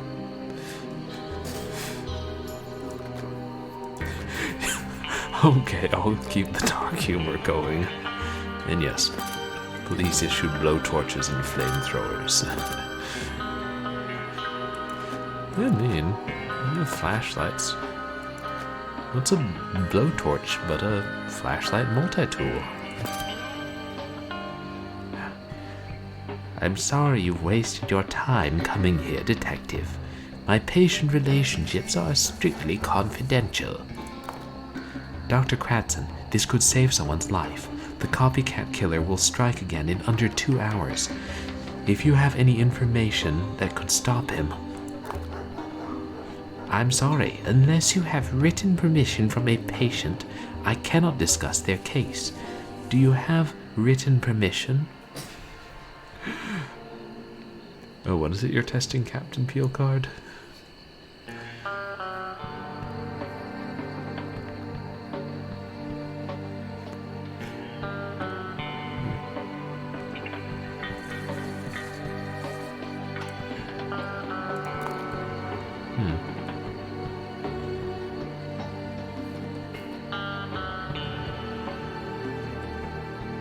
I need to show something to Dr. Cratson.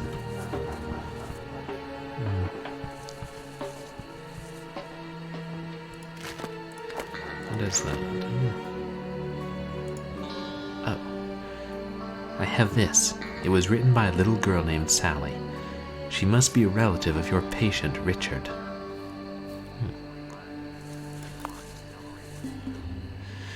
I see. Come inside. Oh, it's so lagged. Oh, it is. Well, I'm sorry about that. God, I wonder.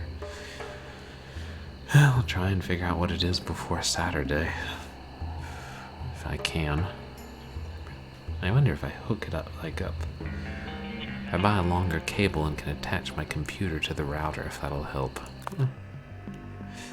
Ooh, cutscene. Sally. I recognize her handwriting.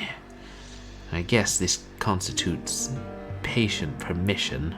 Remarkable. Then tell me, who is Richard? It's a complicated question. You've heard of psychotic breaks.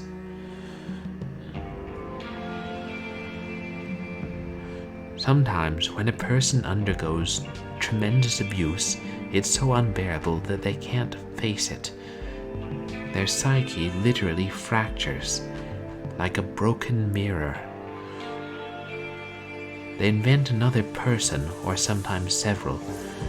That way, those unbearable things can literally have happened to someone else. Is this going to be...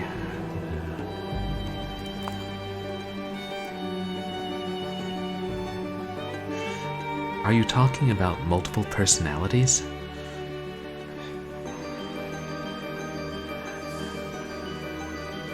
I prefer the term fractured identity. Sally is one of these slivers, a tender-hearted one. She's trying to stop one that isn't so good. The one in which the very worst of those horrible memories have been shut away. Doctor, if Sally and Richard aren't real people, then who is it? Who's the killer?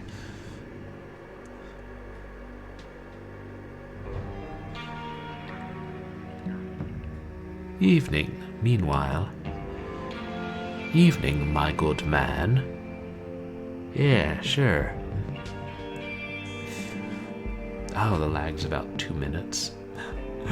I'm glad you did test it, Captain.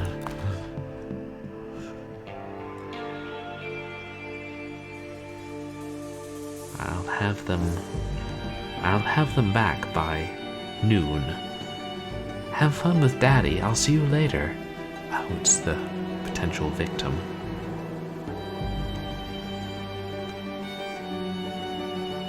It's T.C. Browning. Pick him up now. He's ditched us. He's gone.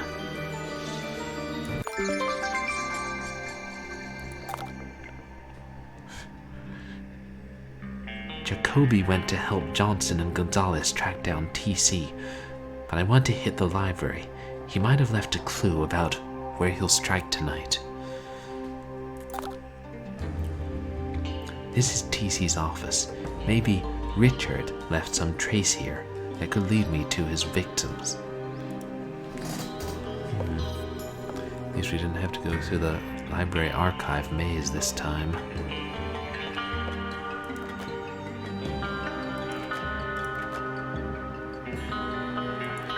Oh, widescreen monitor. They weren't so common when this game was made.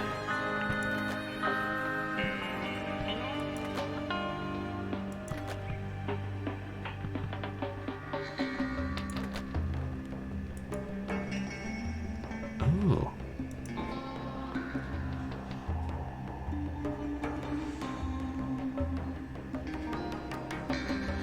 Keyword 7.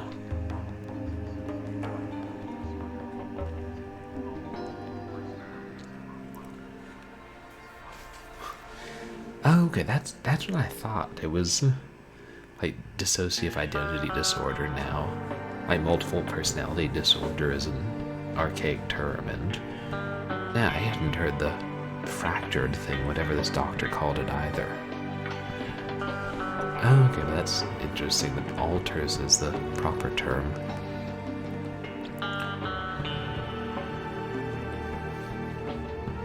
I feel like this is one of those tropes in like horror and thriller that, you know, maybe we need to move on from.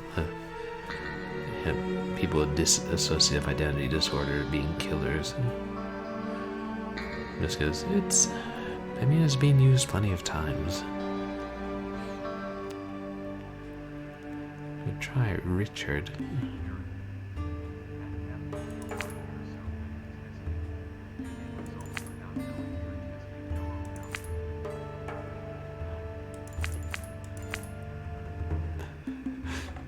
Yeah, you get results before you even know you're testing, Captain Peelcard. That's...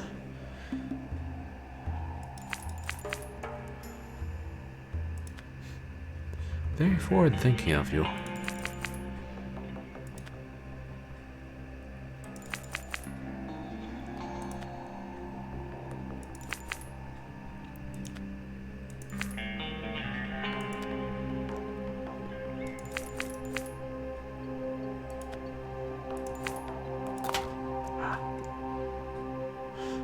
This looks like Richard's private stash, and that photocopy may be about his next intended victim, Stephanie Thomas.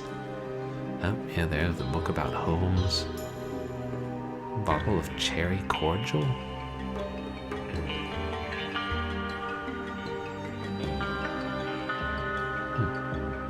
Oh, Butcher of Melbourne. Peter Dupin. Maybe he only killed one victim. Cigars. Is that ink or the hunt? I don't know what's in that little bottle. Hill and country steeplechase. Oh, continue.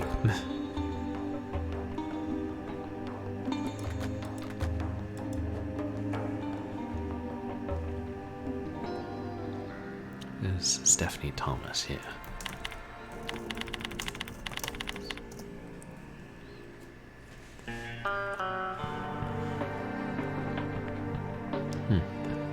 Culver. Interesting. There's a Culver Street in San Francisco. There's one in LA too. I used to go to a bar on it.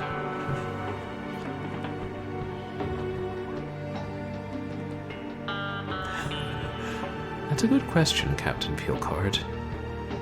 I don't know if you can.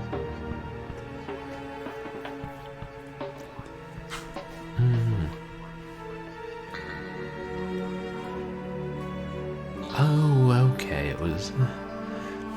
Like, it's also not a correct understanding. Multiple personalities, not a correct understanding of it. Interesting. 'Cause I knew they'd changed it a while back. And yeah, I've heard other people with dissociative identity disorder say it's frustrating, like, that it keeps being used this way, and especially horror movies. And we've got her address now. I have a lead on the next victim. Stephanie Thomas, 223 Culver Street, age 58. I'll meet you there.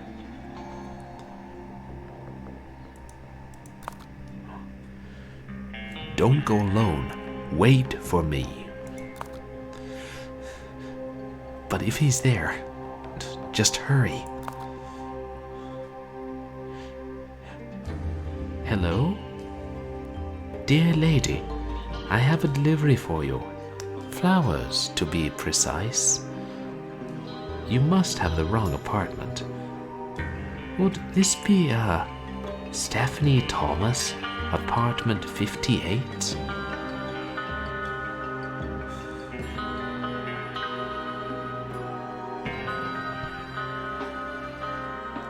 Oh, Lindsay's got him covered. Stop right there. Now don't you move. Excuse me. Oof. He manages to flee, and Lindsay pursues him into a rat-infested cellar.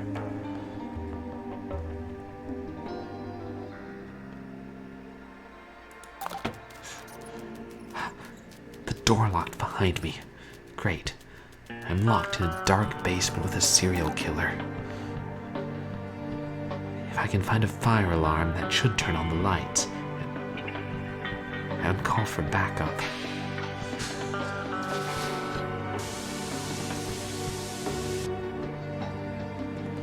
Oh, Dupont was a really unpleasant serial killer.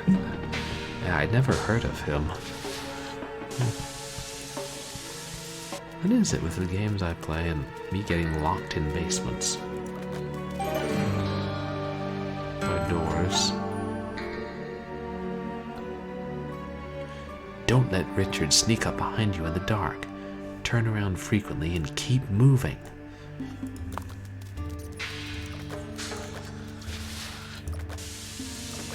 How do I turn? Oh, use the arrow keys, okay. The northeast. Avoid steam and rats. What am I? Oh, I see. It's like a top-down perspective.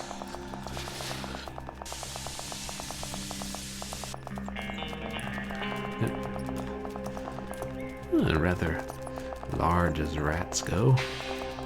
One side, Brown Jenkin coming through.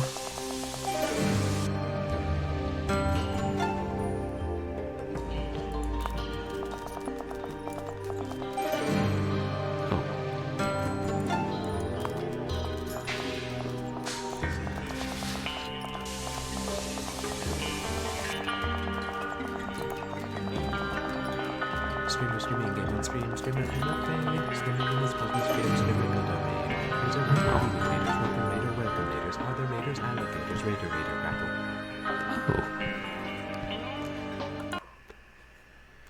Oh, hey, Evelicia. Thank you so much for the raid. Welcome in. Hey, how'd your stream go? You guys should check out Evelicia, who I believe just started streaming recently, and does some interesting looking games. Is playing like a sort of RPG involving vampires earlier. How'd your stream go? And welcome in, everyone. For those of you who don't know me, I'm Purblind Gamer. I'm a legally blind retro and variety streamer who especially has an interest in horror games. And right now we're playing James Patterson's Women's Murder Club, Twice in a Blue Moon. And we're right at the end. We've discovered who the killer is and are trapped in a basement with him. So, should get to see the exciting ending.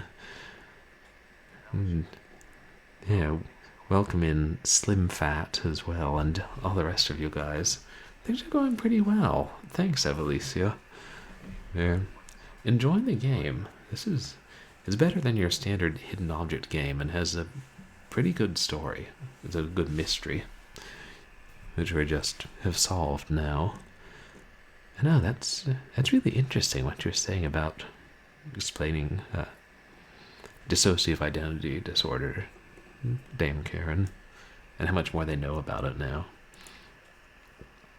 Yes, the killer who imitates various serial killers from the past has dissociative identity disorder in this game.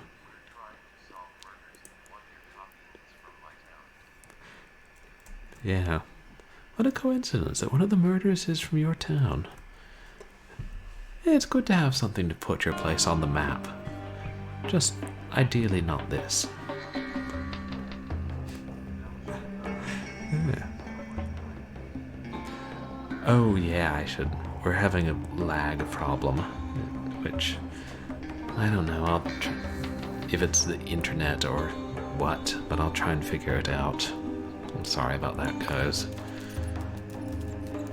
We're trying to find a light switch and not get killed by the killer. Or the rats. Or the steam. Or the GOG. Yeah, which is very unfortunate.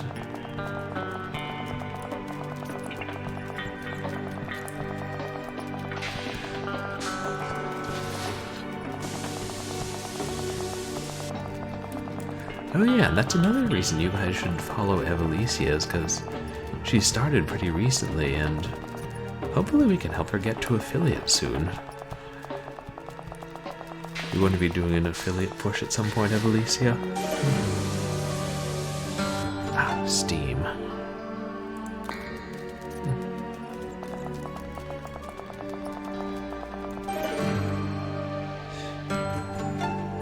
I should zoom in. It's hard to see. God, those rats are so small.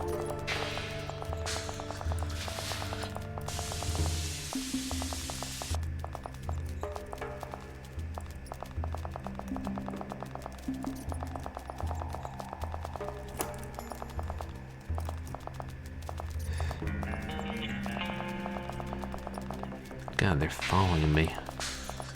They're worse than law interns.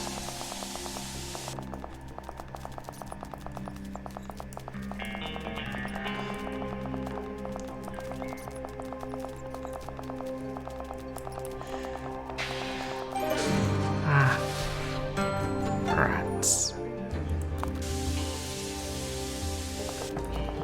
Oh, you were having the chat versus stream delay issue too? I'm sorry to hear that. I wonder what caused it.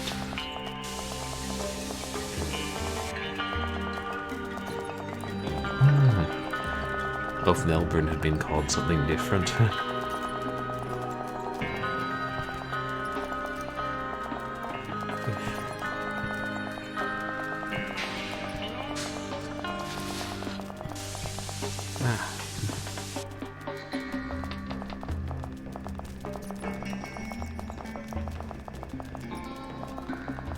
No more rats. Do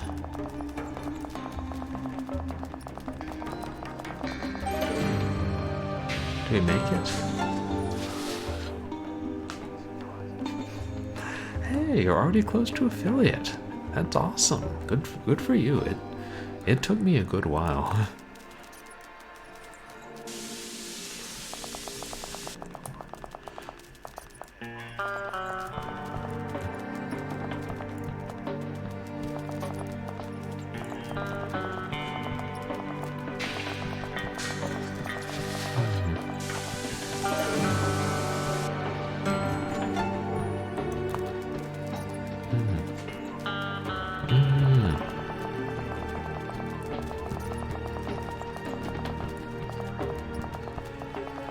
Yeah. I wish they would stop that. I mean, I was thinking that it's also just being used so much. Oh. Pardon me for a minute. I have to welcome in our good friend. How do we pronounce it? Is it Xerx? Oh, Xerxial.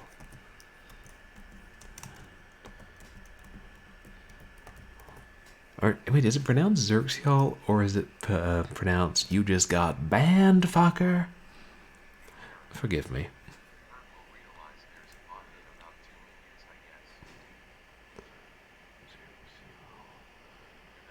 He doesn't exist anymore?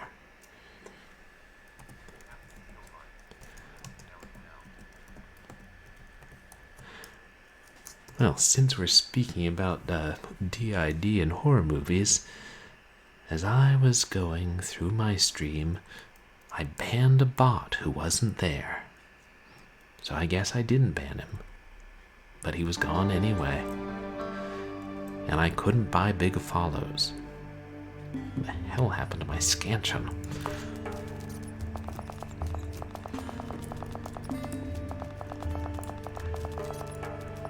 Oh yeah, that might have been spoilers.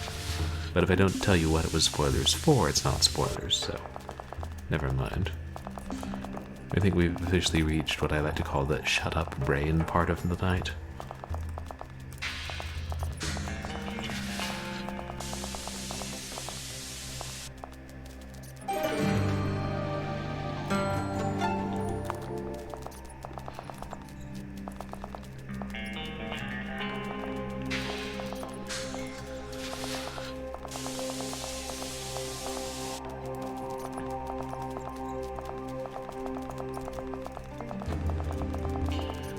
Don't miss the exciting next game in this series, Women's Murder Club.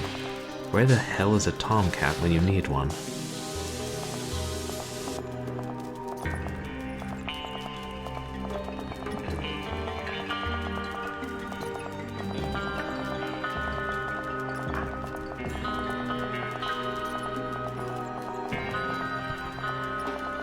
We must... Ah, we got it.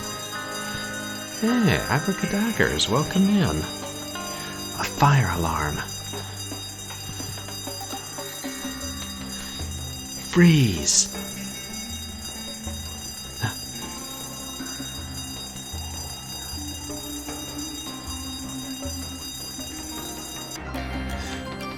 T.C. Browning arrested. Congratulations, Lindsay. You're just coming in at the very end, abracadaggers.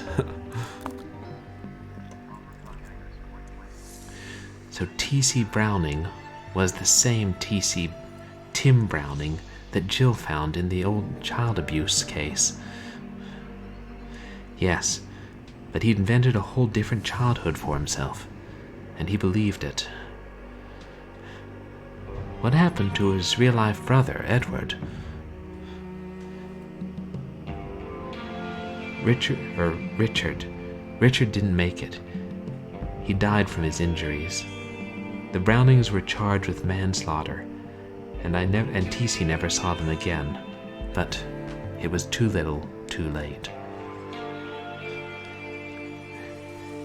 It will be a tough sell for the defense.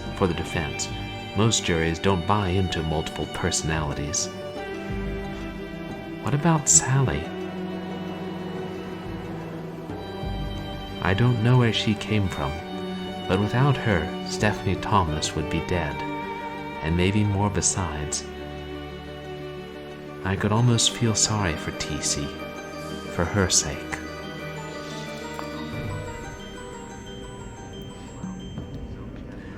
Well, the copycat is off. This is off the streets. That's the important thing. Bravo, ladies. Yeah, bravo. All I can say is, thank God it's over. There's been a mistake. I didn't do anything. Honestly, I didn't. I didn't do anything.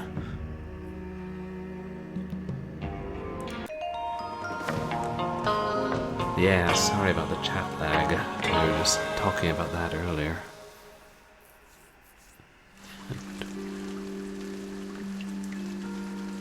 I'm surprised they didn't have an animated and voice-acted ending like they did the intro. Maybe they ran out of budget.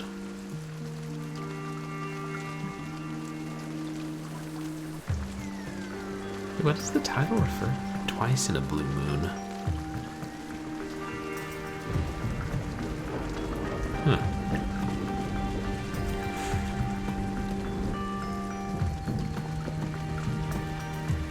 That's strange.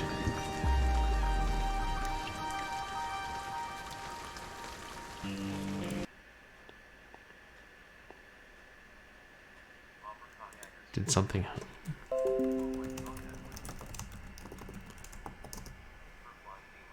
Uh-huh.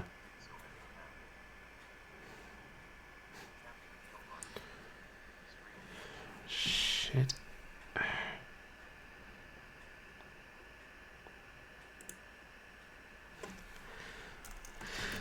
Sorry, guys.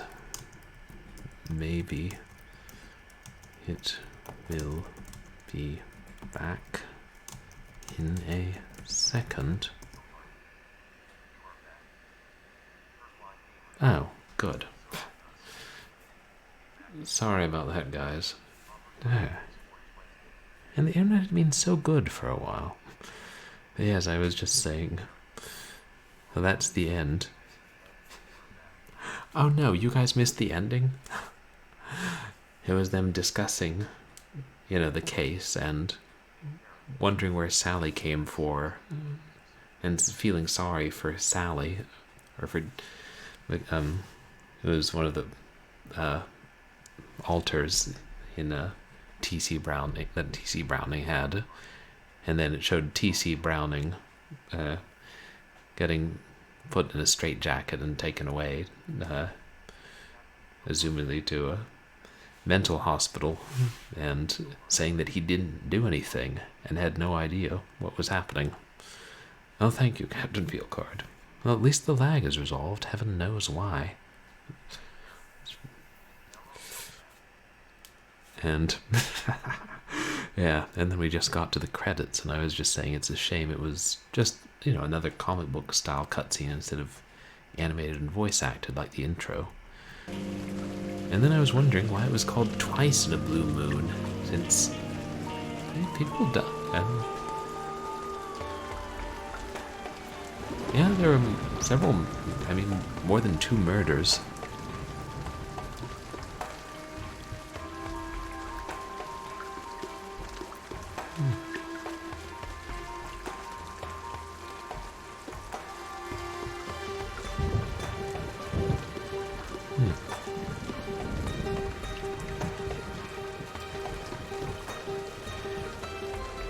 I don't know exactly what a blue moon is, but the expression once in a blue moon means very rarely, almost never. Twice in a blue moon means more often than that.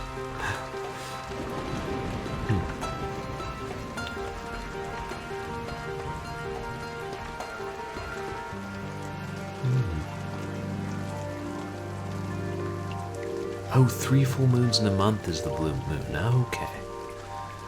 Which doesn't happen very often. Oh, thanks.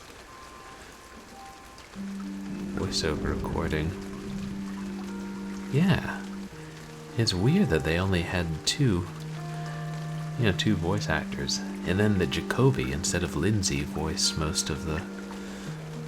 or, like, said the investigation names out loud. 2009. Right, Captain Peelcard, Blue Moon Beer.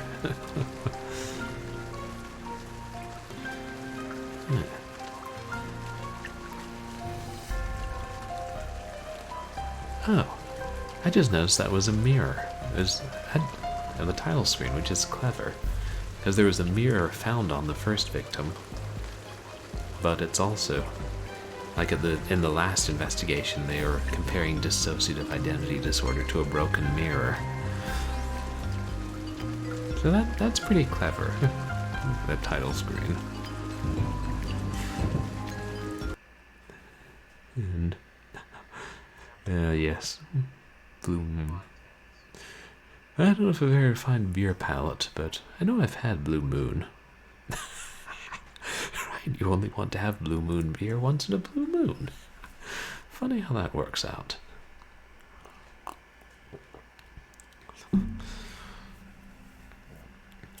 Oh, yeah, that was... I have to say I enjoyed that. I don't know if it was as, like, good a game all around as the fourth game in the series, which we played, like, in March, Little Black Lies. Oh no, because that had voice acting, and I think the plot was, more complicated and had more suspects. But this was still good. This was 2009. I think the games were made between, like, I don't know, 2007 and 2010, and this was the third one. So it was...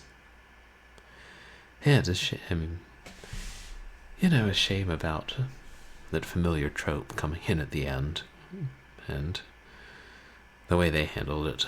But there are a lot of things I liked about the game, and hey, now I know about at least one serial killer who I didn't know about before. Maybe I'll go read up on him. Then again, maybe not. Right, no, it was renamed DID before then, and people understood it better, I guess. Maybe they didn't do the research, like the people writing the game, or I don't know. And I also don't know if these games were based on specific novels in the series or episodes of the TV show, but I don't think so, because I think I remember this one said on the box it was an all-new adventure, that sort of thing. Like, this probably wasn't written by James Patterson himself. I guess that's true. Tropes are inherently bad. I don't know if it's something that, like, is a new take on an old trope that can make it more interesting. Like, without tropes, you could subvert the expectations.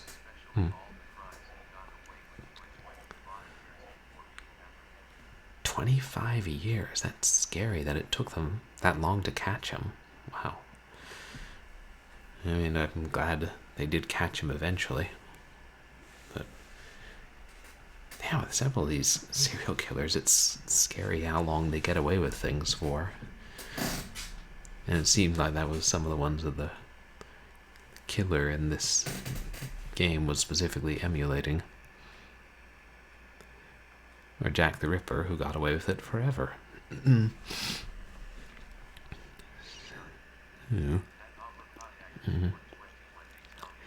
Yeah, it's pretty.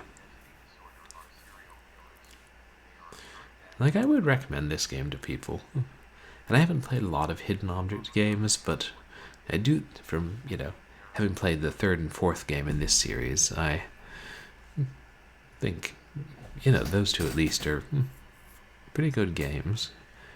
But yeah, that is a bad thing when they associate people with DID with being serial killers.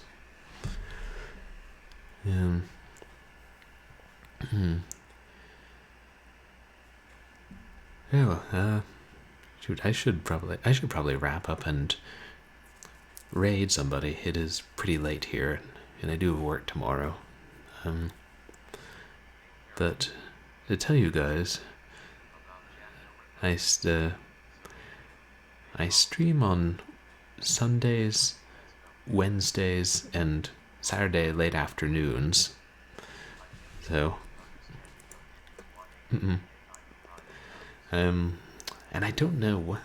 I'm gonna play a couple of short games for Short Horror Saturday, which I'll probably this Saturday I'll play the Army of Darkness game, which I have a copy of, and then Sunday I'll start a new game, and next Wednesday is my streamiversary, and I still haven't decided what I'm going to do for that. I feel like I should do something special or play something special, but I don't know.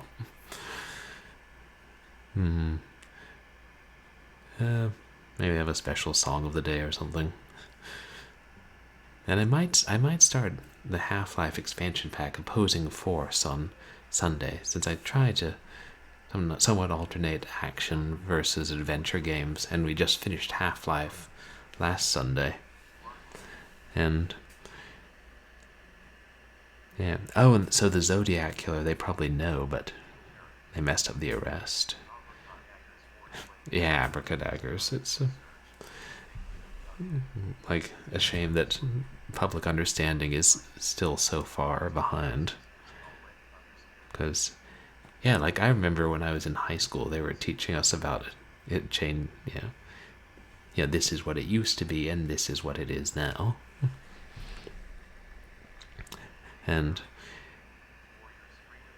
But yes, abracadaggers, I have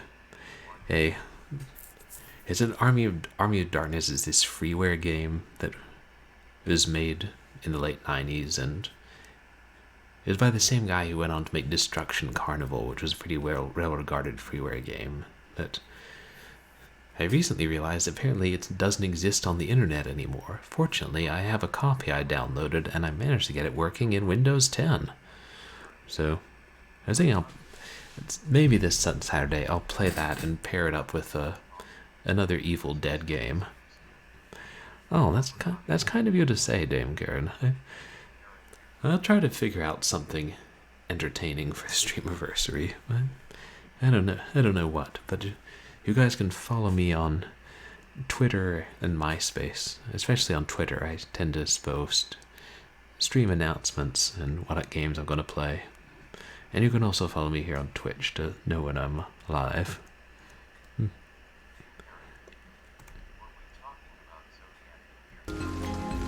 Oops, that's the game. Oh, right, Zodiac. They had the wrong profile, and so that's why they let him get away. I do remember mentioning that. That's God, such a mess. I'm gonna see. Let me see who's on at this ungodly hour. Didn't I say I was going to start streaming earlier? Yeah, well, I said a lot of things.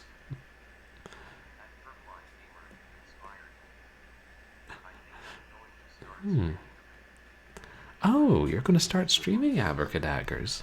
That's awesome. Oh, you should do it. I think it's fun, and you make friends that way, and play games you wouldn't otherwise. You mean the Sherlock Holmes consulting detective, the FMV ones, or the more like 3D adventure ones?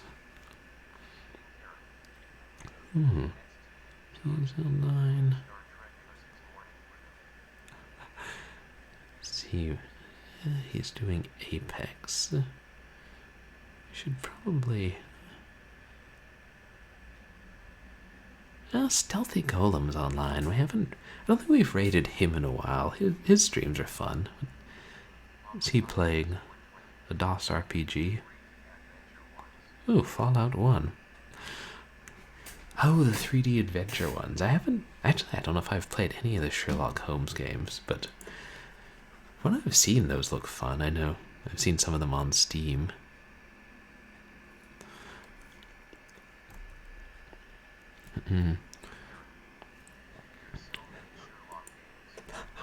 I know, that's one of those things.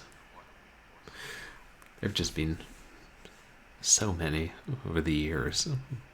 Like, even before the FMV games, I think.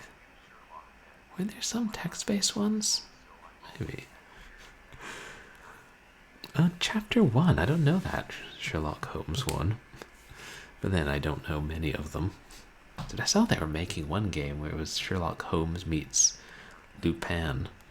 Now that would be an interesting crossover. And then Sherlock Holmes faces supernatural forces.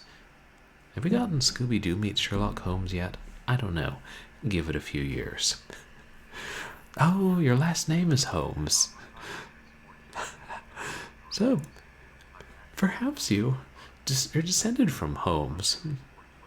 No, this may not be a good time to mention that, Abracadaggers, but we did just have a Holmes in this game we were just playing, referenced real-life Holmes. Probably no relation to you or Sherlock Holmes, though. Weird coincidence, though. Ah, yes, Moriarty.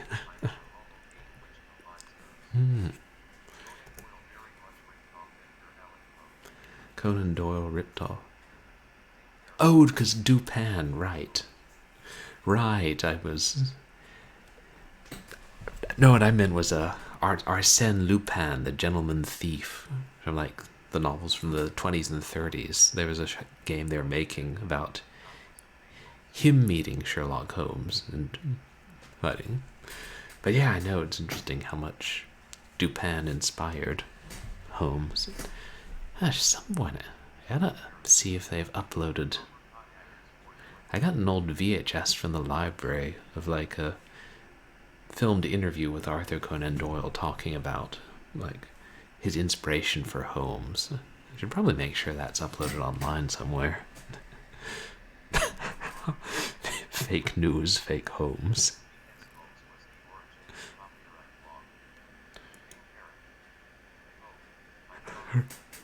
Right, Dupin, Lupin, it is all confusing. And interesting, Lupin versus Holmes was the origin of copyright law. I didn't know that.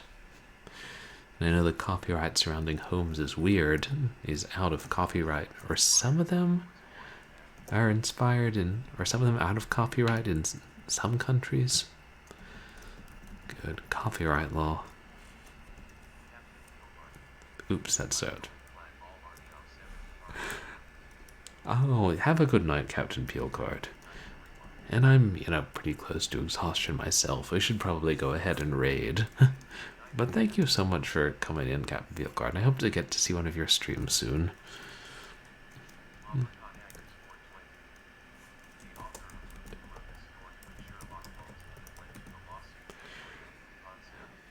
Ah, the author of Lupin wrote it. Interesting. And then they made the anime inspired by Lupin, and also didn't care about copyright. Funny how that works. Well, yes, I can spell, but can I remember how to spell? That's a difference. Raid Stealthy Golem.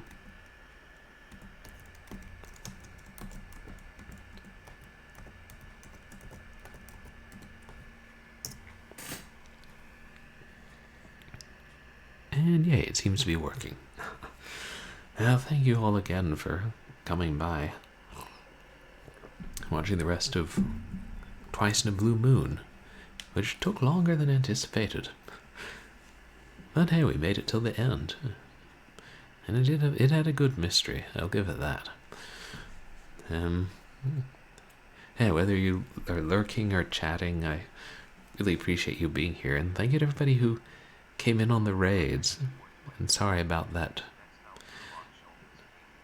terrible lag. Freaking internet. We'll work on the internet. Herlock Sholmes. Oh, my pleasure. Thank you guys for being here. And yeah, I hope I'll see you guys soon. Feel free to follow me here on Twitter and MySpace. I hope you all have a good night. And please say hi to Stealthy Golem. And I'll see you all again. Or the bunyip's going to kill you twice 'neath the blue moon. Weird crossovers.